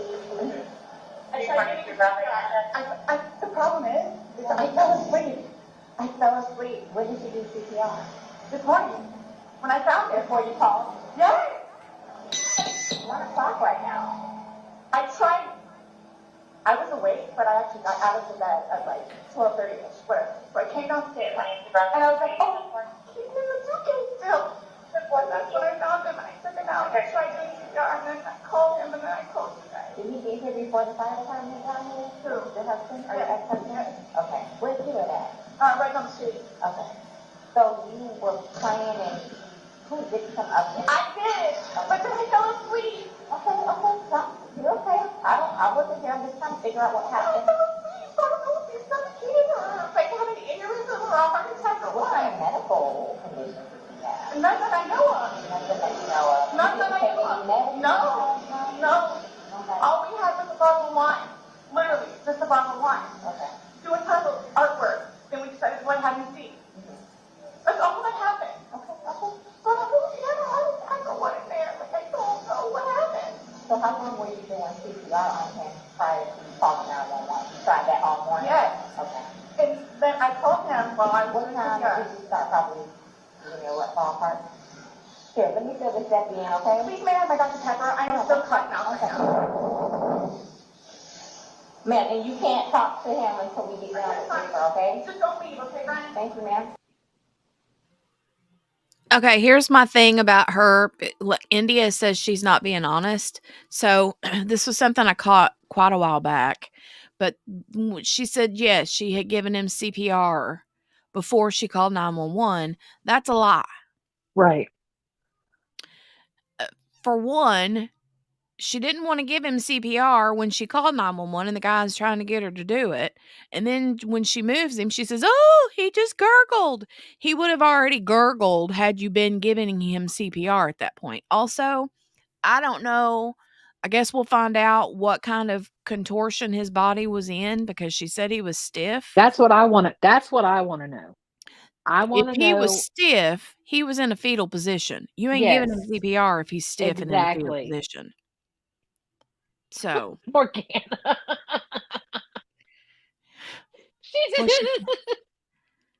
Frosted Hey, brown sugar cinnamon Pop-Tarts are the only Pop-Tarts. Okay. Them's good. Hey, Pang, welcome in. Penguin. Love the name. Oh, Penguin. hi. May I have a Dr. Pepper? You can have your Dr. Pepper. You can have your cigarette. You can have your Pop-Tarts, but Sarah Boone cannot. Right. I like that picture. What is that picture? It's of a penguin. Oh, I can't. Oh, it went away. Okay. It's a penguin. It's a penguin. Oh, look at you. But it looks different than it looks like it's got muscles. It does. Oh, okay. My bad. Yeah. Oh, I see it now. Okay. I look, all I could see was like a skull. It looked like a skull to me, the belly with the hands. Oh, yeah. He's Looked got like a skull. abs and everything. That's cool. I like the name. I like it, Penguin. Penguin. I like it. Yeah, she has That's a me with cotton no mouth. coffee. That is fact. That is fact. That's fact. I gotta have my coffee too. All right, here we go. See a whole lot. Thank you. I know. Do me a favor. Stand over there by that car. Give me 1 second. There's a dog in there? Yeah. You want to help clear the back bedrooms real quick? Just make sure there's nobody else in here? Is he here by himself? Nope, he was here with the girlfriend, and that's the girlfriend's ex-husband. He's going to speak it. They were planning how to go speak it, what she said. She's been doing CPR on him all morning before calling us. Yep. So I'm going to go ahead and start. We haven't seen this, you guys. We haven't seen this before. That's what I was going to say. We haven't seen inside the house. Here, come here. Oh, perfect. Okay. Well, he was laying there. And he wasn't curled up. Yes. Okay. Come on. Come on. Good boy. Thank you, brother. I'm sure it's empty, but just want to make sure. My mouth is on the floor, y'all. He was laying flat. I mean, he couldn't have been very stiff. How was he in the daggone suitcase? I'm so confused. Wow. I mean, I I just fully knew he was in expected the him to fetal be position. like this, like curled up. Oh my gosh. It's happening. And what? But wait, wasn't he in a different area? Like, if No, I think he was in the doorway.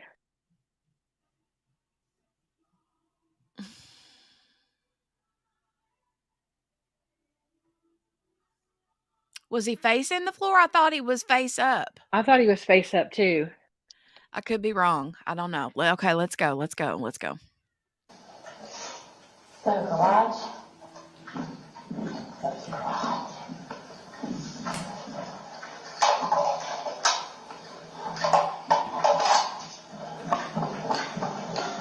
All right, I guess we're gonna have to set up a crime scene now. Oh, yeah.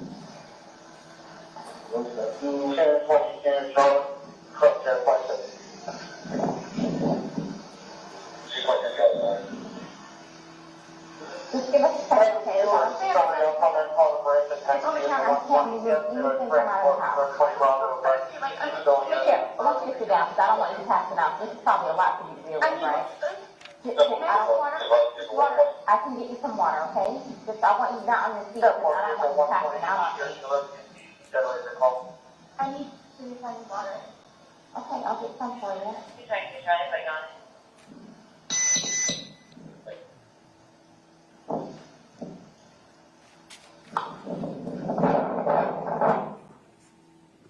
Oh,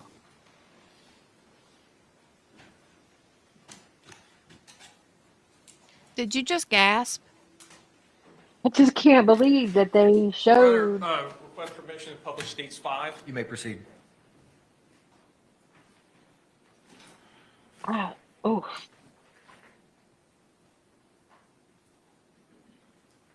they didn't warn nobody. They didn't say nothing. They don't usually, do they?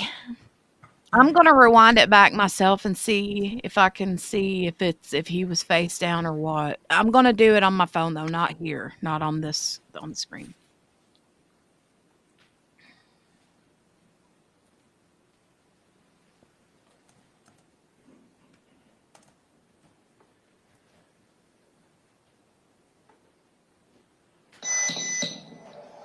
Let's go ahead and start making the call. Ma'am, could you go ahead and give me his last name, Torres? Spell it for me. Torres. And his first name? George, Jorge. Jorge. J-O-R-G-E.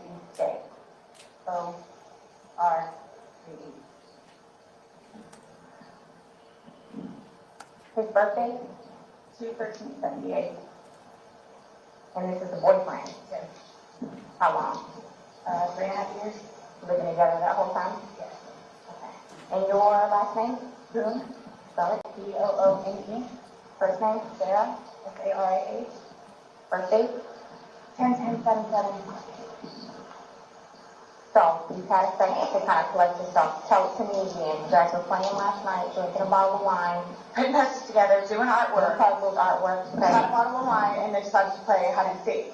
So, he gets no, he's face up. I mean, I know that I was in bed probably by, like, what, 12:30? Yeah, I just went and looked again. He's face up. And I fell asleep, forgetting that he was in the suitcase. Playing the hide and go. Yes. And at some point, you put him in the suitcase? No, he got in the suitcase. So he thought it would be funny to be put in the suitcase. So I was like, okay, well, I'm going to joke with you, and I'll dick you up and make him, squirm a little bit, whatever it is. But then I fell asleep. I fell asleep. Where was the suitcase? Right where it is. Right down there? Yes. You zipped him in there? Yes. Thought it would be funny a little bit? It was. We both were laughing about it. Okay. And then I fell asleep. Where did you fall asleep at? Upstairs.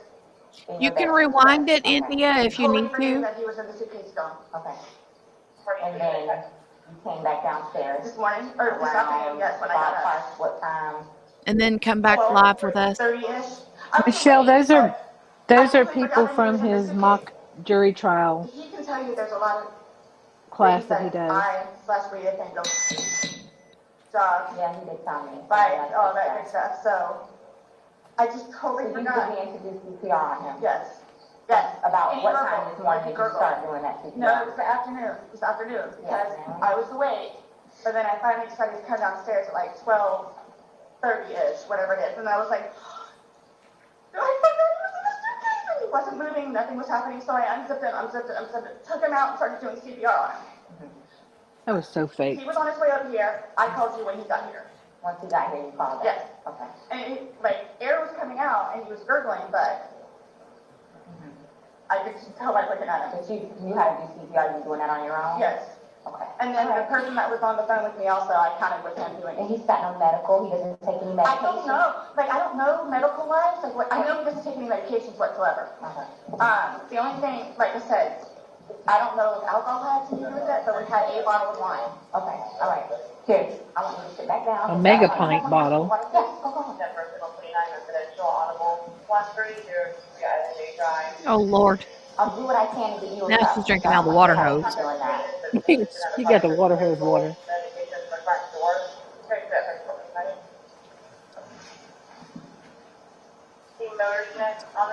The cups are like right there. Sit right here, don't talk to the ex-husband right now. I won't. Can I have a cigarette, please? Ma'am, I can't take anything out of the house. It's on the back porch. Nope, all of it, secure, okay? I'll try my best to said get nope. what you need, okay? Maybe one of these days you pack a pack from someone, sit down. No and I'll cigarette try and get for what you. need, Come okay? back 1 year. Okay. I don't want you on your feet. I'd be losing my ever-loving mind if I was still smoking and they wouldn't give me a cigarette. Yes, you could. Oh, I would be too. I'd be pecking on everybody's doors, Yep. neighbors, everybody. Somebody give me a cigarette. Not even one cigarette. Like, I want a whole Got my whole pack. pack. Because at that point, I'd be sitting there, sitting my toe down, I'd be lighting one after the chain other. smoking one after the next. Oh, now they blur it out? Now they blur it out. I was getting ready to call you guys. Little late for that. We saw him. Oh, George. Want to talk over here? God.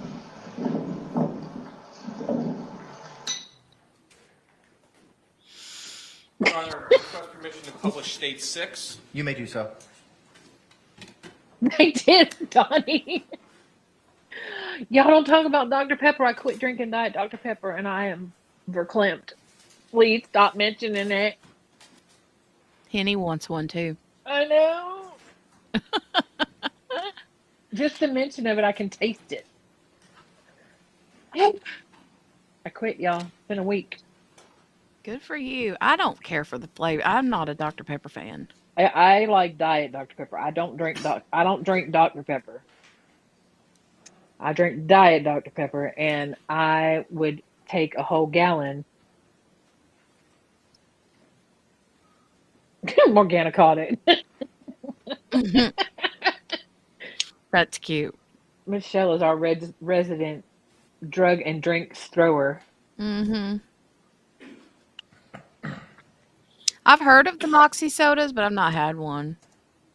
Moxie. I'm not talking about soda. I'm not talking about soda, y'all. Let me drink my water. Excuse me. I'm drinking my coffee. I already had my coffee. I only have 1 cup a day. Who are you even? It's a big cup, but yeah, I know. I should have more. These symbols multiply. This is bull. You get enough water? All right. You want to stay seated. I don't want you getting lightheaded. That's my cup. So remember I said the detectives were going to come out and talk to you and go from there. You know what I'm saying? They're here. They're going to ask you a few questions and then go from there, okay? All right. All right, sir. My name is Chelsea. My partner Scott. She's back. Hi. My understanding you reside here? Okay. Is it just you? Okay. Ew, Michelle. No. Your former husband. Okay. But you reside here with George, and then your son lives with you, or lives there's 50-50. Yeah. Okay. So from what has told me, she explained last night that you guys were drinking a bottle of wine, and around midnight, you decided you guys. Okay. You guys decided to play hide and seek. Well, we were playing hide and seek, and then... Was your son home at the time, or? Okay. No, with my with Brian. Okay. So adults were playing hide and seek. Gotcha. Like that. We were putting puzzles together, we were doing artwork. You can see the puzzle that we finished in there, and then the artwork, and then... Right, penguin. Mm-mm. Okay. So he decided to get be talking about it too. To get them up in there. I go upstairs and fell asleep. So this morning when I Penguin, did you hear the opening got statements? up out of the bed, I thought for sure he was downstairs on the laptop. Really quiet. But then I came upstairs and I'm like, where is he? Like, and that's when I found it. Okay. I don't know what happened. Okay.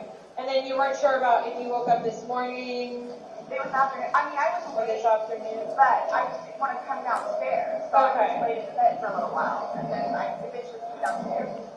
I wasn't ready to discover his body yet.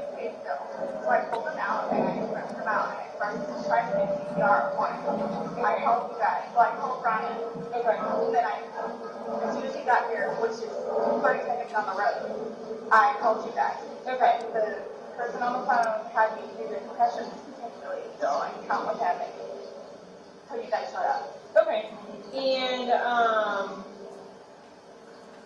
so as part of our investigation, we obviously have to go inside the house. We have to look at things. Are you okay with us going in the house and looking at things? Okay.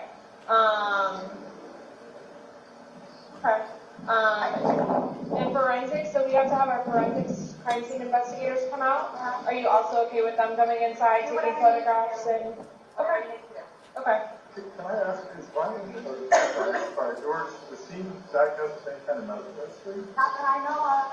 Not that I know of. I don't know. I mean, he doesn't take drugs. I mean, we'll have to take him on a warning here and there, but I don't know. Like, Well, that would be my next question. So you guys don't normally drink? You just drink once in a while, or? well, I'm gonna say like, okay, I guess normal drinking is like we will have like a glass of wine or two, like while we're cooking dinner, or something here, and we'll say that's coordinating with him. We'll be from there. But it's not like. You a whole lie, ma'am.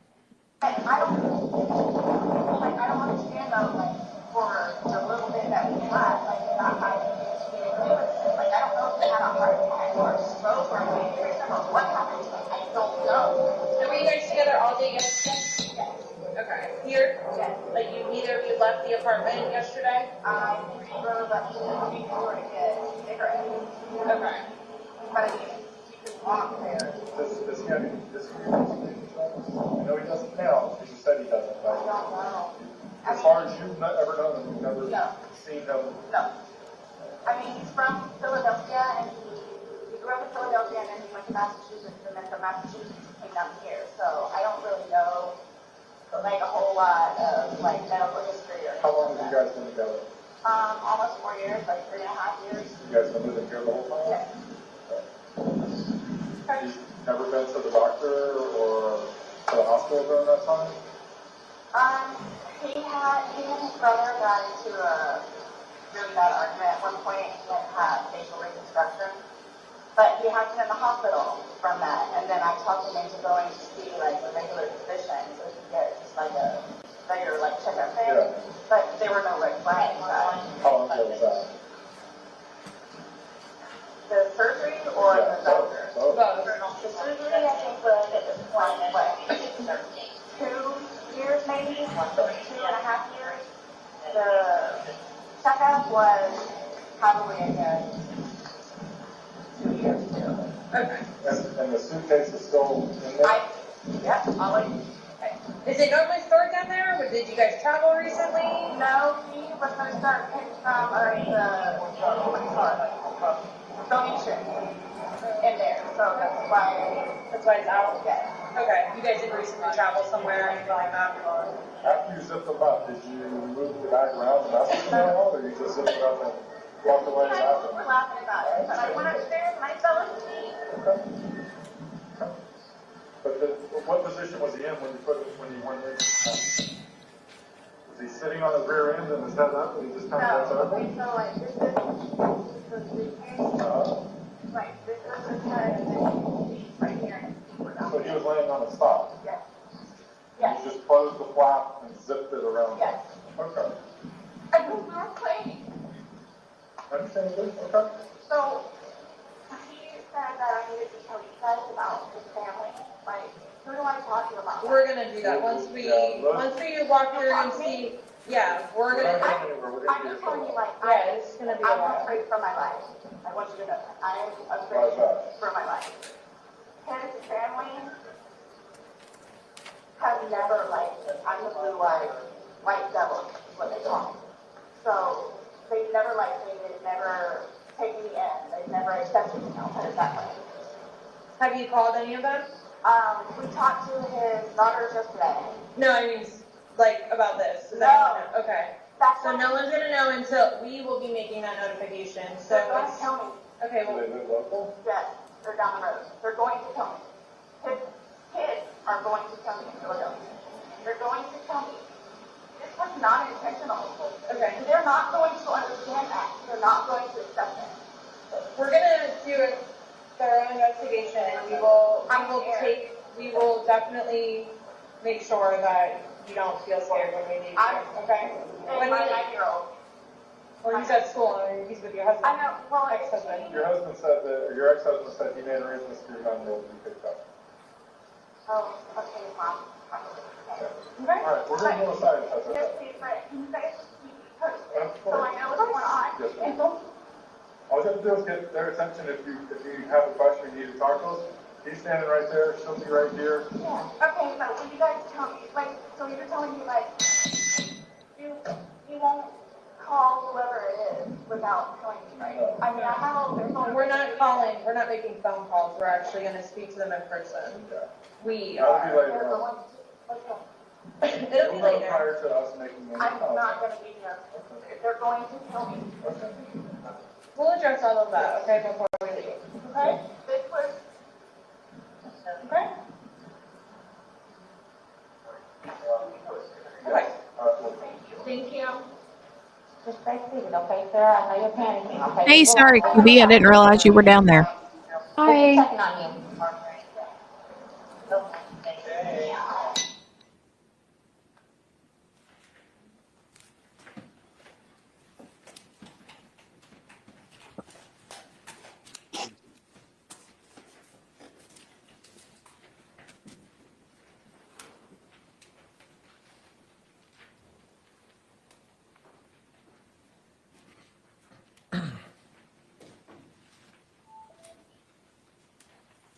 Hey, Margaret.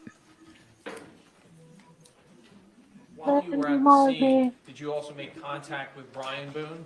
Yes, Did you take a statement from him as well? I did. Were all your interactions with the defendant on that day captured on your body-worn camera? Yes.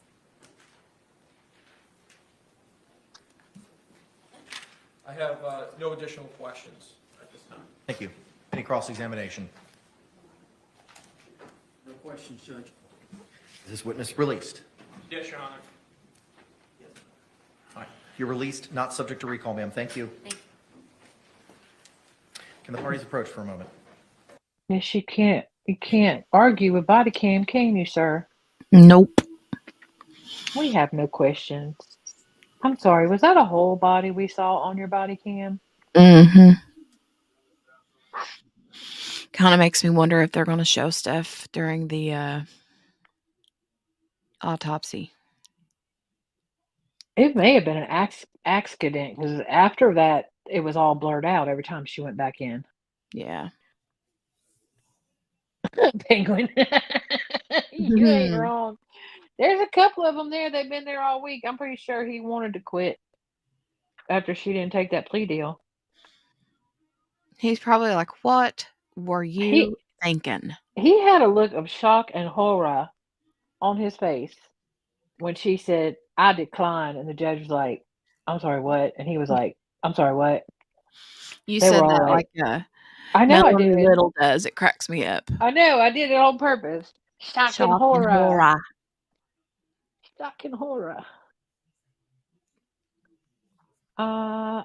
Word on the crime streets is that 5 cameras were taken. 4 journalists were kicked. Lord. You know, there's some journalists that are happy though. They got room for more press. Mm-hmm. You know I it. don't know. I don't believe nothing. I don't believe none of it. I think it's a whole lie. Everybody is saying that they put the cameras down when that van drove up. Why would somebody from the AP press risk themselves Who knows? I don't getting know. tossed?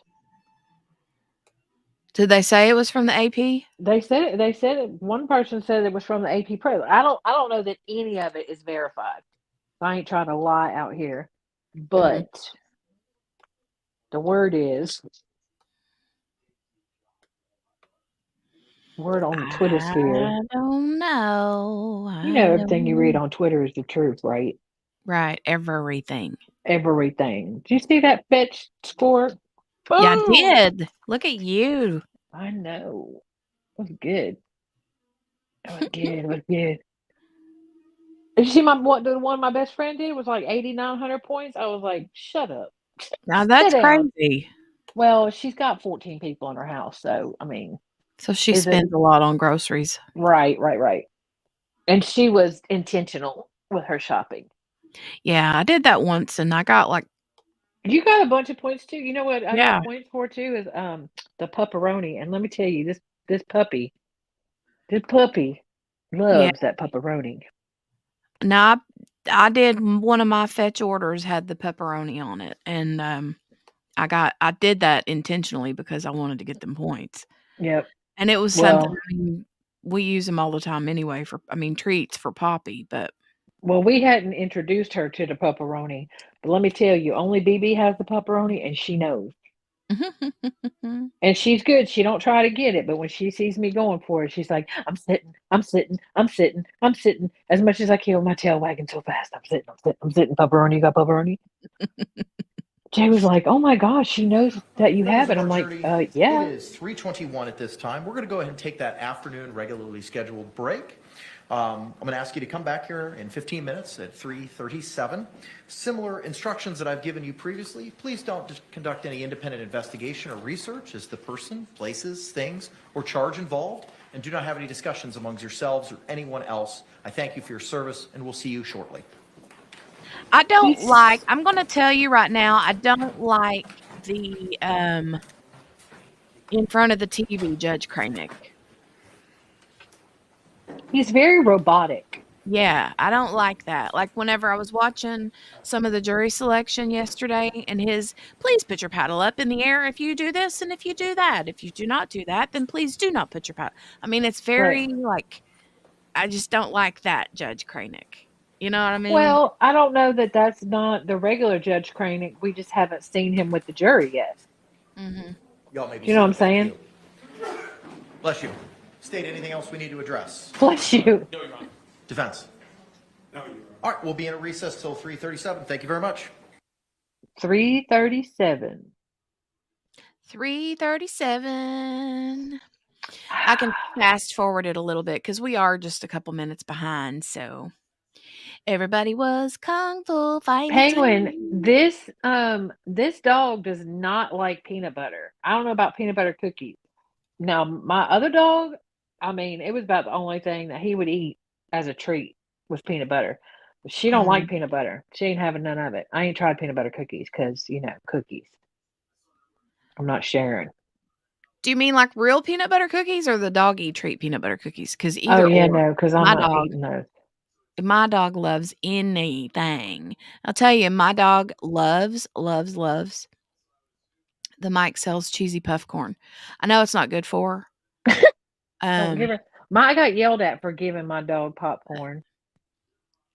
So well, this isn't apparently actual popcorn; it's puff corn.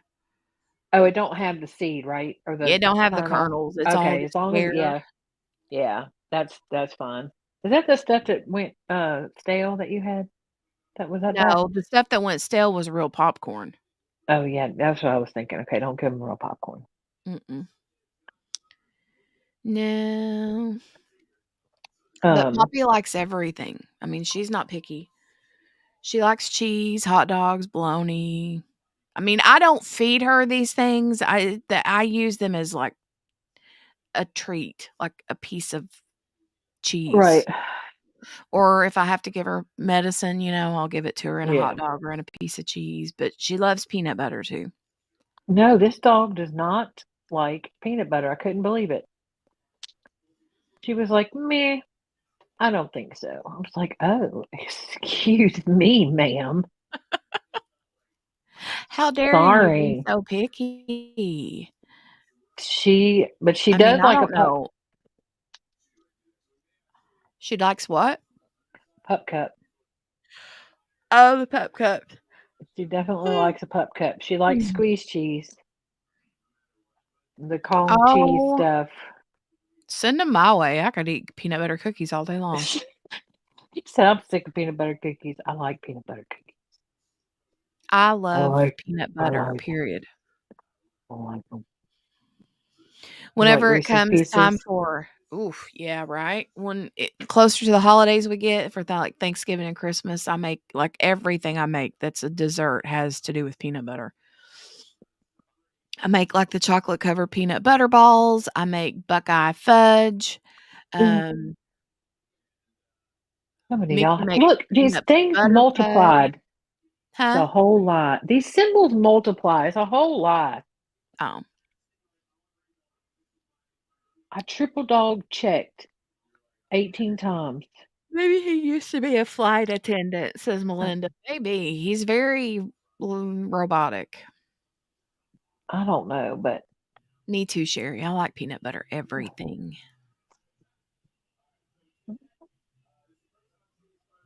I love peanut I butter. like the honey peanut butter. Ooh, that's good too. That's really good. I don't hardly ever I don't never buy the, like, specials kind of peanut butters. Well, the kiddos probably don't like it. Mm-mm. No, they like the plain stuff. Ugh. I like the Man, crunchy peanut butter every once in a while too. I have both. I keep both because you never know. They made me do it. Ugh. Sorry. Stop it. Um. Yep. I'm putting down glow in the dark drills. Donnie said I choked on a peanut butter sandwich once, that's all. It's Oh easy to gosh. do, though. It's easy to do. Yeah. Ugh. I'm gone. Let me back in. Hello. You're not gone, you're right here.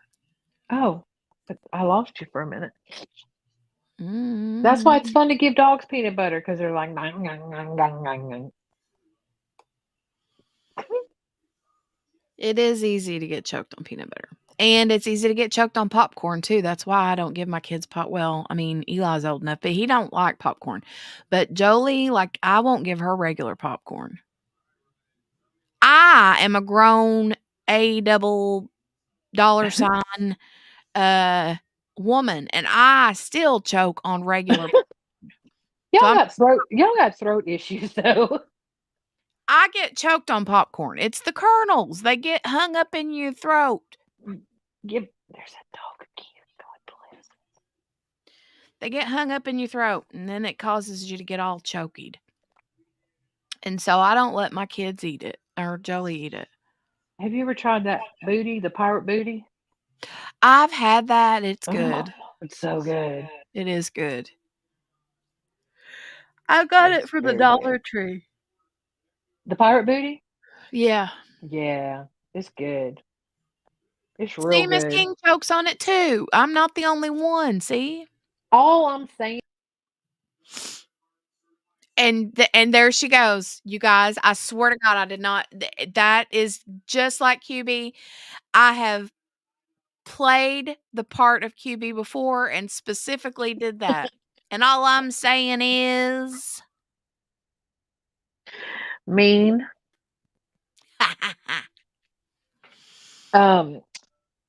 Yeah, the pup cup is the whipped cream. Ma'am, come back here. I'm right here. You are too many minutes behind. What? I'm not behind. Yeah, you are. I'm echoing.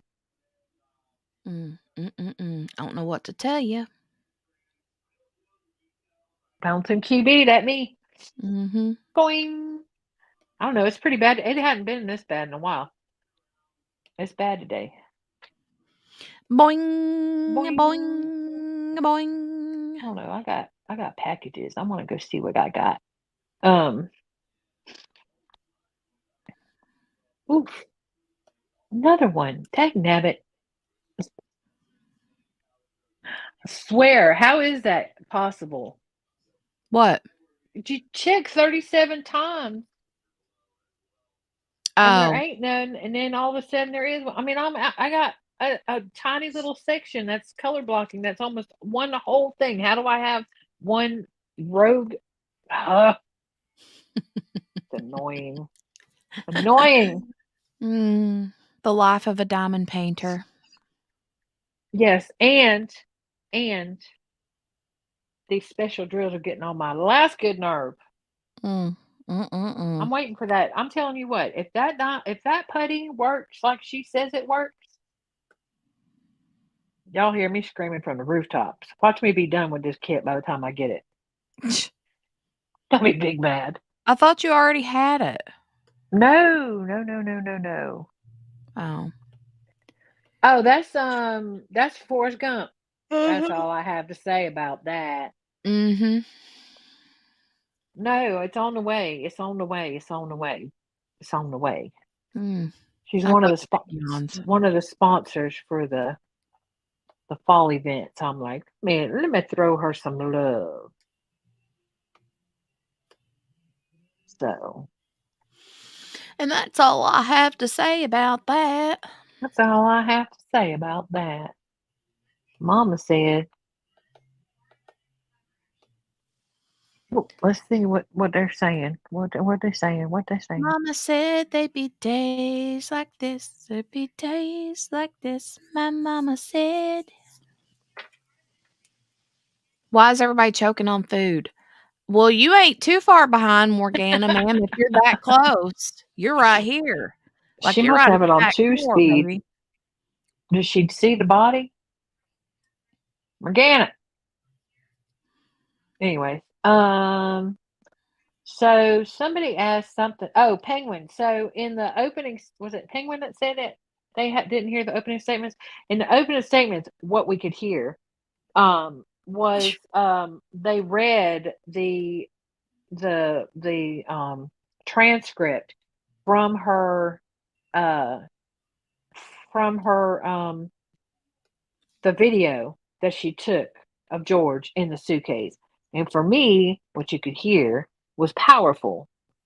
I mean, I thought it was pretty powerful. Didn't you think it was pretty powerful? I thought it was pretty powerful. I thought it was. The And the way he defense said got it up and yesterday, too. The way he said it yesterday, too, was because I heard it Yep. during the jury selection thing. Yep. I'm just saying. I thought it was pretty good. I'd be like, y'all get me some free lunch. Go ahead and let me know when you got that form. And there's another one. You son of a biscuit eater. Okay, I have to have gotten everything because there's only one symbol left. Just hiding this little question mark, just hiding over in the corner. Rude. It's like, hi. I know. That's what they keep doing it. And like I keep looking. I even got double glasses on. Oh, she means business with the double glasses. I am. It's bad. Sir, can you move your head? Oh, he did too. That's Owen, ain't it? Probably. Excuse me, sir. Get your big Get out of the noggin out the line. way. Thank Get you. your big old head out of the way. You know they're listening to us. Look, they listened. Mm-hmm. Just like when Donnie screamed, they heard Donnie scream, and they covered the body up. They buffered it out. Yep, buffered. What is that called? Why is my brain blurred it? Blurred. Yeah. Look, my brain ain't braining. You had a whole stroke on the stream earlier and forgot a whole thing. So don't talk to me about it. I had one. Yeah, because you were like, I totally forgot what I was just talking about. Oh, I did. You did? Oh, well, you forgot. You forgot. I forgot that I forgot. That's bad. Hey, Lola. We ain't buffering. Are we buffering? I'm buffering. No, my brain is buffering. Oh, I was going to say, are we buffering? Also, I lost a whole stopper for one of my trays, and I am big mad. We are having snacks, Pilola. Yes, we're having Yay! snacks. Ooh, what can I have? I got all kinds of snacks. You know, goldfish are on the fetch too. They giving all kinds of points. Like goldfish. I like goldfish too. Like, especially them flavor blasted ones.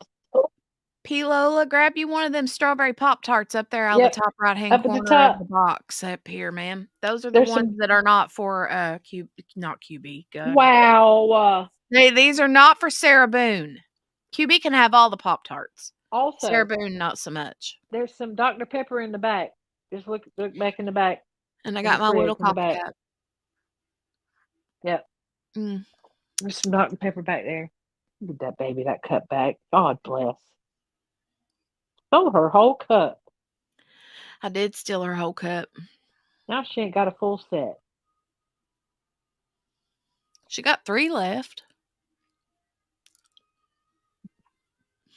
I'm gonna have to buy her an actual like tea set for Christmas. Oh, like a real one? No, not a real one, but a bigger like. But a real plastic one. Yeah. Yeah. Like a pretty one, you know, not some janky little. You just want more little cups. I mean, I do have a thing for little cups, so I have a thing for big cups too. Be like, look, listen, I got you a whole new set. Can mommy have all your little red ones now? I'll take these now. Thank you. You know what those little red ones remind me of? This is how bad it is. You ready? I know what you're gonna say. What? Tupperware? No. What? Match Factory. Oh God. They remind me of Match Factory. I hate that game. Oh, there she is in her garb. Oh, at least she don't look like she's still in a I'll show you how much smaller we can get, Pilola. Hold on a minute, ma'am.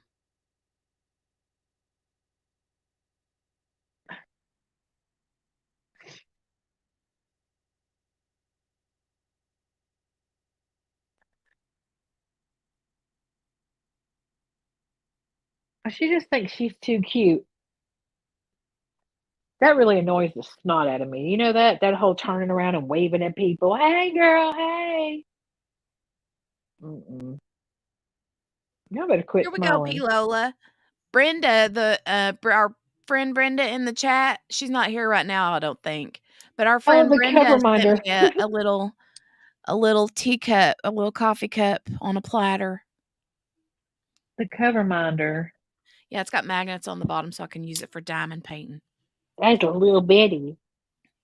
That's little bitty. I mean, you know, let's compare them. This one. And this That's my one. cup. Where's my cup? And then this one. Ain't that a little bitty? Covered up my whole face. That's my cup. Mm-hmm. I looked up that artist. I can get stuff from the artist, but I can't find that cup. Oh, really? Yeah. I forget where I said it came from. Oh no, I have it on. I found them on the Etsy. Laura Kirkland Designs for Glory Yes. House. HAUS. Yes. I'll look them up. My cousin went on vacation somewhere, I think in Florida, and she brought me that back as a gift from maybe it was Tennessee. I don't remember. I don't know, but I want the cup. We are back on the record, case number 2020 CF 2603, State of Florida versus Sarah Boone. Let me get appearances for the state. Duke Kester on behalf of the state. William J. for the state. Defense. James Owens for Miss Boone. Tony Henderson for Sarah Boone. All right. Ms. Boone is still seated at counsel's table wearing the same black. I'd like to know how she went from pro se to 15 different attorneys all sitting right here behind her. I'm telling you, that Owens man, he is a blessing for her, and she better be good to him. Suit and pink blouse from this morning. State, anything we need to address before we bring back in our panel? She's supposed to, Penguin. He says Let's she's go ahead going and to. stand, and we can bring back in our panel. Yeah. But they're going to, she supposedly word on the crime street, she's going to narrative form. So that means she's a lie. She's a whole lie. And her attorney ain't going to question her.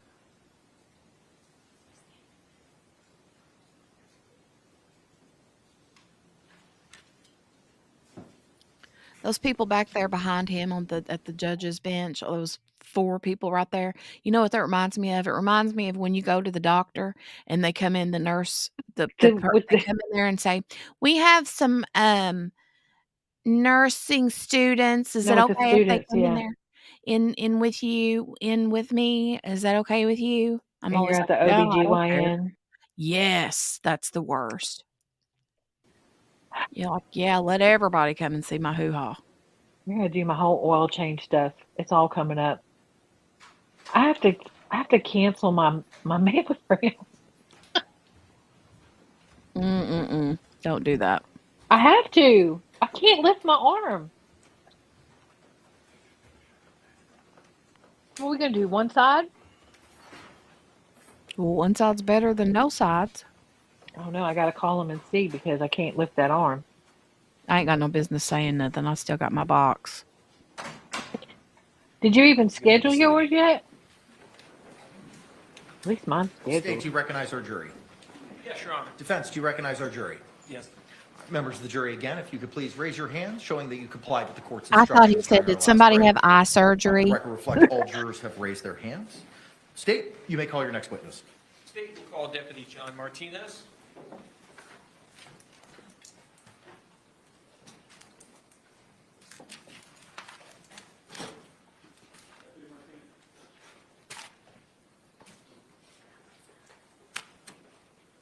This is a whole farce. Uh-oh. Which one, Donnie? What did I say? What did I do?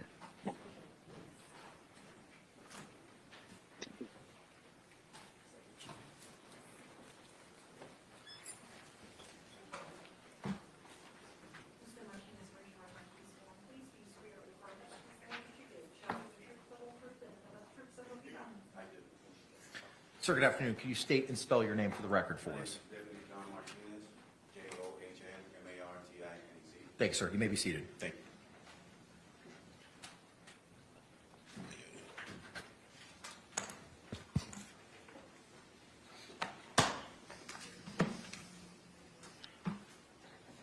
You may inquire, sir. Good afternoon, sir. Good afternoon. Tell us, who is it that you work for? Orange County Sheriff's Office, And what is your position with the Orange County Sheriff's Office? Deputy Sheriff. How long have you been with the Orange County Sheriff's Office? I'm going on my 16th year. Prior to working for the Orange County Sheriff's Office, do you have any previous law enforcement experience? I do. And where was that? I first started my career with the New York City Police Department Oh, And snap. how long were you with the New York City Police Department? about 10 years. And what was your position with the New York City Police Department?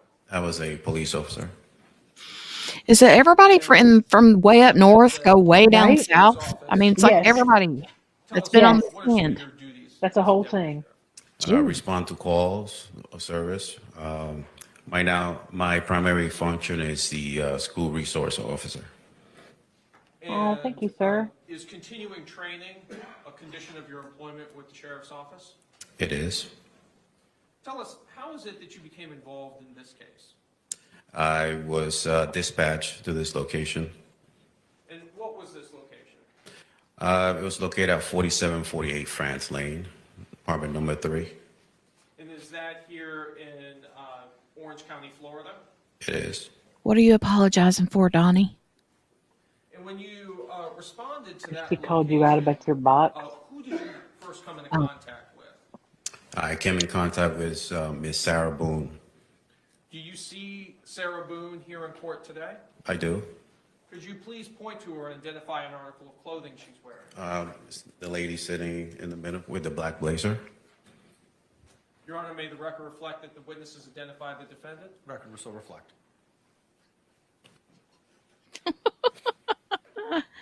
I love you, Donnie. You crack me up. During the time I that quit. you, I quit them. were on the scene, did you have a body-worn camera?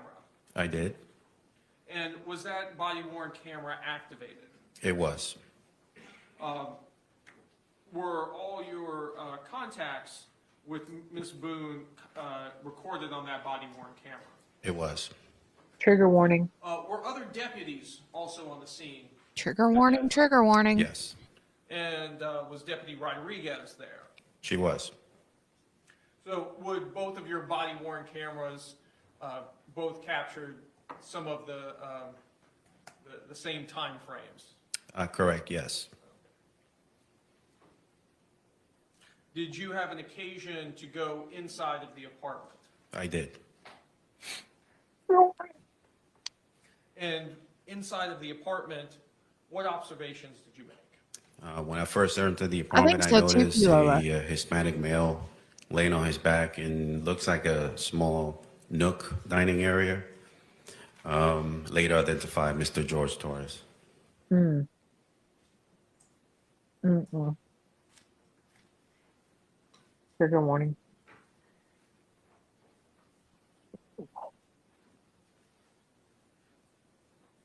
Your Honor, may I approach the witness who's been previously marked for identification as states K and been shown to defense? You may.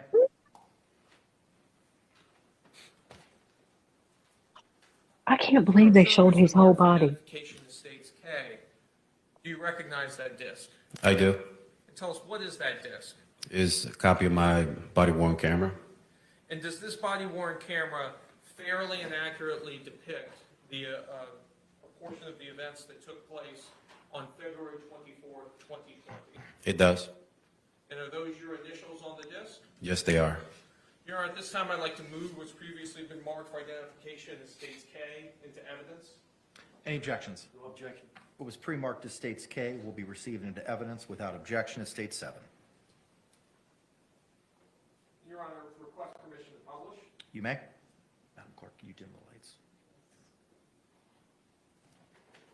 Be prepared to see it again, just in case. Trigger warning, trigger warning.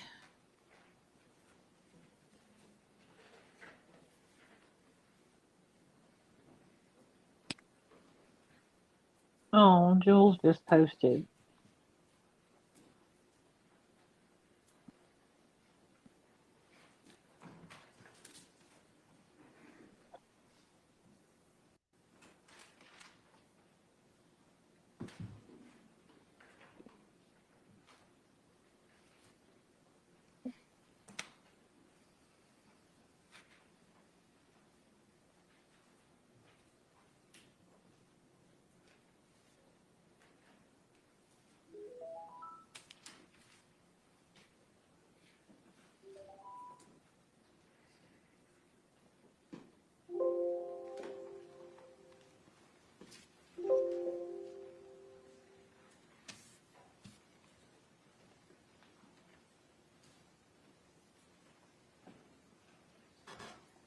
Sorry. You're good. But Pilola, you're right. He is a nice looking man.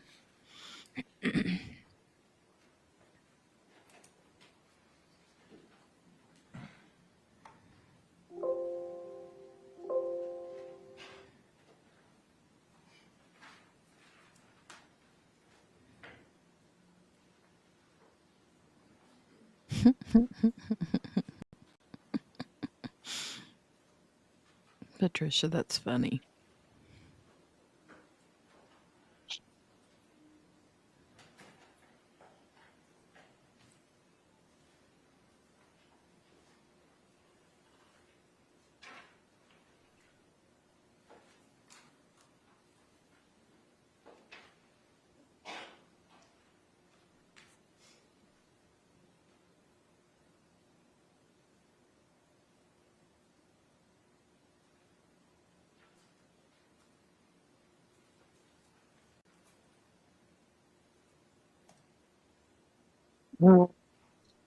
Nope, he was in a navy blue shirt.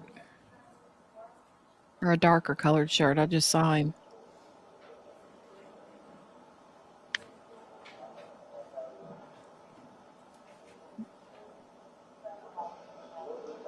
They're coming out now. I'll get you somebody, okay?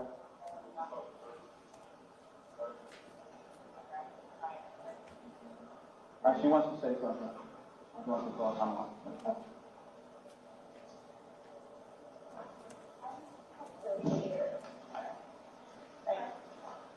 Don't know anything though, like why or how? So that we will not know the answer to that because we're not. So what's gonna happen? We're gonna go to the prosecutor's office and they'll have what's called an autopsy. Yeah.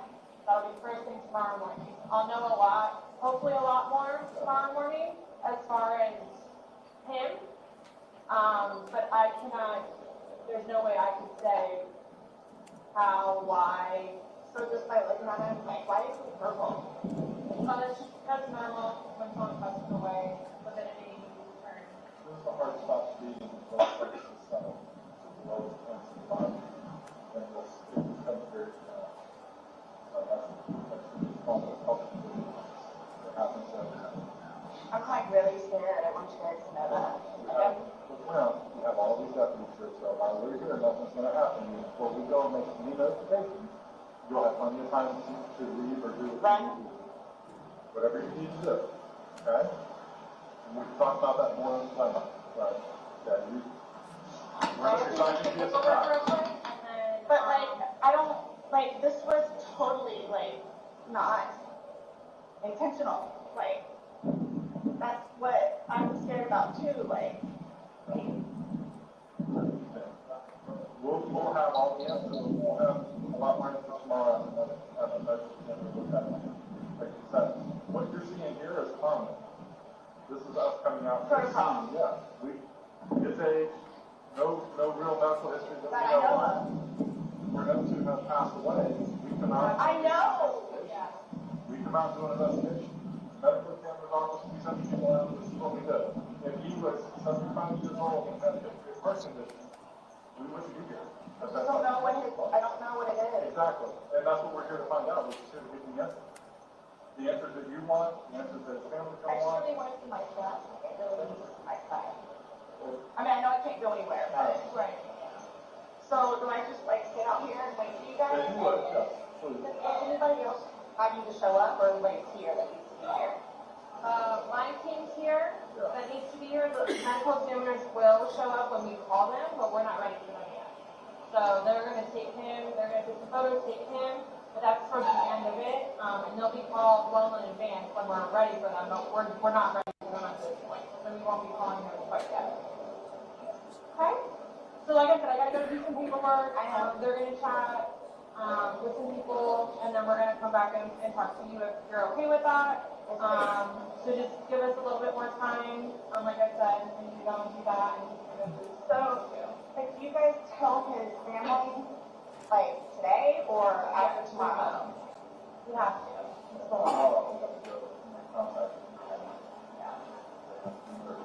Our investigation is pretty much complete here. Once we get here, we will be going to. But again, we'll know, I'm not gonna just go into it without you knowing, you'll know. Talk to you about it, anything like that. Aw, QB. What you guys and how you do it. Thank you. So, but Welcome. What do you tell? I love that and the milestone chats. I always forget about those. Member for I 2 forgot. months. Yeah, I'm almost at 3 months, but Well, you got to use your membership milestone thing. That's pretty cool. I like that. Here, hold on. Let me get a little bit of a. Sparkle. I Where was the is first it? member, y'all. Sparkle. Here we go.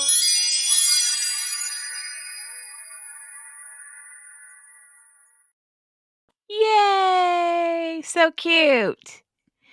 You remember I that? love you. Love you. It was twice because I signed up under my old account and I was like, crap. And then I Oh, signed up I under my forgot new about account. that. I forgot about that. I was the first and second member. Yay. Yay.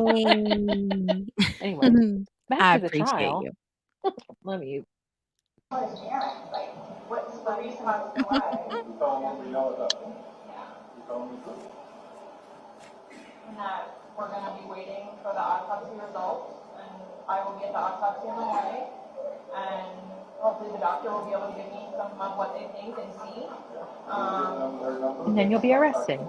So yeah, they're gonna know what we're here, what you know, what we're investigating and that we're still, they're gonna think I killed him. They always have said that. They've always have said that. I told you, because I'm the blue-eyed white dragon, that's what they call me. Because they don't want him with me. So he's basically just not really been around his family because he chooses me over them. What is up with these political trolls? Even after I encouraged him numerous times. Ah, bye, sir.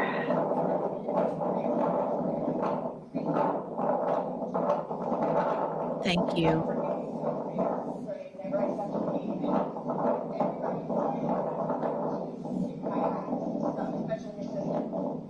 He had to pull her off me one time. Do you have somewhere safe, like, you know, tonight? Both my parents are deceased, my grandparents are deceased, and my aunt and uncle are deceased. I got nobody. I have a brother that's in the Marines, and I got another one that's. Oh my God. I got him. Marine local? No. Well, he in Altamont, but I think he's doing whatever Marine he's doing. But the only way. Your phone's inside, correct? Yeah. Does he have a phone? No. He doesn't. He used my phone. He uses your phone. Yeah, the sheriff. So the only place I could go is over to Brian's house. So I don't think he'll have a problem with it. So, well, like I said, we're not gonna leave here. If you do not feel safe, you're not gonna leave here. We do not feel safe. And then we're like, and then so I in Philadelphia. Well, she's in Philadelphia because there's gonna be a funeral, right? Is that what you're talking like days and weeks? No, I'm talking right here, right now. So let me do my notification. Let me go do this paperwork that I'm talking about because we can go back and forth about what it's like all day long. I know. So I promise we're not gonna leave here for you and you not feel safe. Okay? Thank you, QB. I don't even know what to tell you.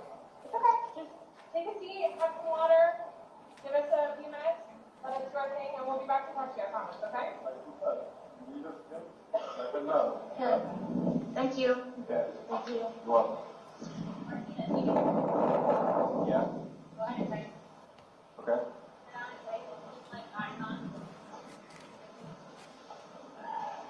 You have anyone in there? There's nobody here, just me. Okay, that's fine. You're right there, right? Yeah. Sit there and take your one. I have relief coming, so just make it.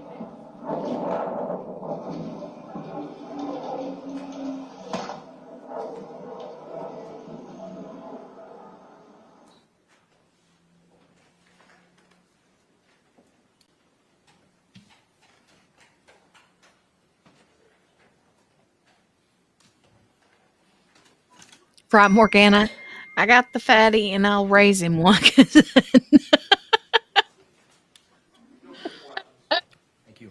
Any cross-examination? Facts. I'll see your fatty and I'll raise you one.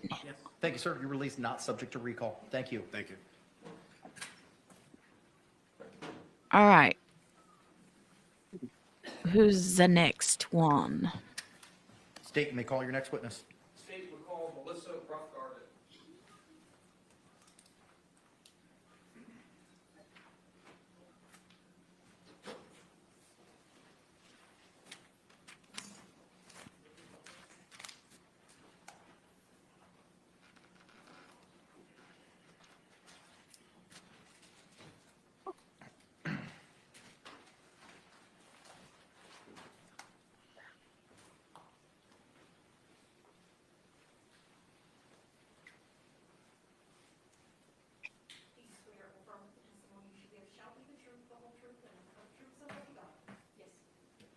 Ma'am, good afternoon. Can you state and spell your name for the record for us?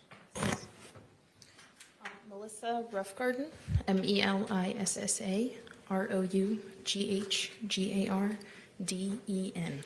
Thank you. Counselor, you may inquire. Ma'am, who do you work for? I'm employed with the Orange County Sheriff's Office. What is your position with the Orange County Sheriff's Office? Currently, I am a forensic biologist with the forensics unit. Prior to this, I was a crime scene investigator for 5 years. And how long in total have you been with the Orange County Sheriff's Office? About 6.5 years. And tell us all the positions you've held during that time. Those two, a crime scene investigator and a forensic biologist. Let's turn to your work as a crime scene investigator. What does a crime scene investigator do? We respond to crime scenes. We photograph and document those crime scenes through photographs, notes, and sometimes sketches. We collect evidence, we process the scene, and then we do further processing to that evidence back at our forensics lab. When you say process evidence or process the scene, can you tell us what that entails? It depends on the scene and the evidence, but it includes the photographs. We also take swabs for potential DNA. We can also do testing for possible blood and things like that. We also process for latent fingerprints, among other things. What type of training did you need in order to become a crime scene investigator?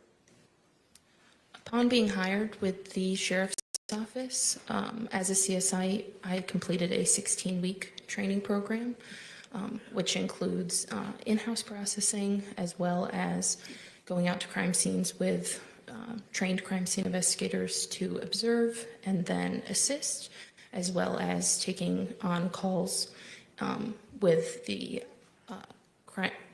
trained crime scene investigator. Approximately how many crime scenes have you processed in the course of your time as a CSI? It would be hundreds. I don't know the exact amount. Were you working in this capacity as a CSI on February 24th, 2020? Yes, I was. And tell us, where did you respond out to on that day?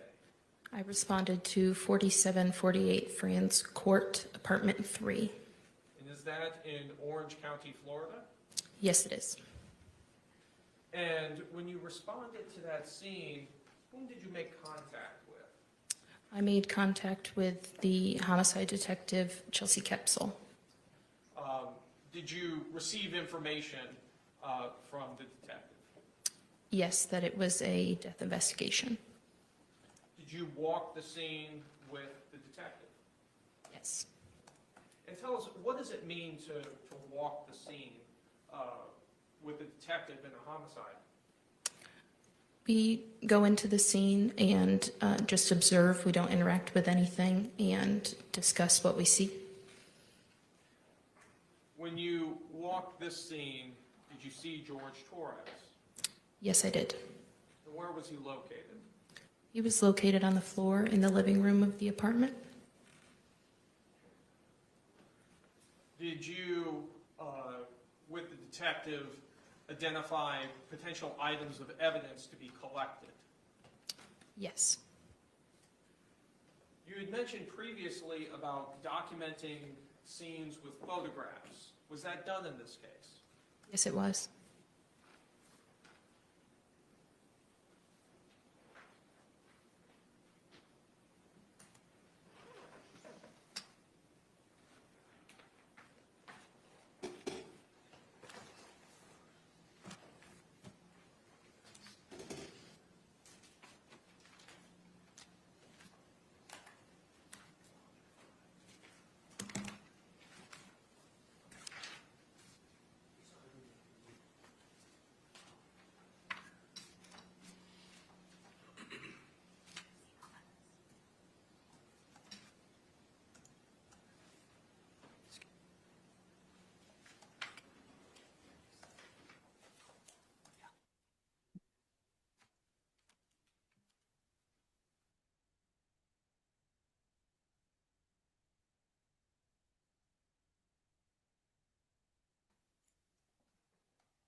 Your Honor, may I approach the witness who's been marked for identification as States M and been shown to defense?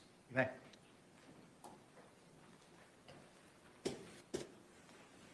Ma'am, I'm showing you who's been marked for identification as States M. Can you take a look at the contents of State M to yourself and tell me if you recognize the items contained within States M?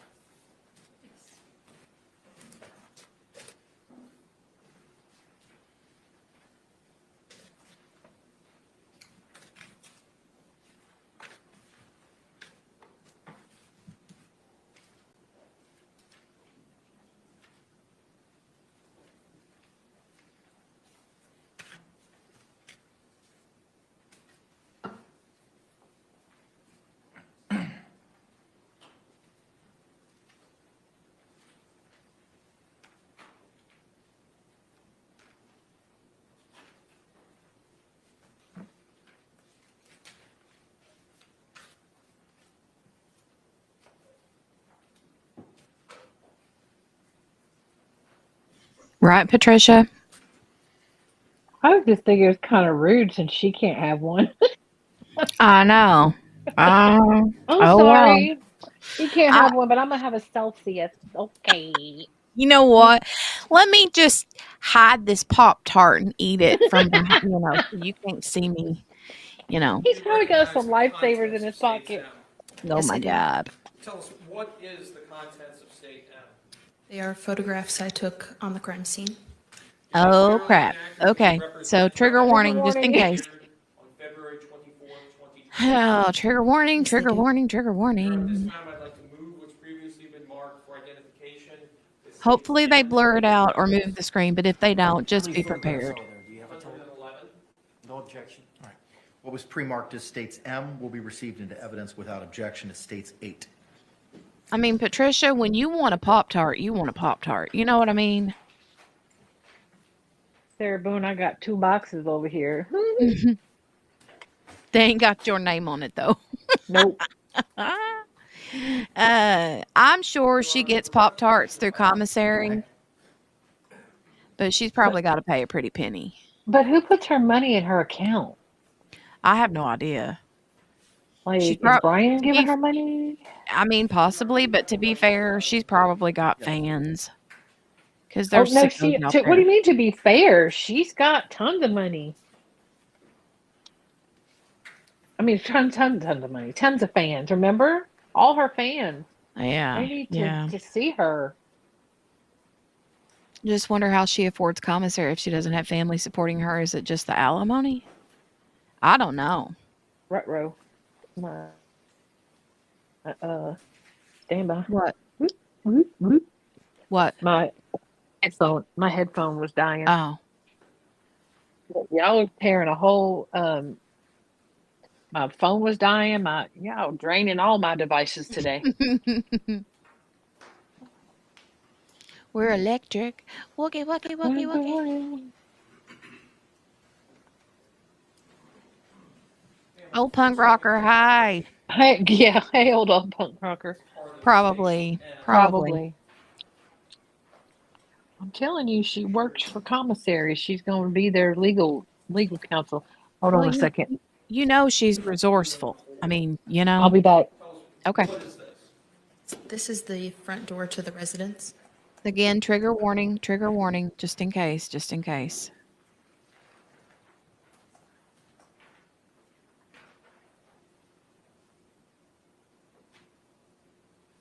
States 5. This is also the front door of the residence, just a closer image. Those are his legs stretched across there. I could see the legs, so just saying.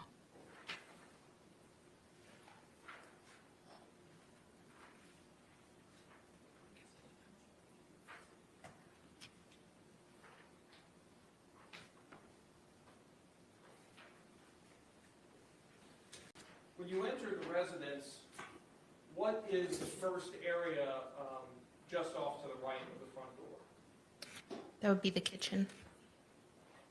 Showing you it's been marked as States 11. Yes, so this is just inside the door. To the right, there is the kitchen area.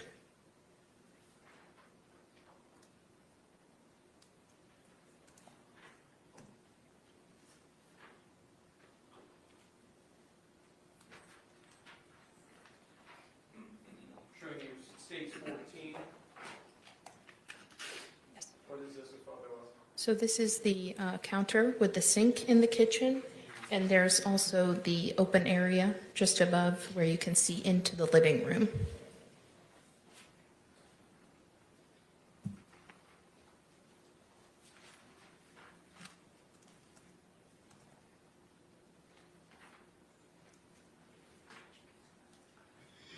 I think, Patricia, what Susan is saying is that you don't get alimony when you're in jail. I don't know if that's true or not. I have no idea. Showing you from States Composite, photo 19. I don't know how any of that works. Yes. What is this? This is a hutch inside the kitchen. You can see in the background, that is where that first photo of the kitchen was taken. So that's the entryway. And then this is the hutch, and there is a cell phone on the hutch in the kitchen.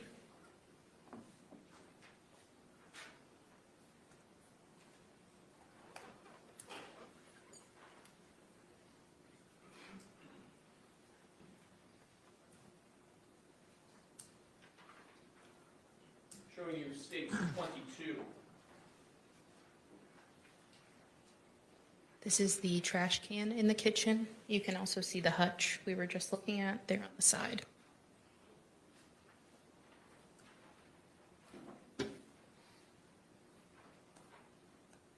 States 23. This is the contents of the trash can. You can see 2 wine bottles on the top of the trash. Did you also find receipts in that trash can as well? Yes.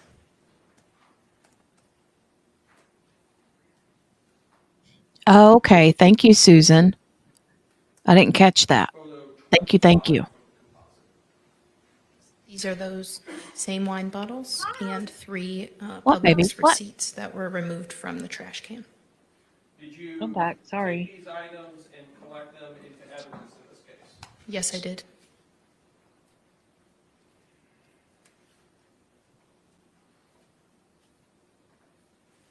Yay, public.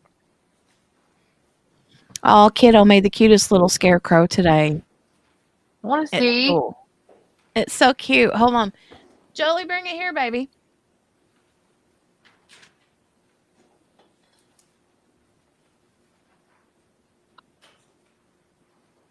Photo 32 from the composite.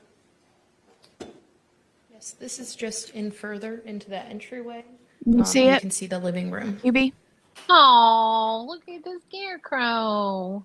Yeah, it says I Hobby love Lobby it. on the back, so I don't know if it was a little kit that they did or what, but Oh,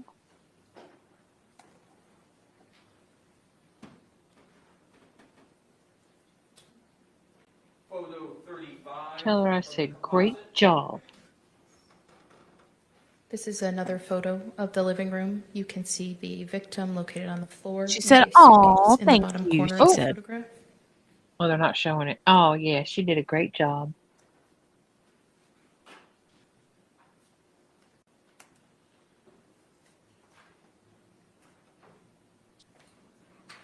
Photo 36.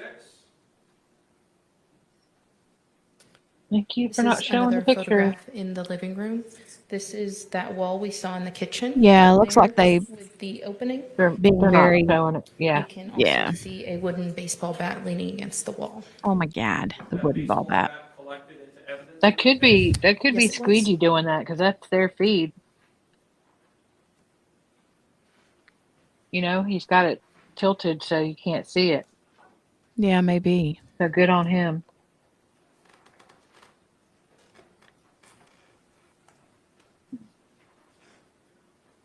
Photo 38. This is, excuse me.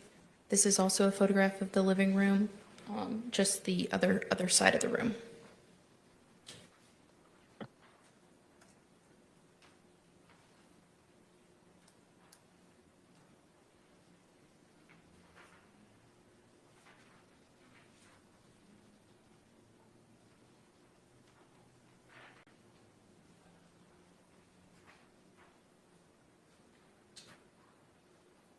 Photo 43 from the composite. Yes. This photograph was taken in the living room. You can see the stairs leading to the second floor. Squeegee's making sure there ain't nothing up there before he shows it.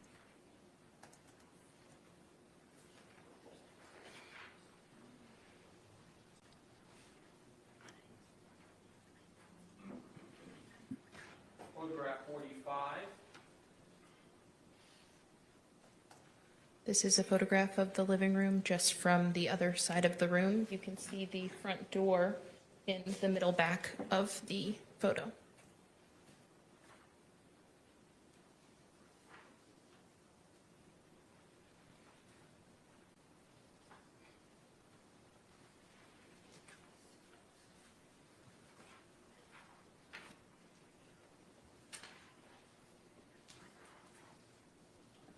Photo 49 from the composite.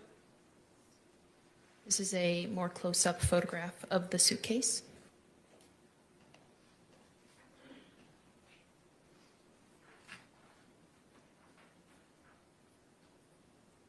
Photo 50. This is a photograph of one of the zippers on the suitcase.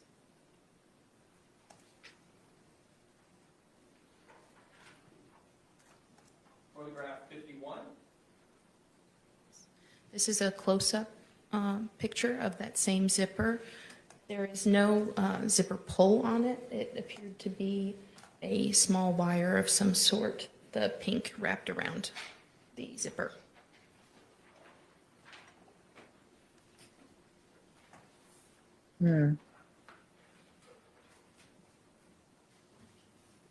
This is the zipper on the other side of the suitcase. Just for the record, that's photograph 52.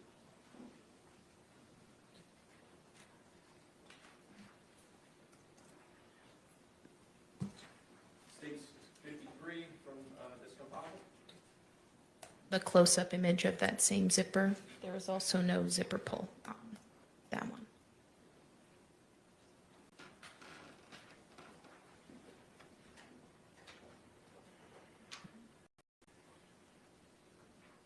Photo 54 from the composite.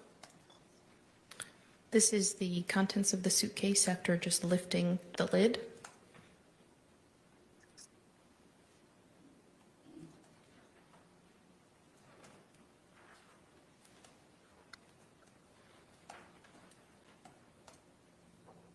Photo 56 from the composite. More of a close-up image of the items. There were miscellaneous papers and paperwork, some clothing items, and apparent blood inside the suitcase. What items, what apparent blood was inside the suitcase? It was observed on the white cap and a necktie, and there was also visible blood just on the interior of the suitcase. Photo 57 from the composite. The contents of the suitcase, but you can see the white cap more clearly and the blood observed on it.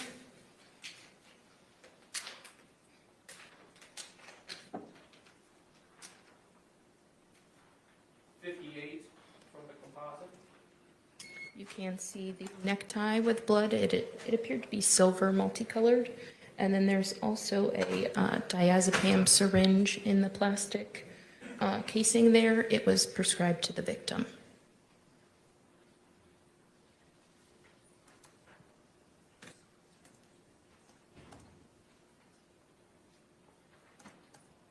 I'm taking off the Pop-Tarts out of the top right-hand corner just so we can have a better view, just in case. That is the miscellaneous papers and paperwork that was removed from the suitcase.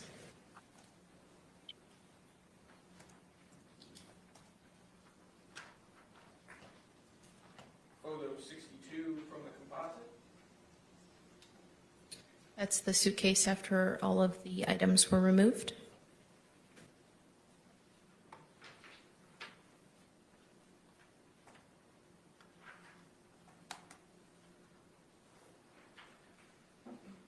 Photo 64 from the composite. Yes, that is what appeared to be some like small pieces of paper that appeared to be soaked with blood. Is this inside of the suitcase? Yes.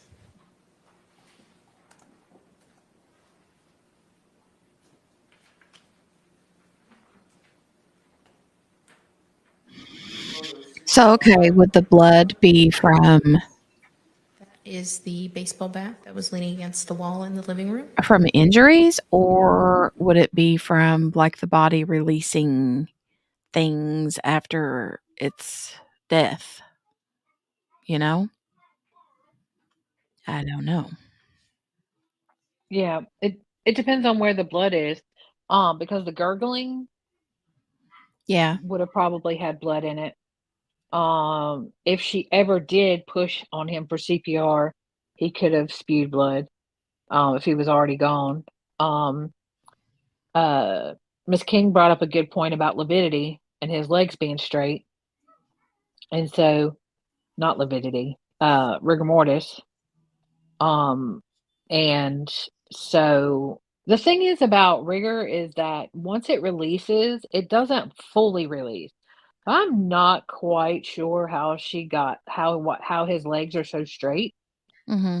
if he died in the suitcase. So I wonder if I want to see what the ME says and where the lividity is. Because if he died in the suitcase, the lividity should be on his side. Well, Right? it looked like his face was pretty purple too. Well, I'm sure it is. And but because the blood will try to flow, so the blood will try to flow to the brain and the heart, Mm-hmm. and so plus upon death that happens sometimes. The face will turn purple, but where I want to know is where was the blood pooling? Yeah. Because if the blood is pooling at the back, she pulled him out. Mm-hmm. She pulled him out before rigor set in. Mm-hmm. Yeah. Which if they were playing at like 12 o'clock, I mean, I guess hypothetically he could have made it all night. I mean, how terrible is that to think about that he was in there alive for like 12 hours? Yeah. I don't know. That's scary to think about. Right? So And if she I was want to passed see. out, if she truly was passed out, which I think she was. I think she was too. I think that was her big mistake. I think Mhm. she wanted to not be an alcoholic so bad that she was like, "Oh, we only drank a bottle of wine. No, I didn't pass out. I didn't pass out at all. I went upstairs and I went to sleep." No, she Mhm. should have just said, it would have been manslaughter all day, every day. They might have slapped her on the wrist and given her a couple years and let her go, Mhm. you know? But no, she had to say, because she didn't want to be, um, anyways, I want to know what the ME says. I want to know what the ME says time of death is. I want to know where the lividity is. I want to know. I got questions Right. because he was straight. Them legs were straight. Straight. Yeah. The only thing that was crimped up at all was his arms. Yep. And maybe Well, lividity was just starting to kick in. I mean, God, that would be horrible. That would be horrible. Because that's another option. I mean, let's say if she got up at 1-ish, 12 to 1, that would have meant that he was in there alive 11, 12 hours. That's terrible. That's terrible. Mm-mm-mm. I can't think about that. All right. I had no idea. I had no idea until they showed that picture, and I'm like, wait a minute. Yeah. Whenever I saw him laying straight, I'm like, Yeah, okay. the math ain't mathing. Yeah. Yeah. All Unless he right. died, she took him out right away. That could be. Maybe. I don't know. I don't know. All right, sorry. Go ahead. You're good.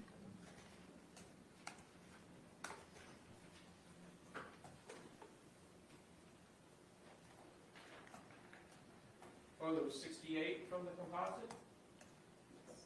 This is back to the stairs to the second floor in the living room.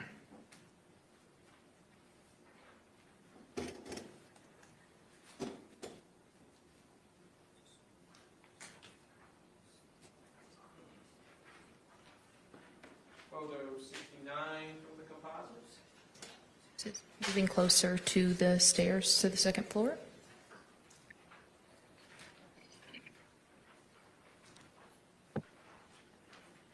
Photo 70 from the composite. Photographing more of the staircase.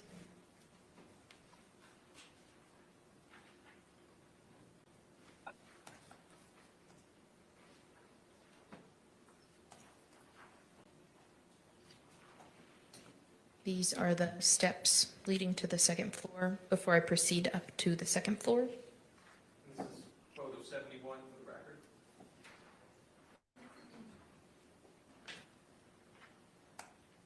Photo 72 from the composite. the upper portion of the stairs leading to the second floor.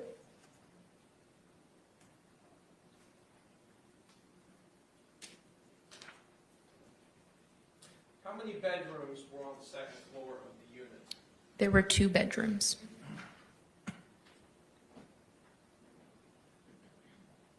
Photo 75 from the composite? What is this? This is the hallway. You can see a closet in the hallway and then the door to one of the bedrooms. Does this appear to be a child's room? Yes, it did.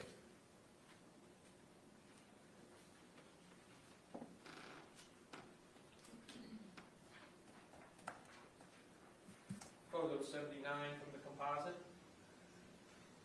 This is a photograph within the child's bedroom.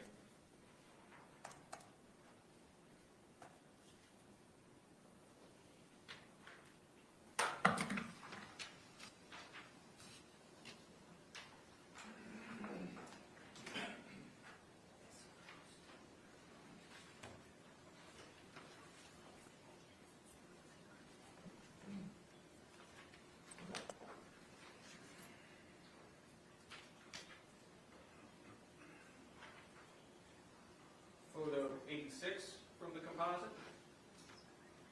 This is the door leading to the other bedroom upstairs.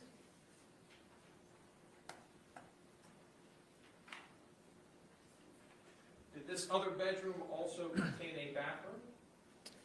Yes, it did.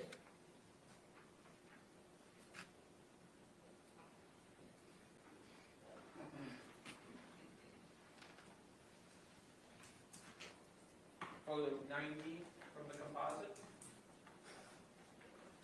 This is the bed within that bedroom.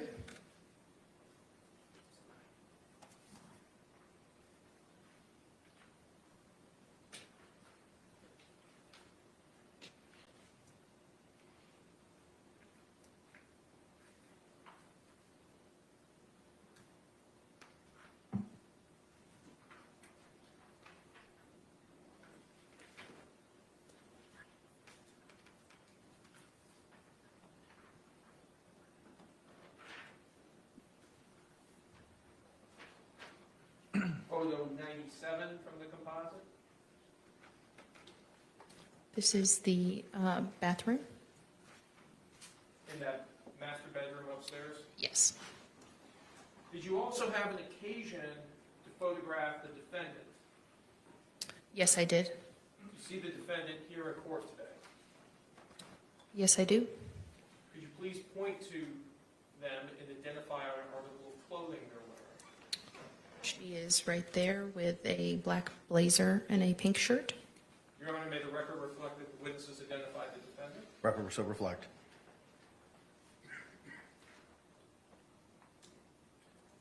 Showing you photo 98 from the composite.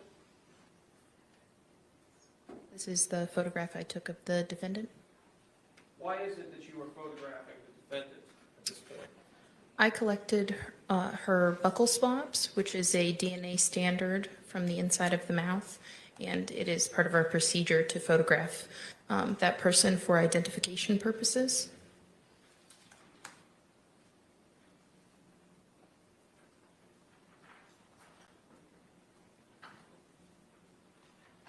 Do you also document the rest of her body as well at that time? Yes, I did. Publishing photograph 101 from State's Composite. This is a photograph of her hands facing upward.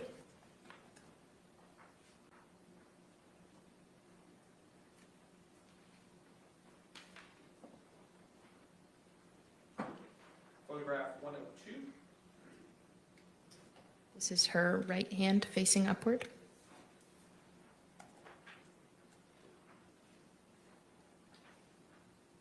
Photograph 103. Her left hand facing upward.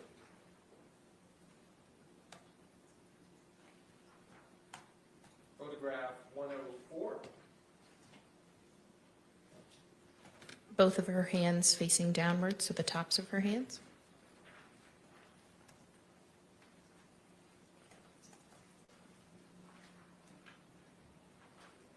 Photograph 105. This is her right hand facing downward.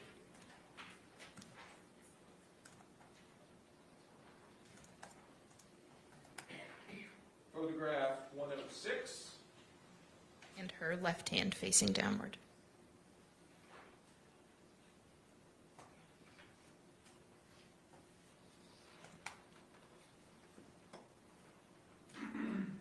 Photograph 107. This would be of her right arm.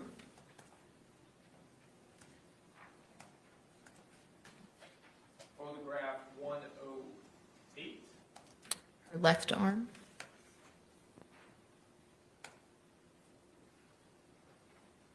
Photograph 109. Her right arm with it facing upward.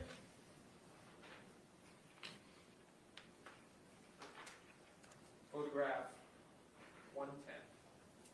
Her left arm with her arm facing upward. During the time you were interacting with the defendant, did she ever indicate to you that she had any injuries? No.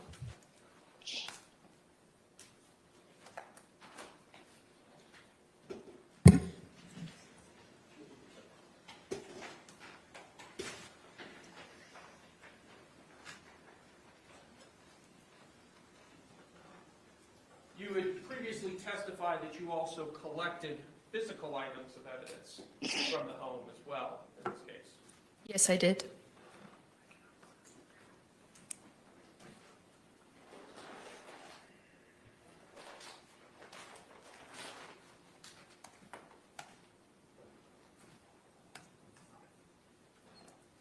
Your Honor, may I approach the witness what's been marked for identification as State C and been shown to defense? You may.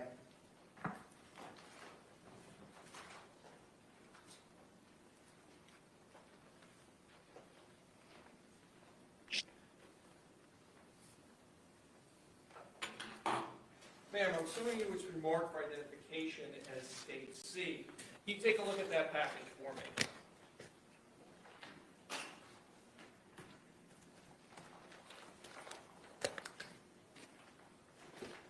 Yes. Do you recognize that package? Yes, I do. And tell us, what is that package? These are the 2 wine bottles that were collected from the trash can. Is your name on that package? Yes, my name is on the Orange County Sheriff's Office evidence label that I filled out, and my initials are on the evidence seal from when I sealed the package. And it also has your agency case number and the location information for this case. Yes, that is correct. Ma'am, could you open the contents of States C and look at it to yourself?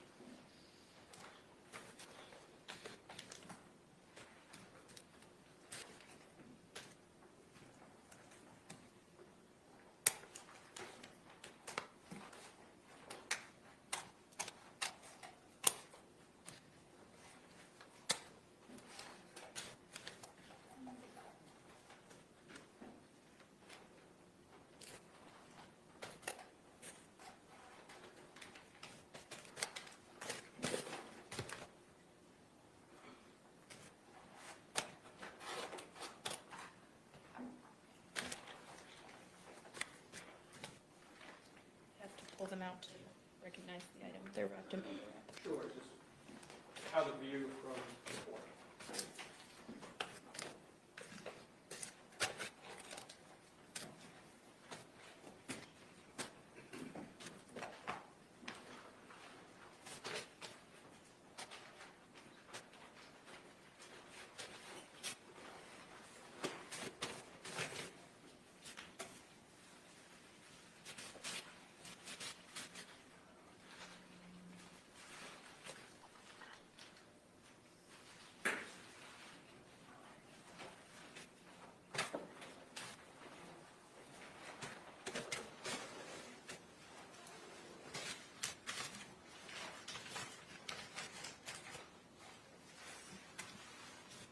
What is the contents of State C?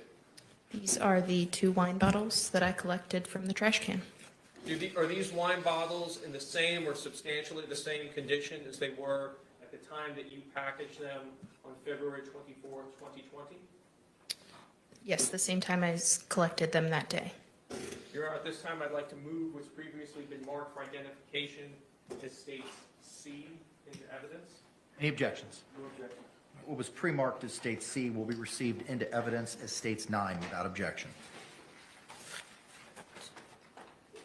And Your Honor, request permission to publish. You may do so.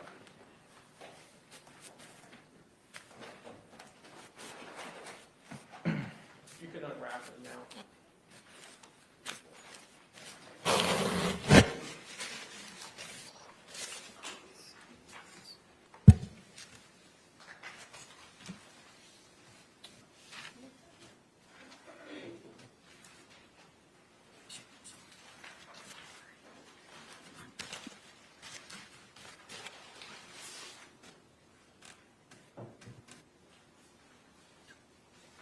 Okay, so those are the big bottles of wine.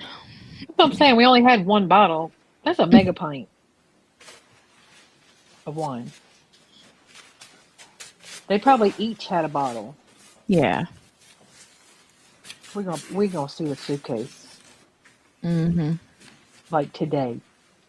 Mm-hmm.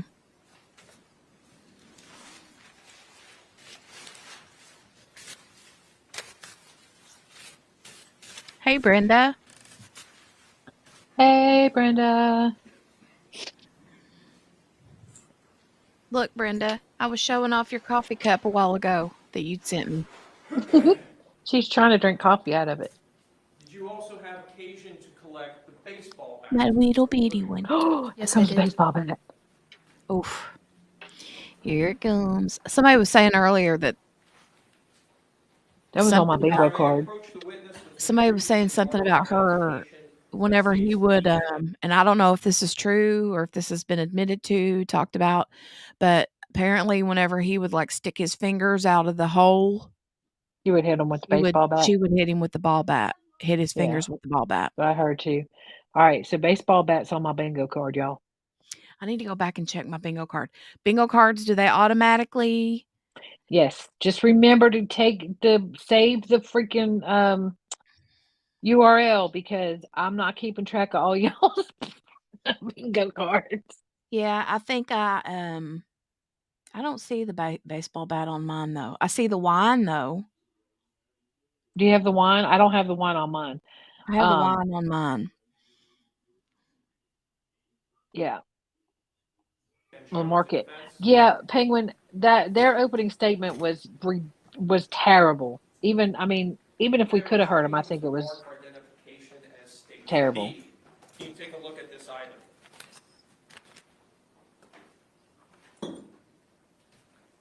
So do you have to mark them yourself or do they automatically mark? They should mark it. If you refresh it, it should mark, but you can mark it yourself too. Yes, I do. This is the wooden baseball bat I collected from the living room. Does this item have your name on it?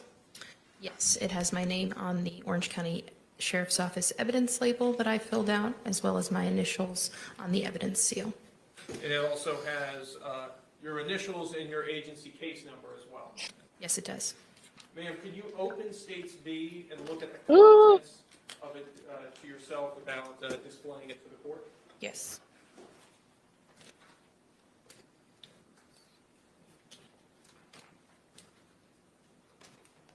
Patricia, what do you have so far? Oh, blue gloves. I got blue gloves. She's wearing blue gloves. I got that one.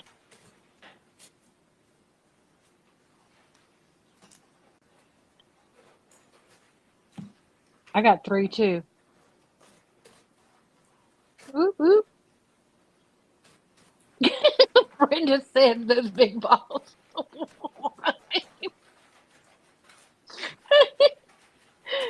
Patricia gonna party.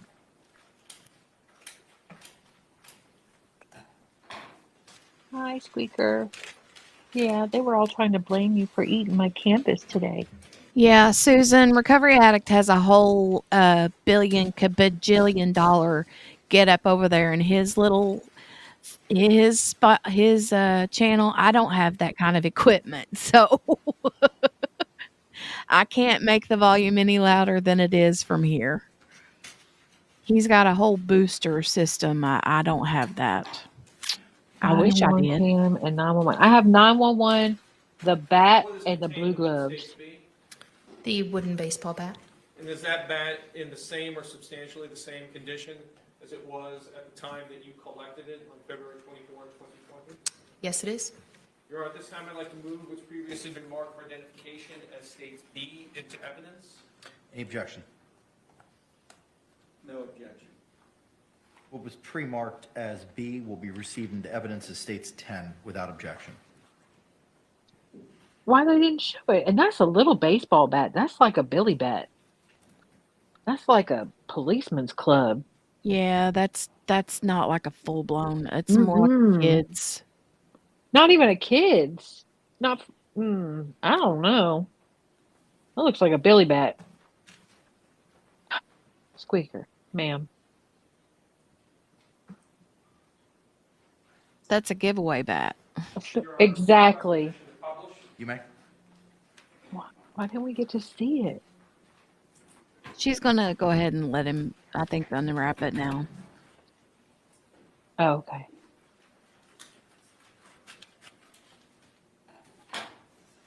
It's definitely not a Louisville Slugger. No. Well, is it though? Is it though? That is a full size bat.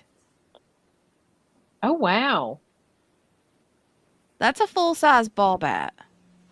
It looked tiny in that It thing. did. That's a kid. It still ain't wide though.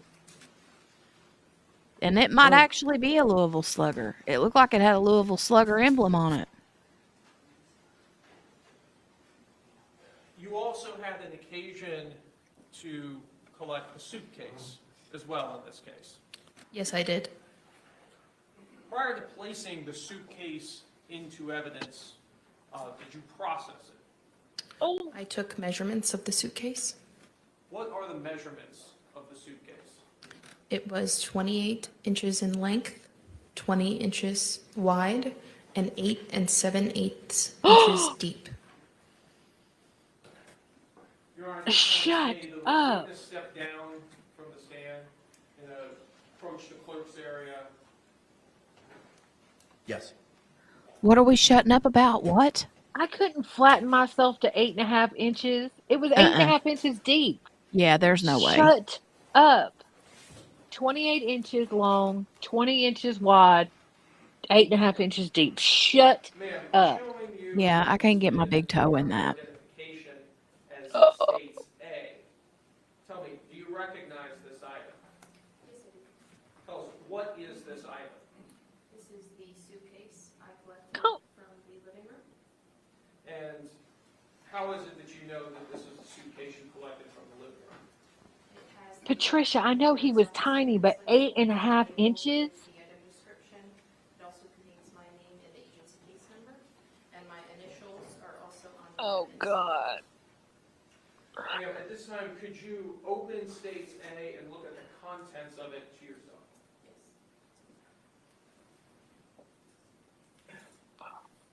I hate to say this and bring this up, but do you think that that suitcase probably has an odor to it? Oh, yeah. You think they can all smell that in that courtroom with it being all I closed mean, after up like 7 this? years, maybe not. Also, ew. I know. I'm just saying. Okay, He only I weighed understand that 103 he was pounds. small. I understand he only weighed 103 pounds. 8.5 inches. That's not even a. Most feet are bigger than that. Yeah. My feet are bigger than that. He was crammed in there. That's for sure. I mean, it's one thing to see it on the video. It's another thing to see somebody holding on to it and showing it. Same condition as the time that you collected it and placed it into evidence? Yes. Your Honor, at this time, I'd like to move what's been marked for identification as States Can somebody remind me how tall he was? Any objections? I don't What was think he was pre-marked as A will be super received tall. into evidence without objection. I don't States 11. remember.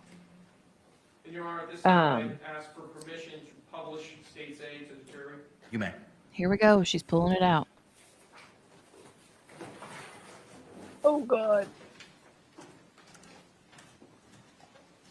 He was only 5'2". Can you open the inside of it? Oh, well, Lord. Good grief. Oh, jeez. Oh, my God. Look at y'all tell Definitely me. stuck. You see how stuck she had a hard time getting that thing open? Yeah, and she knew it. Mm-hmm.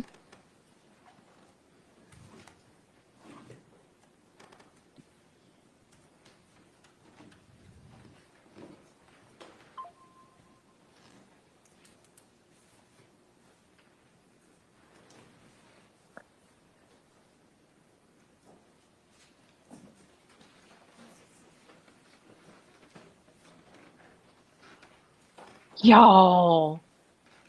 How in the name of God? Look at that attorney looking.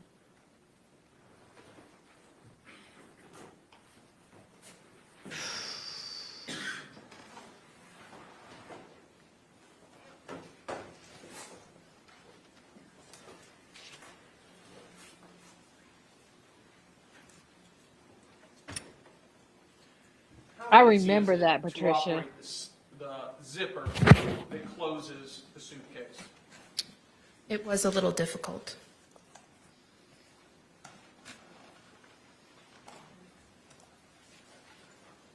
I have no additional questions at this time. Hey, Brenda. Any cross-examination? What y'all got? What do you got to say? What are you questions you asking? Seriously? Good afternoon. Are you also referred to as the medical examiner investigator as opposed to just crime scene investigator? No, that is not my title. Do you do reports that that the medical examiner necessarily relies upon in the process of doing the autopsy and additional investigations? You would have to ask them. Who makes the decision at the scene as to what items will be photographed and what items will be taken into custody, what items will necessarily be tested or analyzed? That's a collaborative effort between the crime scene investigator and the lead detective while on scene. Lord, Mickey's coming in talking about food stuff, The right? lead detective was Chelsea Kepsel. Jeez. Now, you authored a report in this matter. She kills me. Yes. And that report was utilized, if you Rice robot. What is this by thing the that you medical speak of? examiner in developing her autopsy report, was it not? I do not know. In your report, did you advise the medical or whomever might read your report? Apparently, it's that some in kind of fact get the up body that had you been removed from the can make suitcase by first eggs and stuff in. I responders? don't know. No, Potato. I don't believe so. And we know that you have capacity to do DNA analysis, correct? Potato soup. No, we process DNA and But can it cook a collect Pop-Tart? swabs for DNA, and then that's submitted to the Florida Department of Law Enforcement for conventional DNA analysis. You did that with a sample from the Bye, honey. mouth. No worries, babe. Have a Her buccal good swabs were weekend. submitted See to you on the Monday. ideally. And who made that decision? The detective and I. Who made the decision not to bother to do a DNA analysis on the blood from the items within the suitcase or the suitcase itself? That was a discussion between the detective and I. And you chose not to do that. No, we did not. You assumed that the blood inside the suitcase belonged to George Torres, correct? There was blood observed in the suitcase. But you don't know who that belonged to because you didn't bother to analyze it or have it analyzed, correct? The blood was not tested. Now, State's Exhibit B, the back, you took that into evidence. Was that again a collaborative decision by yourself and the lead detective? Yes. And what efforts did you make to have the bat analyzed, given the fact that it was apparently evidence? It was just collected as evidence from the scene. Did you advise either the lead detective or anybody else involved with this investigation that there may be matters that could be analyzed when analyzing the bat that would help or assist in the investigation of this matter? It's my job to do the documentation and the collection of evidence. Well, you said it was a collaborative effort between yourself and the lead detective, so did you participate in that decision? We chose to collect the bat and put it into evidence. And so there was a fiber analysis done on the bat to determine whether or not it was used to strike George Torres when he was in the suitcase, was there not? Pardon? In fact, there was not, was there? There was no effort to analyze the bat. I'm going to object. I don't believe the witness had an opportunity to answer the question. Sustained. I'm sorry. Please. Can you repeat the question? If I can remember it, I will. Do you know that there was any effort made in this particular investigation, the investigation of Sarah Boone, to analyze the bat for fibers? No, there was not. And why was that not done? It was not done. You indicated Mickey that you had Jordan, no. interaction with Ms. Boone, is that correct? I collected her buccal swabs. Did you speak with her? In collecting her buccal swabs, yes. Did you speak to any other witnesses? No. Did you make any determination of other matters that might be of import or evidentiary value when you were going through the house and taking photographs and documenting the interior of the townhouse? You'll have to be more specific. Well, how many pictures of the child's bedroom did we see? Here today, Yes, ma'am. we saw the entrance to the bedroom as well as a photograph of the interior of the bedroom. What was the evidentiary value of that? It's my job to photograph and document while on scene, so the rooms in the upstairs were photographed and documented. Did you photograph holes in the wall, possibly made by the victim? I don't recall photographing holes in the wall, no. Did you take photographs of items within the house or throughout the house that may have depicted incidents of prior violence? You'll have to be more specific. Okay, he's stretching. Somebody needs to object. Make any effort to collect and analyze pillowcases of the rooms that you were photographing? No. Thank you, Penguin. I was trying to get to it, but I didn't want to interrupt. Experience with zippers? I use zippers regularly, yes. Enough to have an opinion as to whether or not a zipper is... Shut up. Is what? Sorry? You testified on direct that the zipper was a little tight. Just that it was difficult without the zipper pulls to use the zipper. And that was your opinion. Yes, from opening the suitcase here today. Today, you only tested it today? Pardon? You've only today have for the first time tested the ability to pull open the zipper on the suitcase? No, I'm saying it was difficult today. I built a whole row in the back. Take all the seats. In this case, you documented the entirety of the house as you saw it. Yes. So every room in the house, They were all taken overall photographs. walls in the house. In the overall photographs, yes, they weren't all individually photographed, no. And you did not document or note any type of holes in the wall or any type of damage to the walls, anything like that. Not the walls, no. Is that something that would have been documented both photographically and also within your report? Yes. You also, as we've previously seen in the composite, saw the victim where he was laying in this case, correct? Yes. Was the victim, did he have blood on his mouth and on his face? Yes, he did. Did he have open wounds on his body? There was blood coming from his nose and his mouth. There was also some other areas of like defects noted on his body. Where she threw him down the stairs? Also made contact with the defendant too, as well. Yes. Did you note any other wounds or cuts or anything else that was not documented that you haven't testified to? No. So no wounds, nothing on her? Not that I recall, no. No further questions? Thank you. Can this witness be released?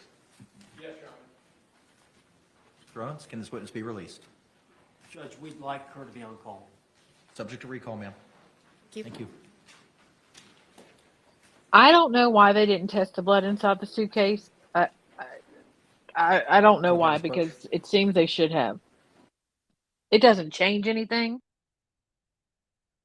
Did I fall out again? No, you're here. I'm just thinking, I mean, they should have, but it's They also should have. It doesn't change anything. no, and it's very common knowledge. He was inside the suitcase, and Right. So I mean, it's a stretch. And talking about the suitcase zipper. Oh, is that an expert opinion, or is that just an opinion, sir? He's like, oh, you use zippers daily? Yeah, you punk. pretty much ever since I was old enough to be able to learn how to do it Since myself. I learned how to do it, since they had it on that little board, and I went up and down with it, and I learned how to use it. Members of the jury, thank you so much for your attention in this matter. It is 4:52. At this time, we're going to go ahead and take our recess for the evening. Madam Clerk has letters that I have signed regarding your jury service for you to provide to your employer. Court deputy will provide them to you in the deliberation room before you are released for the day. I have a similar instruction to read to you that I gave you before the lunch hour. Jurors, you must not conduct any investigation on your own. This includes reading newspapers, watching television, or using a computer, cell phone, the internet, any electronic device, or any other means at all to get information related to this case or the people and places involved in this case. This applies whether you are in the courthouse, at home, or anywhere else. You must not visit places mentioned in the trial or use the internet to look at maps or pictures to see any place discussed during the trial. Jurors, do not watch local news or read local newspapers. Jurors must not have discussions of any sort with friends, family members, or even your fellow jurors about the case or the people and places involved. So do not let anyone make comments to you or ask questions about the trial. I want to stress again that just as you must not talk about this case face-to-face, you must not talk about this case by using an electronic device. You must not use phones, computers, or other electronic devices to communicate. Do not send or accept any messages related to this case or your jury service. Do not discuss this case or ask for advice by any means at all, including posting information on an internet website, chat room, or blog. With that, members of the jury, I'm going to release you back to the deliberation room for you to receive the paperwork for your employer, and we will see you at 9 a.m. this coming Monday, October 21st. And I thank you for your sacrifice and your service.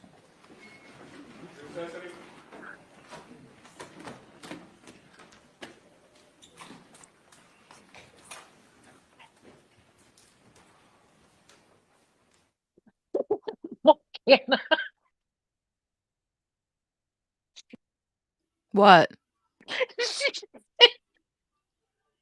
He finally caught up, and now they're done. Oh, I saw that. I'm like, Hey. poor Morgana.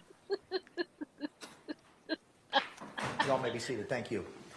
Oh my Anything gosh. else we need to discuss? Not for the state. Defense. All right. Thank you all very much. We will see you at 9 a.m. Yes, Monday, we October want to 29th. know. We're off the record. We want a review of who has used zippers in this trial. Right. That was the dumbest thing I have ever seen in my whole life.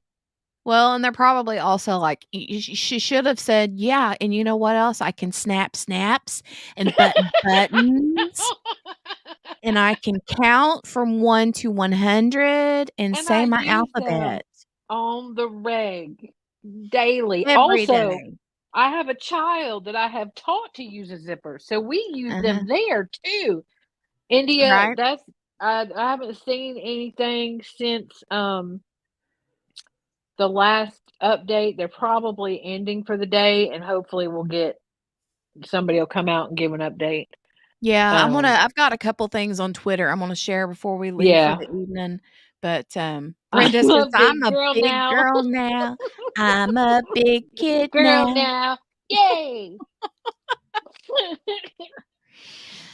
And now you Her get to and go her back pink. without your Pop-Tarts for the whole weekend. I need to know where Ween Baby has been hiding. Ween Baby, are you lurking, ma'am? Because I need to know your thoughts. Where is Ween Baby? I said something about yesterday. I said something about put a 1 in the chat if this or a 2 in the chat and that. And I ain't seen hide nor hair of Ween Baby for days and days.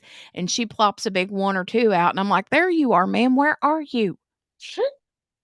I need to know her. She needs to be coming in hot with her opinions of Sarah Boone. Hey, Billy, you missed a whole lot of stupid. Whole lot. She been look, listen. Yeah, Patricia, she's still, I mean, I would think after, what's she been in jail? 5 years? 5 years now? I would like think that. that them blood vessels would have cured out unless she making some toilet wine. She might be making toilet wine. Maybe That's how she gets that commissary. Maybe she's got a cold. Mm. Or maybe it's the new. Did she just put her hand up to that deputy? Toilet hooch? Toilet hooch? She's been saving them fruit cups. Bro. That's gross. She's been saving them peach cups and them fruit cocktail cups. It could be, but I mean, let's think about it. If she making some toilet hooch and selling it, she could get some fundage, or she could trade it for bricks. She could trade it for bricks.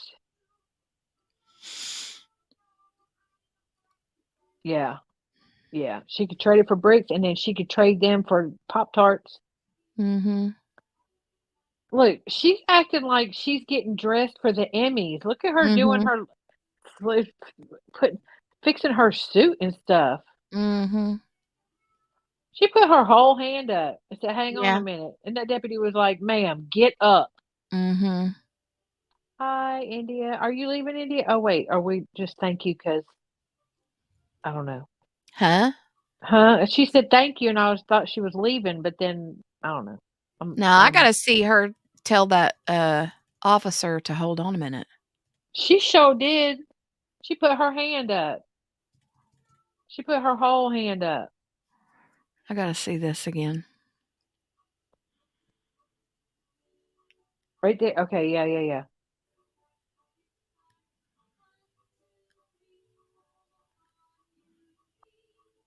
So when I become an attorney, I'm going to tell them that I will work for Pop-Tarts. Watch. Right here. She's like, hold on a minute. The judge has to tell me to go. Mm-hmm. And then she just kind of sits there like, And she's like, girl, get up before I snatch you up. Look, that's what she's saying right now. I'm about to snatch you right out that chair. You want them to see it on TV? You better stand up. You got them shock things on your leg? I wanted that on my bingo card. I got 3 on my bingo card too. Look, is she flirting with her? Probably. She gave her like the googly. Gross. I've got body worn camera. Yay. The wine. Right. And 911 call recording. Yay. Now, was one of them, was anybody on the stand a detective? No, not yet. Okay. I have detective. My problem is that I have mistrial on there. Well, no. And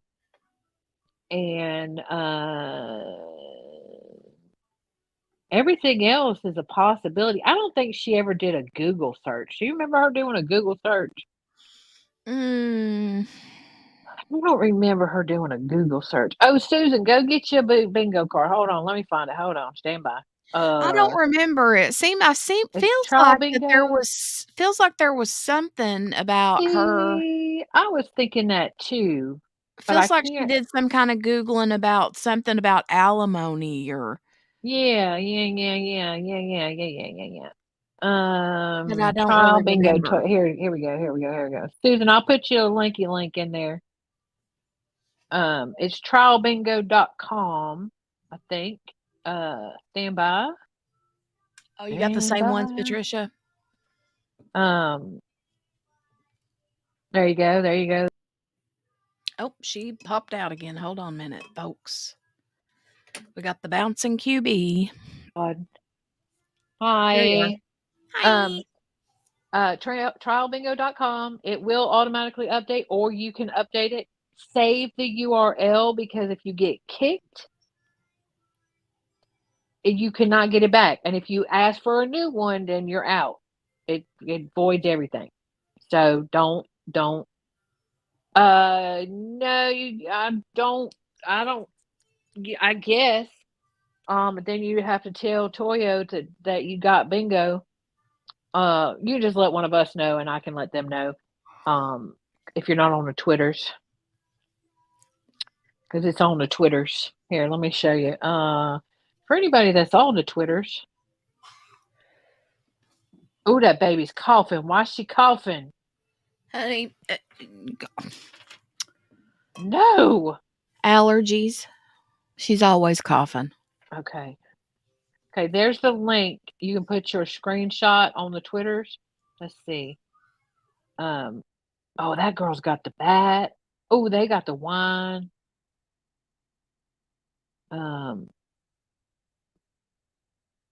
Asphyxia. I've got asphyxia. I got that too.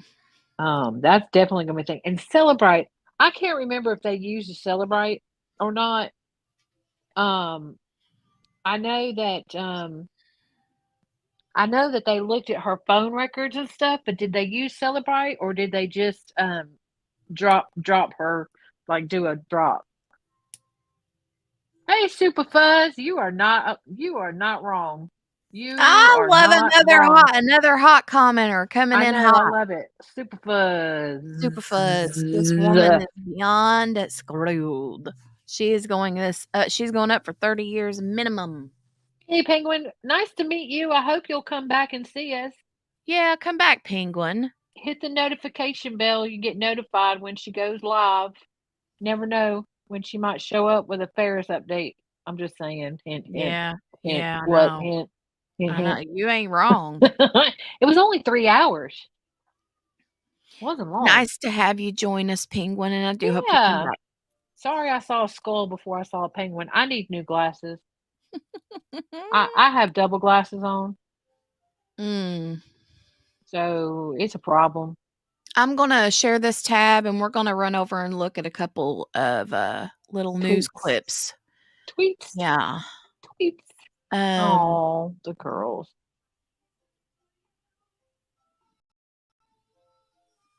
Let me see if this is a news thing or if this is something that they did.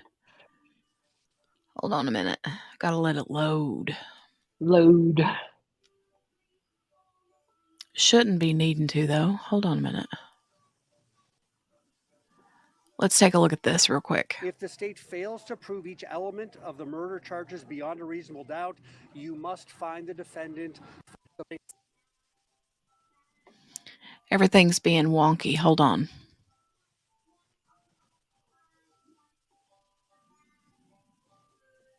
Stuff's trying to freeze on me.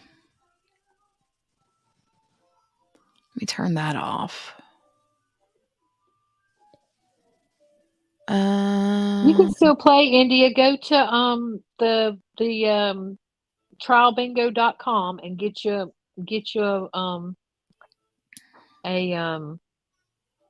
a card. They'll ask you for your email, and if you get a bingo, they'll email you. There's only one prize this time, so it may go quick, but it's still fun. Ooh, this says Richard Allen trial Oh, update from a few minutes ago. Well, no, this yeah, was from 4:24 p.m.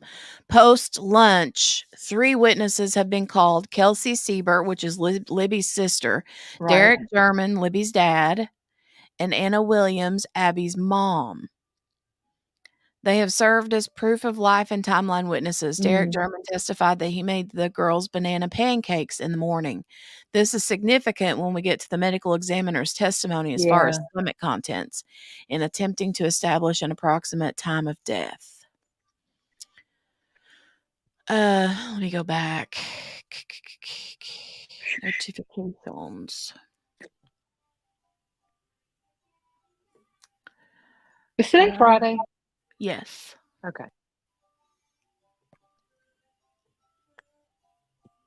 Where did it Cranky go? old rugby ref.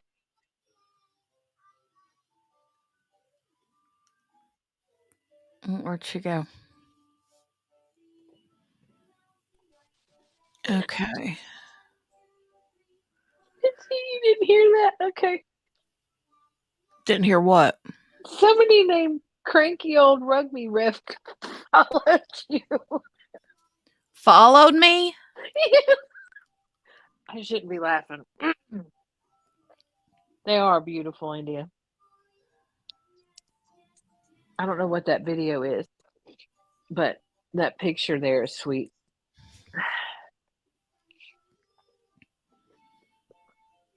Hmm.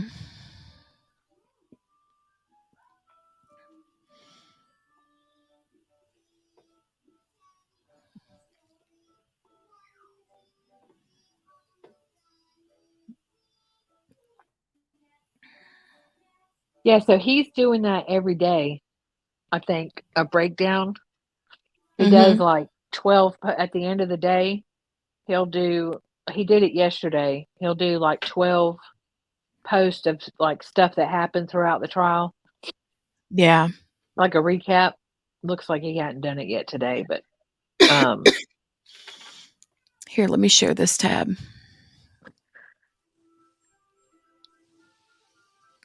I got a commercial there. Hold on a second. Okay. For a commercial. double murders trial, Richard Allen is charged with the murders of Abby Williams and Libby German. The teens were found dead in 2017. Their murders made national attention and many have been waiting for this moment for years.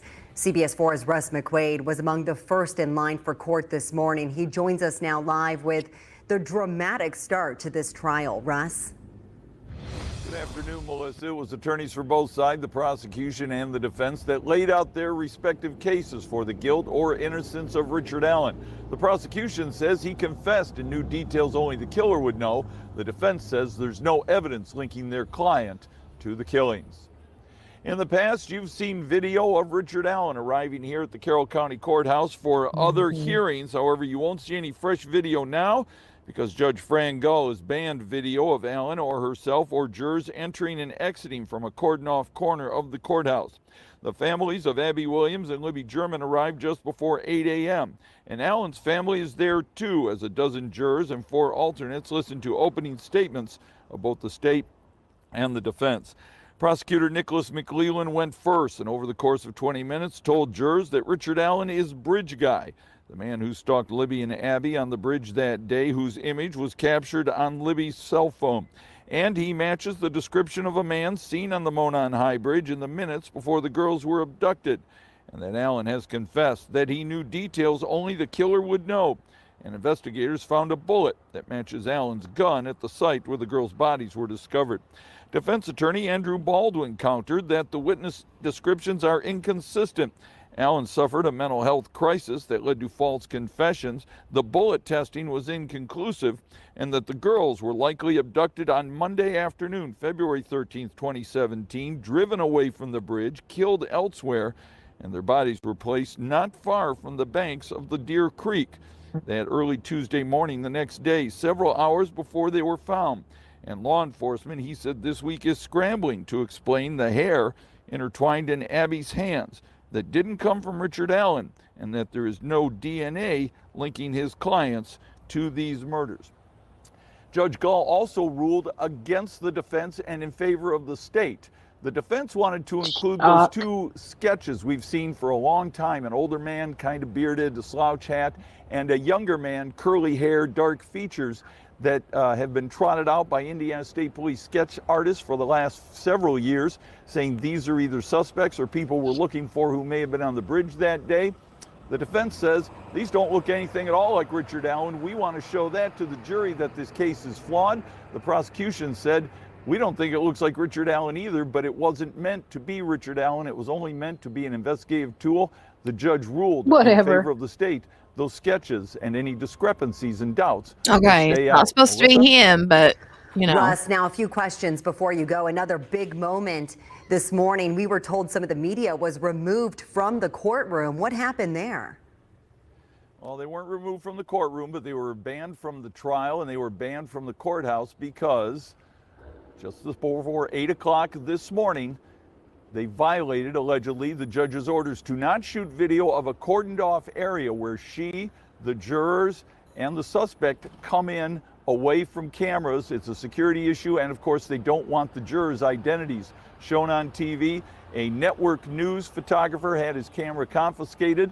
A still photographer from AP also did. We also heard a couple other names. We weren't sure if they were traditional credentialed media or private folks who were out there shooting, but she said 4 people have been banned, 5 cameras have been confiscated, the SIM cards taken out, the batteries taken out, erased, and they won't get their cameras back. So she is very serious when she says she demands the sanctity and the security of this courthouse and the protection of the identities of the jurors. Also, Russ, for us, who aren't able to sit in and witness this like you are, what was Richard Allen's demeanor in that courtroom? Richard Allen is walking in. He was unshackled. That is unusual, but he is unshackled. He is accompanied by corrections officers, I'm assuming from the Department of Corrections, or perhaps the next county over, White County, where he's being held. No, it's Clinton County. He's being held in their jail. But they also were in plain clothes. They were not wearing their jail fatigues. He was not wearing his jail jumpsuit and in shackles like he has been in the past, because when you present before the jury, you cannot be shown as an inmate. That gives the jury the impression that you're already convicted. He comes in, he was very low key, he's looking healthier, more bright-eyed than he has in the past, clean shaven, and engages with his attorneys as they talk about the progress of their case. McQuaid reporting live there at the courthouse for us on day 1 of trial. Thanks so much for your insight. CBS 4 will bring you updates on the Delphi murders trial on air and online. Just head to cbs4indy.com/Delphi. You can also click on the Delphi Murders Trial tab on the top of our homepage. News Nation Thursday. JD Vance. Okay, sorry, QB. I didn't realize you were not there. Ma'am. So I want to say that I doubt seriously that a national news channel would risk their did you text me back? Would risk their credential. I mean, when they ban them from the courthouse, that means ever and ever amen. Mm-hmm. There Yeah, it they is. can't Go even back. come in there. Go back, cranky old. Go back. Hmm? Go back. Go back where? Go back a couple. Are you? Where are you? I'm on Twitter. Yeah, go back like two. There it is. Cranky old. Oh, cranky old rugby ref.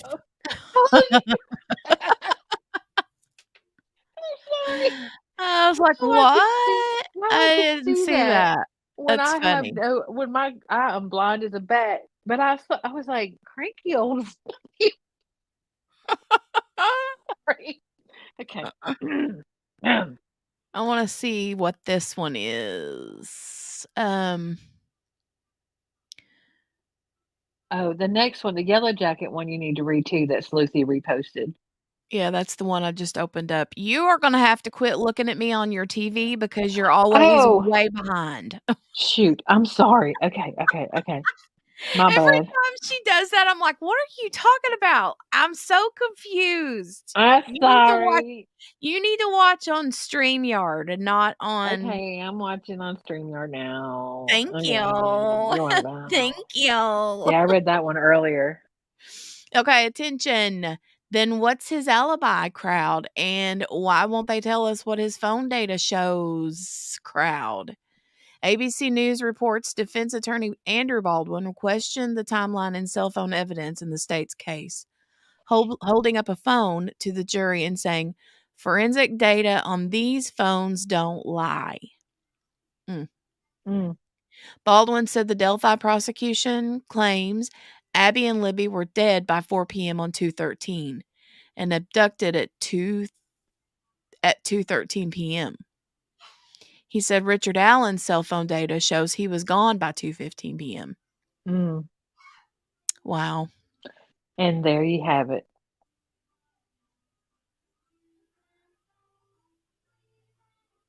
Wow. You're gonna tell me one man abducted them, took them somewhere else, killed them, unalived them, and brought them back and put them at the scene? Y'all a whole lie. Y'all a whole lie. And then some. I want to see what this one is. Yeah, I hadn't seen that one.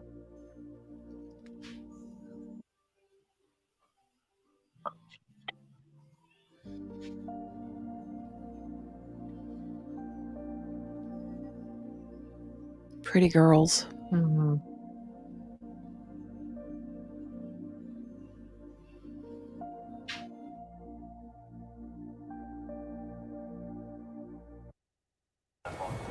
As if solving the Rubik's Cube isn't tough enough, a Japanese toy maker, they just upped the game. What in the world? I have no idea. I'm really confused. What was that about? I don't know. Sorry. I mean, I'm playing this as their whatever video. Is the whole thing like, I'm really confused. Also, what were made in opening statement. Maybe it was like a beginning, an intro to. Here in Carroll County, coming up, we have the revelations that were made in opening statements today, and also what witnesses said during their testimony. 65 to 70 today, and it's going to be a warm weekend. I'll have the numbers. And honoring John Mellencamp. What in the name of God? Bloomington campus today. Live from Indy on a Friday night. You're watching 13 News. Well, tonight we're nearing the end of the first day of the Delphi murders trial. The families of Abby Williams and Libby German have waited 7.5 years for this moment. And we have had a crew inside the Carroll County Courthouse all day. They've been gathering all the info they can to update you on the case made before the jury. So let's begin our live team coverage tonight with Anne-Marie Tiernan. She's been in Delphi all day and joins us from outside the courthouse. Hey, Ann, fill us in on what you've learned. Well, good evening to you. This is a very big day for the Delphi community, for the families that are seeking justice on both sides of this case. It's also very big competition to get a camera in the courtroom, and we were not able to do that. There were requests for that. And so now there is this pool of reporters that are working together to get information to make sure you know the very true facts that are happening in the case in the opening statement and in the witness testimony. One of them is Bob Siegel, who's been on this case for the very beginning, and he joins us now. And you were able to be in the court today. Really interesting to hear what both sides were saying in their opening statement, revealing a little bit about what they thought was the key part of their case, and then some very emotional testimony. Yeah, it was. Right now, really, the jury is just getting settled in on this case. They got instructions. They got instructions from the judge, and she made it very clear to them that the state must prove, in order to find Richard Allen guilty, they have to prove that he is guilty beyond a reasonable doubt, and she explained exactly what that means to the jury. And the judge explained that the burden of proof is completely on the state in this situation. And she told the jury, I'm going to quote here, if the state fails to prove each element of the murder charges beyond a reasonable doubt, you must find the defendant not guilty. So from there, the jury got to hear opening arguments, and I want to walk you through those right now. The Carroll County prosecutor warned the jury they will see gruesome crime scene photos, hear from witnesses who will place Richard Allen at the crime scene, and hear confessions from Richard Allen with details that the prosecutor says only the killer would know. The defense then spent an entire hour giving their opening statement, telling jurors the state's investigation was, in their words, messed up from the beginning. They said Richard Allen is truly innocent, and there is reasonable doubt that will make the state's case, in their words, fall apart before your very eyes. Then jurors got to hear actual testimony, starting with the victims' families. Libby German's sister and father explained how the day of the murder started like a normal day, making banana pancakes for Abby and Libby before dropping them off near the Monon High Bridge. They described what they were wearing and how they did not show up at the time that they were supposed to be picked up. The jury heard about the frantic all-night search in the dark and repeated calls to Libby, calls that went unanswered. And in the most emotional testimony of the day, Libby's grandmother, Becky Patty, told the jury about the moment she learned her granddaughter had been found in the woods. She broke down in tears as she said, I could not understand why they weren't taking me to her. And then I saw the coroner's van drive by, and that's when I realized they were not alive. The jury is also learning about the terrain around the crime scene. The state showed jurors huge posters that have aerial pictures of the Monon High Bridge and surrounding area where the girls' bodies were found. They also got to see a video showing the jury what the walk looks like from the spot where Abby and Libby were dropped off all the way to the Monon High Bridge. That's an effort to try to put jurors at the scene of the crime rather than taking them out to that rough terrain to see it in person. So I can tell you, testimony is still going on right now. I was lucky enough for the first portion of today's testimony to be sitting right in the first row, just a few feet behind Richard Allen. I'm going to explain his reaction as testimony was taking place today. That's coming up at 5:30. All right. Thank you so much. Great Oh, job, Bob. sure. And of course, we have Emily Longnecker, who's in the courtroom for us Okay, right it's now as 5:30. those Where's it proceedings at? are underway. What did We he wanna say make would be sure you coming get up all at the 5:30? information. I've been out here in What did he His, say? his description, he was sitting right behind Richard Allen. And he's like, I'll have all of that at 5:30, bro. Okay, well, it's It's 5:30. 5:30. Hold on a second. Let me. WTHR has been one of the big ones out there.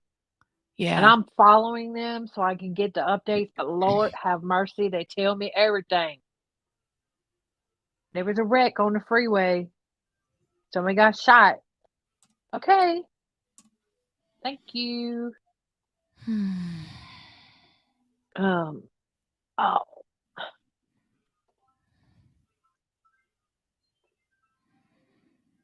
What's that baby watching or playing?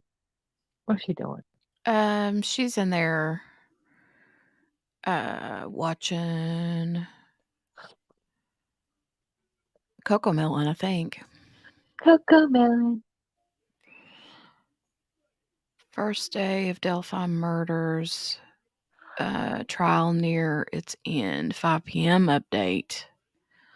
5:15 p.m. update. Let me see this one. Okay, I'm gonna mute. I'll be RB. All right. I'm going to play this real quick. It's just a 3-minute long video, though. If you guys can see that.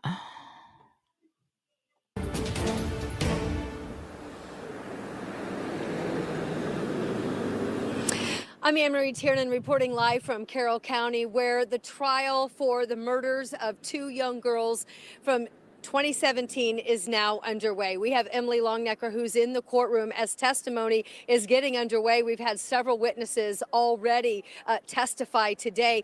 And around the town, you can tell things are a little bit different. One of the things that we saw right away that we hadn't seen before were ribbons that were lining the light posts around the courthouse. They are purple and they are teal, and we are told that they were placed in memory of the girls and that they appeared here just overnight. It is a sense to show community support. Also, another thing that's different that we've been seeing this week is that black draping to protect the jurors and the suspect as they come in and out of the building for the testimony today. We are told that there were cameras that were rolling when the bus carrying the jurors came to the courthouse this morning. Police reacted to that, saying that that violated a decorum order, took a video from a network camera and 2 still cameras. And so now the fight is underway. Those are news organizations that want to get their gear back, and there's some negotiating that's going on one way or another. Also, the parking is really policed in the downtown area. 2-hour parking. They want you not to violate that. They want the people that live in this town still to be able to come to the stores and go to the grocery store and go get their hair cut and everything and not have to worry about parking. So they've been very, very strict about that, saying, yes, we are going to tow your car if you violate these spaces and the rules that we've put into place.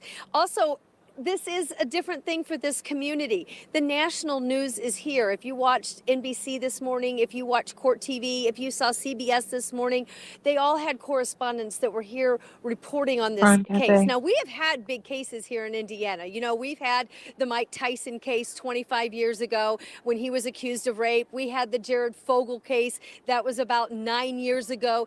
What was different about those cases is that the people that were being accused were celebrities. This is a different case because they were 2 innocent young teenage girls, and that really is what is tugging at the heartstrings of people not only in this community, in this state, across the country, and around the world that are following the developments that are underway here in Carroll County today.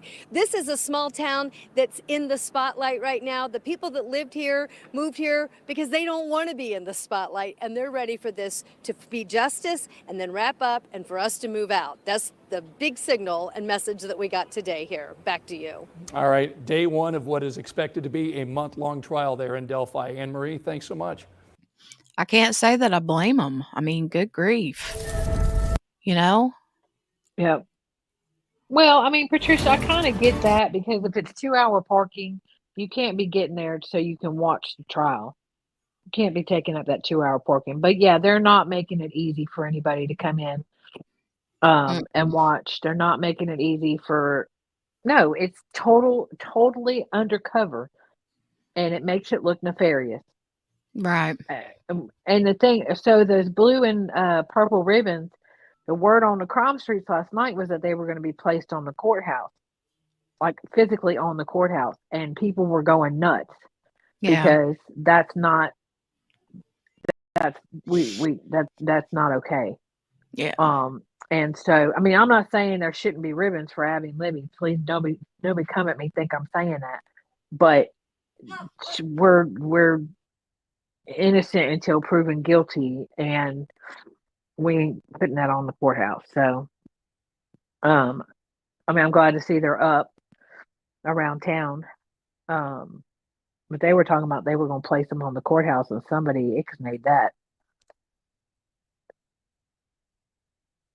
Did I drop out? No, you didn't. I'm just maneuvering things around, and I'm keeping my mic muted because Jolie keeps coming in and out. Plus, it's a free download. You can download it on Apple TV, Amazon Fire Stick, and Roku. Angela? Yeah, how about WTHR is all big, wow. And Lindsay this evening, but there's so much more that we're already learning today with the first day, but to be able to see more evidence and hear from the prosecution as well as the defense, time will tell how this all unfolds. Thanks, Katie. Thank you.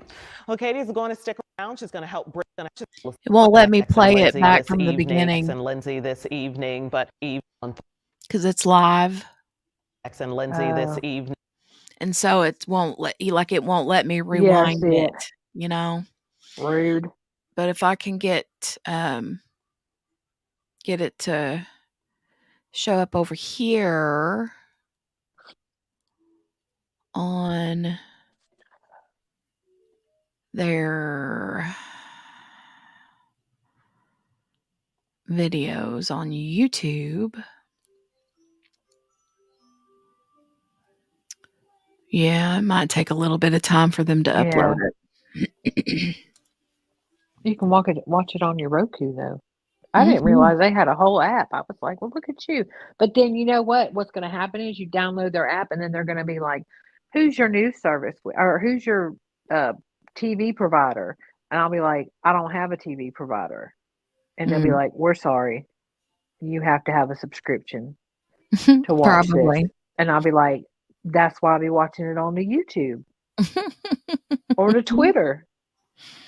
Because I'm not paying. I pay them enough for internet. I'm not paying for TV too that I don't watch. That I can get for free. You crack me up. I'm just saying, am I wrong? No, you're not, but they do always try to get you one way or the other.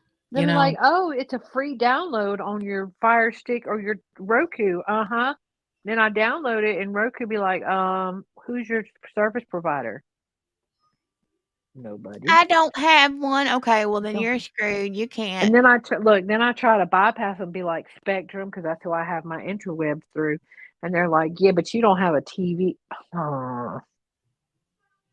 Okay. Well, I'll go back to the Twitters then. That's how Jenny got me on the Twitters to begin with. Yeah, I'm good like that. You are good like that. Y'all about to make me be on the IG too. I have an Instagram, and I do actually post on the Instagram sometimes under my business. But I'm gonna have to look more, I guess.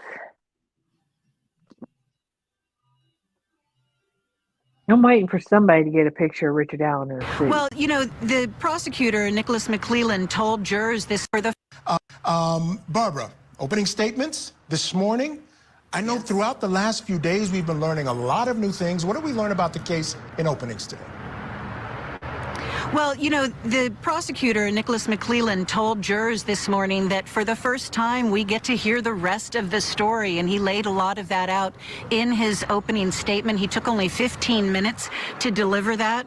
He says the last face that Abby and Libby saw before their throats were cut was the face of Richard Allen. He says that they have a witness who in 2019 told them that she saw a man wearing a blue jacket walking on the road back to where they believe Richard Allen parked his car that day, and that he was muddy and bloody and looked like he had slaughtered a pig. Now, the defense had 1 hour to deliver their opening statement today, and that was delivered by Andrew Baldwin. And he said that same witness who described the muddy and bloody man in 2017, right after the murders happened, said the man had been wearing a tan jacket and was only muddy.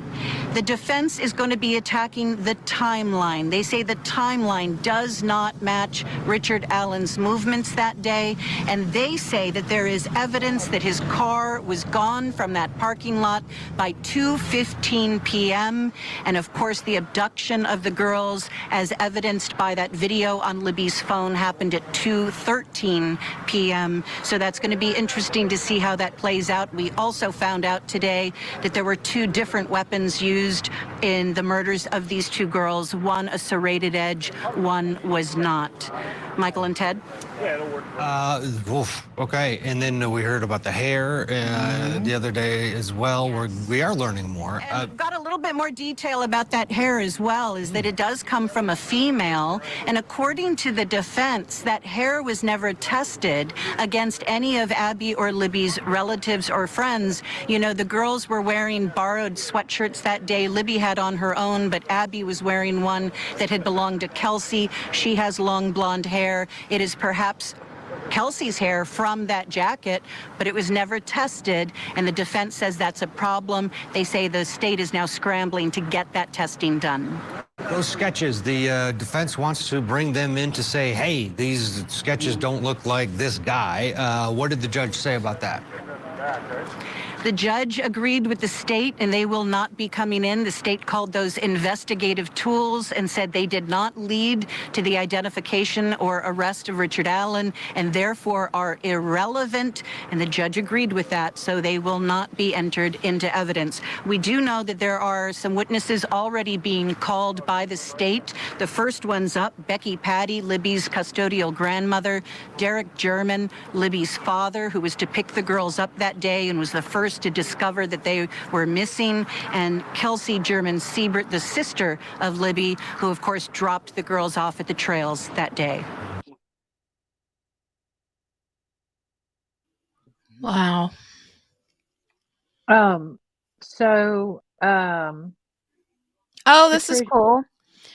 New first courtroom sketch for the Delphi double murders trial here in Carroll County. Having been in the room, this is very accurate, says Wish News 8.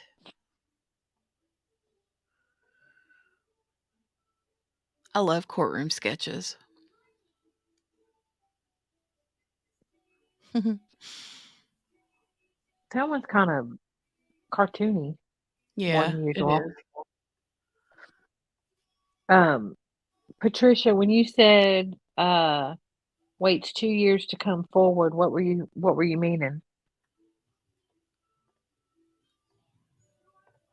Because he went to them immediately and told them that he had been out there, and they said, "Okay, sir, thank you, sir, bye, sir." And because clearly he didn't look like Bridge Guy, just saying. And then 2 years later, they pulled his name out of a hat and went, this dude came in 2 years ago and said he was out there. Let's go find a bullet that matches his gun. I'm sorry, what? Oh, yeah. So she said but didn't she say he was wearing a tan jacket? Didn't one of them say? Yeah, it was tan. That's what I thought. Yeah, it's a whole lie. It's a whole lie. I think this is what you shared with me earlier. Yeah, and why have they not tested that against? Yeah, that's right. Yeah, why have they not tested that against the family? Like, what the actual? I have no idea. Like, how hard is that? It makes no sense to me. I don't understand that. Unless it matches somebody you don't want it to match to. Right? I agree, Patricia. I mean, like I've said all along, if Richard Allen did it, may he fry forever and always, amen. Which he won't, because they're not going to do the death penalty. But, which is also sussy to me. If they're so sure that this man did these horrible things, why is this not a death penalty case? I don't understand. Know. I don't understand. So, I mean, like I've always said, if he did it, string him up. I'm happy for him to be strung up. But I just feel like there's been so much undercover and backwards and retractions and, oh, it's this. We're confident this is it. And then, wait a minute, we're confident this is it. And that was my Doug Carter impersonation, if you didn't catch that. And I'm not a fan. He skeeves me out like so bad. He always has, always. I'm just saying, I just, if it ain't nefarious, then open it up. Let us see all of it. Why are you hiding? Fine. You want to have a gag order because you don't want people to be doing whatever. That's fine. But let's see the trial. Let's see what's going on. Let's see all the stuff that y'all been parading around for 5 years. No, yeah, 5 years. I had to remember how long it had been. You know what I'm saying? Like, all y'all been saying the whole time, oh, it's more than one person. It's more than one person. We've got the tip line open. I love that you just let me rant and just go. We got the tip line open and we're expecting more stuff and we know the do. And then all of a sudden today it's like he was the lone gunman. The do, you crack me up. I'm just saying, like, They've had these 2 sketches. Oh, it's this guy. This is the guy. This guy right here. This is Bridge guy. Wait a minute. This guy right here, the really younger guy that looks a lot younger, that looks nothing like this other guy, and neither one of them look like Richard Allen. That's the guy. But wait, oh wait a minute. That was just investigative stuff. That's not true proof stuff. So we don't want that to come in. What the heck? Yeah. There was this article I was just reading through from the Daily Mail. And it said that it's huh? I said you weren't listening to me. You were reading. That's all right. No, I was kind of half listening, but half trying to look for updates. But this one here, this said that this article says basically that Judge Gull says no murder mysteries are allowed for the sequestered jury during their 5-week sequestration. Only comedies. Oh, now you look, listen. You cannot tell me if I want my true crime murder mysteries, if I want some Agatha Christie, look, put some Agatha Christie on there. All right? That's old school stuff. Put some Murder, She Wrote. Right. Maybe, you know what? Maybe Angela could figure it out. I'm just saying. Oh, QB or Billy says she's missed you. She I know. lets you tell things. Because I'm a whole hot mess, and I have missed y'all. Except for that one troll. I didn't miss him. Punk. And what do you mean YouTube don't let you ban people? I mean, as far as moderators go, banning isn't an option. When you click on somebody, you can either hide them or time them out or, delete their comments or whatever. But from StreamYard, I have the option. It says to ban them and delete their comments, but I don't know if it means ban them from just StreamYard or from... Yeah, that ban and delete don't work on my end. Yeah. I'm pushing it hard, too. I'm pushing Yeah. it hard. But see, now on Twitch, you banned. Boom. Bye. You're gone. Yeah, I'm not sure. So, but yeah, on StreamYard, I was pushing that button. That's why I said I was trying to get him. I felt bad. I was like, all right, well, then I'll report you, punk. Anyways, I don't know. I can't really find any other updatey things other than what we've seen. I'd say they're probably, we got to give the people time. Give them a minute. Yeah. Get somewhere, get some food in their belly. Yeah. And then they'll probably, I'd say Bob will be. Yeah, Bob will definitely, because Bob and Allie are both there. Yeah. Bob and Allie are both there. Allie was covering Sarah Boone. Lawyer, is going to update on Sarah Boone. I need somebody to be updating me on some first. Yeah, I know. I need my Who Shot JR. Well, I want to know what this new evidence that they're talking about is about. And it's on the DL, like it's quiet. Like they shut court down. Today wasn't supposed to be a half a day. Today was yesterday. No, but it was a half day. They half dayed it. It was 3 hours. You tore your scarecrow up and you're using all the little felt pieces on everything else.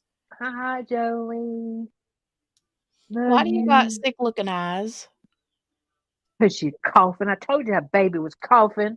Yeah, her eyes look sickly. No. You know what I mean? Yes. You better not be getting sick, baby. Yeah, she's aggravated coughing. That wasn't an allergy. Now she's coughing. That was a fake cough. Oh, that right there was her shooing me off of her because I was kissing her forehead to see if she had a fever.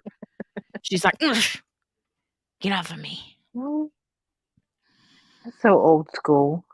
I'm looking at Patricia. Unfortunately, with her just starting school, they still got another couple months of that crap.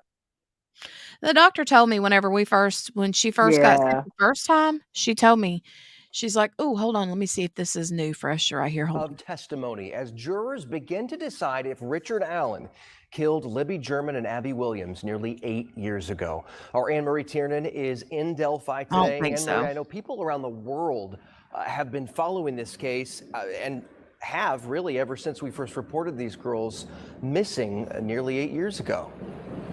Right, that me.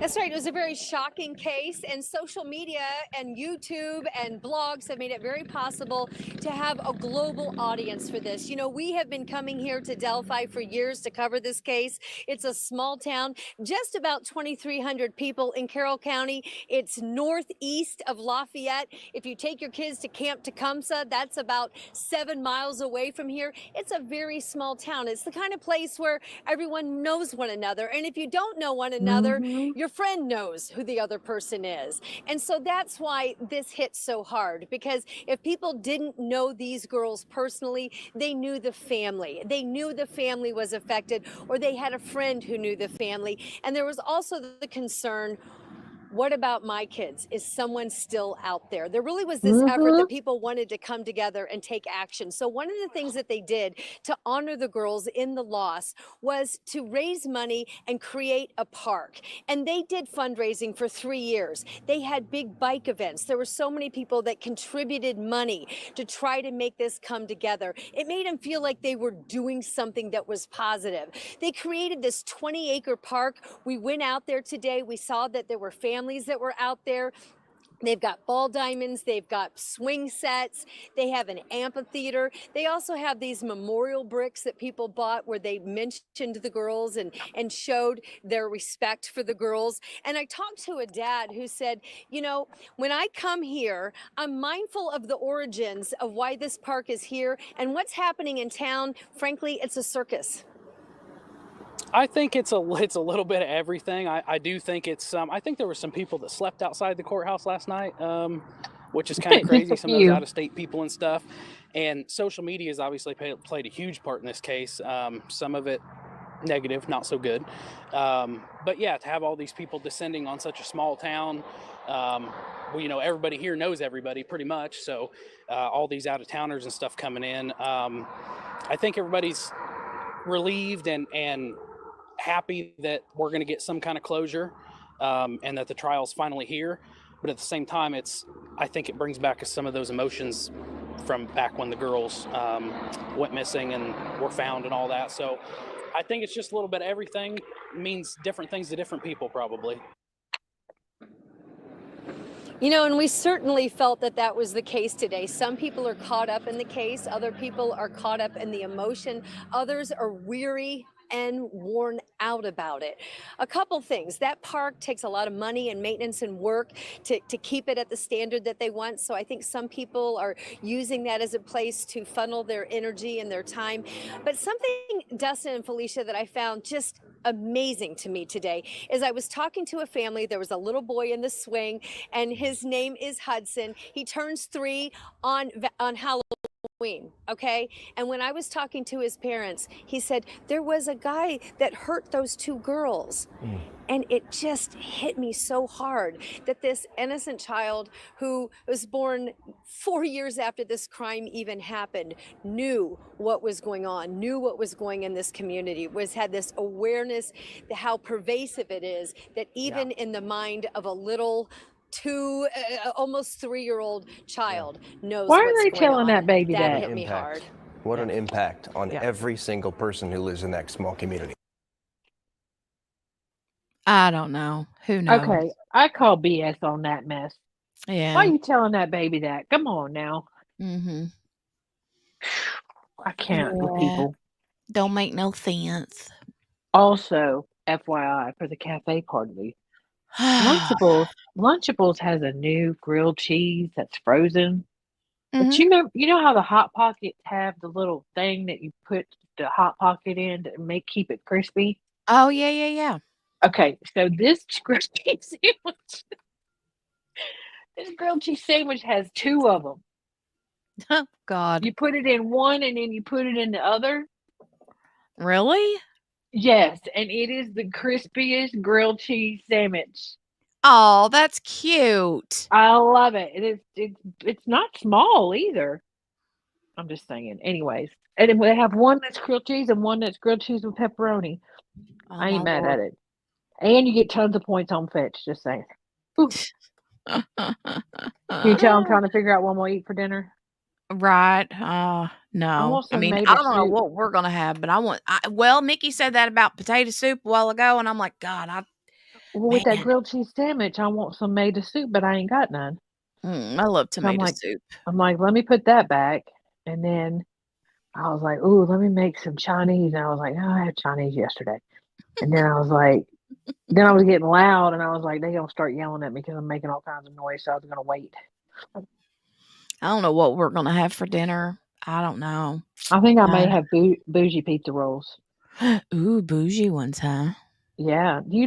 Listen. Have I not told you about the bougie pizza rolls? Oh my God, they're so good. I think you did, but I can't remember what it was. I've upped my game. I have upped my game. Instead of doing all the stuff separate, I got some garlic butter, so it's all done. And you just stick the pizza rolls in the air fryer long enough to almost cook them. And when you got about 2 minutes left, about 2 minutes left, you throw that garlic butter on them with some Parmesan cheese and Oh, finish them Lord have off mercy. and Yeah. dip them in some spaghetti sauce. I'm telling you what, I could open a restaurant with them. Be like, come get QB's pizza rolls, bougie pizza rolls. You crack me up. Oh, as far as the kid Jolie being sick, Patricia and Brenda, yeah, the doctor told me first time she got sick after starting school, they said that, that she'd be sick twice a month. For the That's first, like, 3 to 6 average. months. Yeah. So. Yeah. She's gotta get used to all the skingilly, all the fungalitis. All the fungalitis. You know, Spence No. thought I made that word up.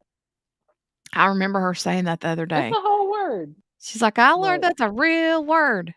I was like, yep. Ooh, chicken pot pie soup. Oh, that sounds good. That does sound good. And Progresso has Dadgummit. really good soup. They do have good soups. They're okay, so I can only get it at Publix. This is why I tell you, Publix. Progresso has. Oh my God. And she's gone again. Hold on, y'all. Let me pull her back up here. Oh, There she is. yes. And there ain't nothing you can do with her but let her get the fungalitis and learn the germs. Right, right. But see, after that, then you're not gonna have to worry about it until she changes schools. Uh-huh. So like 6 years or whatever, girls' night with cousins and having apps, snacks, margaritas, and desserts. I'm coming to your house. Wow. Fun. That sounds like fun, Patricia. When are you doing that? Are you doing that tonight? While watching Practical Magic. Cute. Aw, cute. I love it. I'm just sitting here. Woo, bless you. Oop, she just sneezed and hold on, boogied all over me. Hold on a minute. Oh, Lord. You sure it ain't a nose piercing? That's going to be fun, Patricia. That's going to be a lot of fun. My hot Friday night is I'm trying to figure out what to eat. And sorry in advance for what? Oh, right. For facts, because she just snotted all over her. Yeah, she sneezed really good. You sure it wasn't a nose piercing? No, honey. Okay. Mm-mm. No. And that wasn't a boogie. That was a big old Did you get some snot hand fest. sanitizer? Patricia's like, I'm sorry in advance for the cold you're about to get. That's what I said, because she snotted. Did you get some hand sanitizer? Yeah. Also, you know what else you need? It's called Microban. I've heard of that. You need some, girl, get some Microban. You know what, though? I just finished a whole thing of antibiotic. I should be good for this one. That antibiotic is for something else. Yeah, but hopefully it'll be good enough for me for You think it's this. broad spectrum? It just won't Mhm. cover everything. But It'll look, cover everything. the microban, y'all don't sleep on the microban. Look, people were fighting for it when the vid hit. Is that the stuff that, like, keeps on killing forever and ever afterwards? Yes. Okay, I've heard of that. So Can there's you a buy it on spray one. Amazon? Yeah, there's a spray one um that is like a Lysol can, and then there's a squirt bottle one. Okay, but you can spray them on the counters and wipe them up, and they'll kill what's on the counters. Or alternatively, you can spray them on the counters and let them rest, and they will kill for up to 24 hours. I love it. I love it. It has kept me. Them people that live in the other room that one of them I made had the Yeah. whole vid in my house, and I kept spraying them with it. I never got it. I mean, I got it another time, but they didn't get it from me. That microban Mhm. ain't no joke. I love it. I got the squirt and the spray. Oh, Lord. I love it. See, look, Brenda agrees. I'll have to get some. I love it. Love it, love it. You can spray down like at the end of the night or whatever. You spray. Yes, it's safe around pets. Yes. Yeah, I Yep, gotta have yep. stuff that's safe around pets. Yep, yep. You can spray your counters and stuff and just let it sit. It'll kill all the things, all the fungalitises. I like that idea. I love that idea. I love it. I squirt the air. She's like, "Let me just clean the air around me." I mean, clean everything. You can spray your like couches and stuff. Yeah, you can. Yeah, it's all the things. I love it. Love it. Yeah, they have like a Lysol spray. You can spray the air. I mean, it ain't gonna last for 24 hours, but it'll, Right. like, when the man child be walking in here hacking up a lung, I'd be like, Let me get rid of this real quick. yeah. He was talking about Mhm. yesterday, no, day before yesterday, he wasn't going to work because he had been throwing up. I was like, you best get away from me. Back up and let me get the microman. Spray you. I will spray you right now. Oh, God. Woo. I do Well, spray. Look, wouldn't you spray the boy? I would. I'll spray him. He talking about he ain't going. Look, no, sir. Absolutely not. I'm already sound like I'm getting some. It's like it's the fall to winter allergy changeover. I go from pollen to mold. Ugh. Yep, that's what we're doing. I think that's what it is. I don't know. I've been so miserable, stuffy. I hate that too. Yep. And, you would think that, well, but the further never mind. I'm just gonna let me just not dox you, okay? You were gonna just dox me out. You were gonna dox me out. No, All the way. you All the were way out. right. We I was going no, to. we got the stuff here. We got it here. Oh, hold on. I got a new one. Hold on. Let me share Uh-oh. this one. Them in on the emotion that this community has been feeling, that the families Is have this been old or feeling new? here over the last 7.5 years. Yeah, and a lot of fear because we were hearing from investigators that the person who's responsible might be hiding in plain sight, and that was really something that was terrifying for the people that lived here. So that's the latest developments from today. We're going to have more coverage as the newscast ticks on. For now, for Bob and for Emily, I'm Anne Marie. We'll send it back to you, Scott. All right, Ann, thanks so much. And there's going to be so much happening every day for as long as this trial continues. Yeah, I don't know. Yeah, so download the app, blah, blah, blah. Who's your carrier, blah, blah, Yeah, blah. I know. Spite me. Oh, Well, I keep waiting for something good to drop, that I could share with y'all before we go, but it's nah, did you see Bob's picture of the Mont High Bridge? Yeah, I did. He was out there. Yeah, he He went was and like, looked at it. I don't know what these people were thinking trying to walk on this bridge. Uh-uh. No way, Jose. And they fixed it up. Uh-huh. A But part of it, not the whole thing. not the whole thing. Yeah.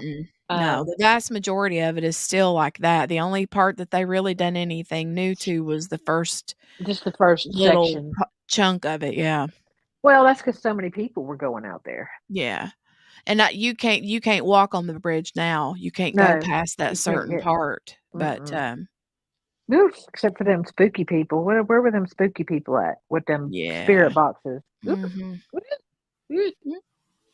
I hate Well, them thank you things. guys for joining all day. And QB, thanks for coming up. It's Thanks been for fun. having I'm me, so glad ma'am. to have you back up here with me today. I'm always, well, that's a whole lie. I was Yeah, it gonna is say a whole lot. I I'm, invited you a couple of times and you're like, I got PT and I got that. I know look, you got when I things to do. I look, know. listen, look, they are wearing me out. I got all the check engine light stuff to do now.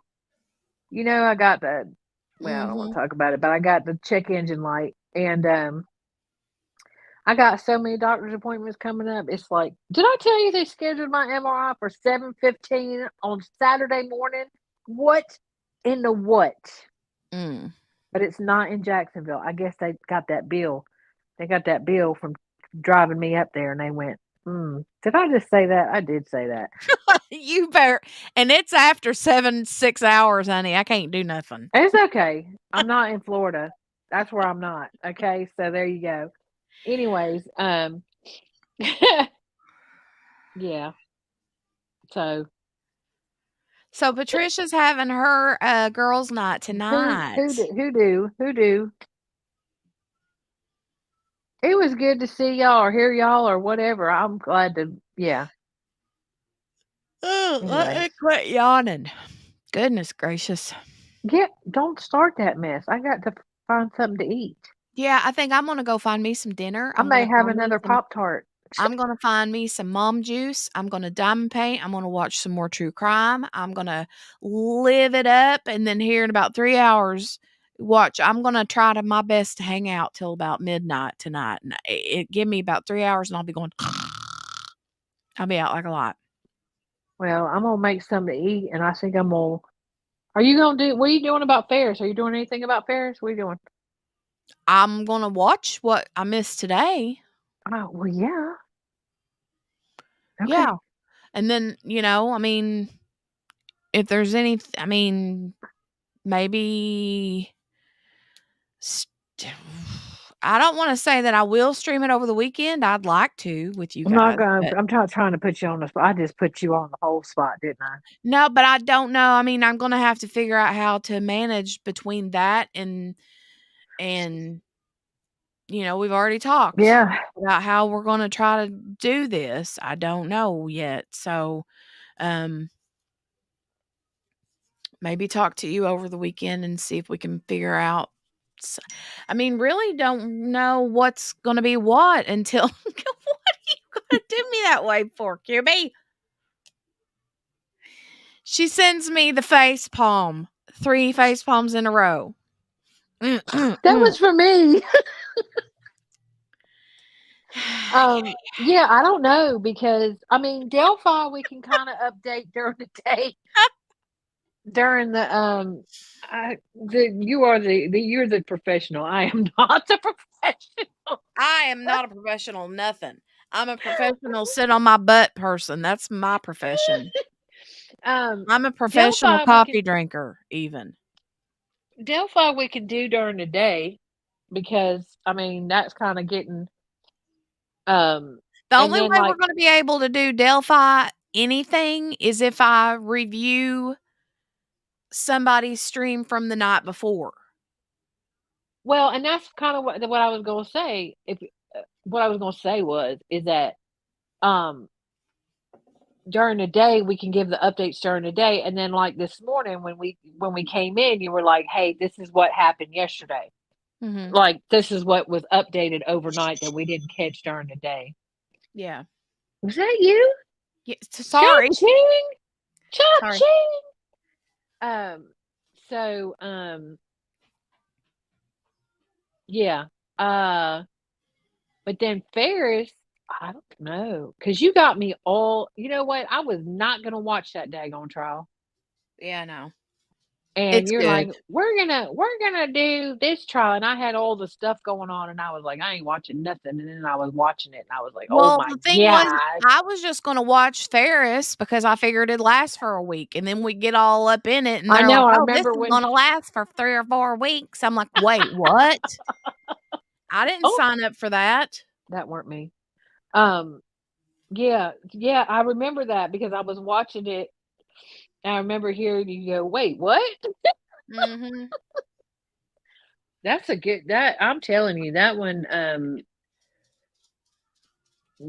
yeah. It's all of them combined.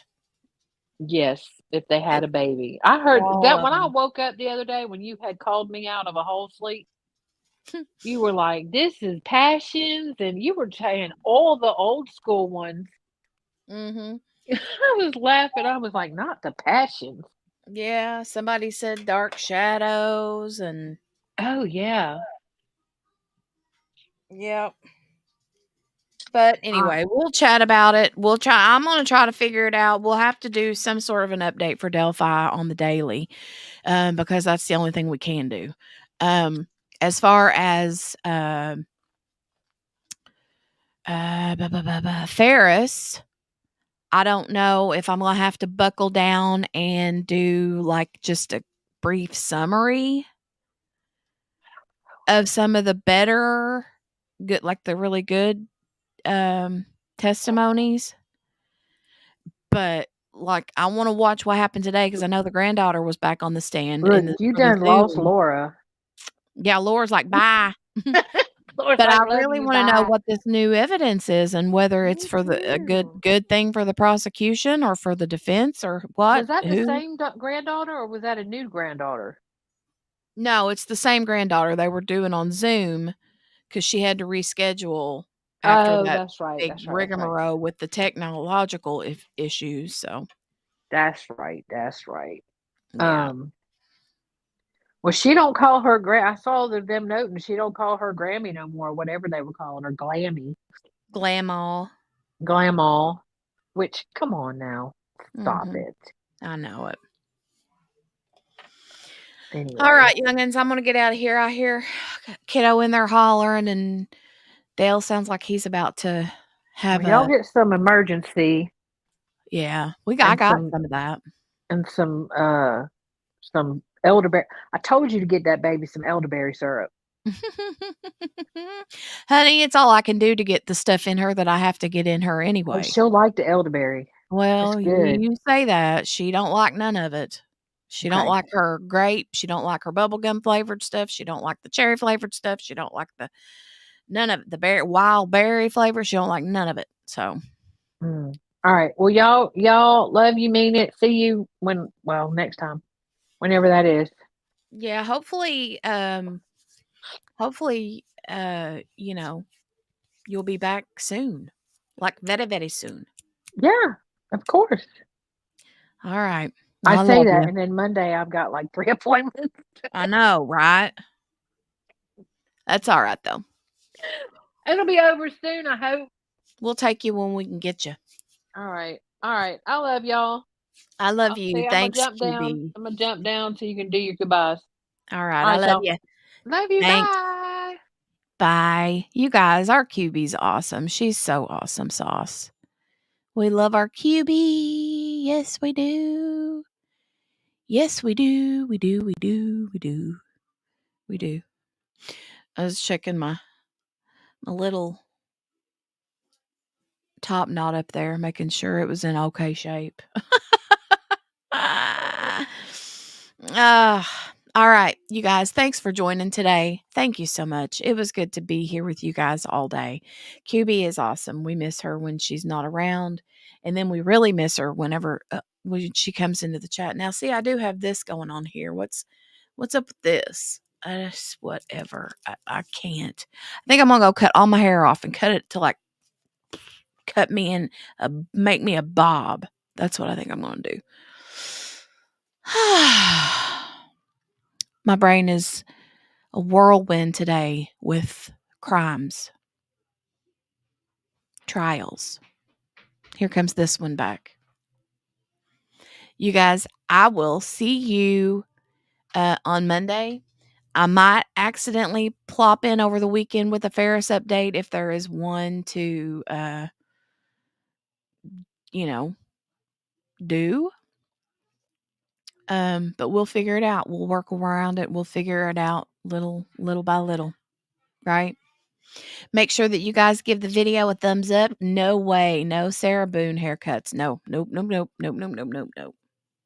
No. I had something like that back in the 90s, I think.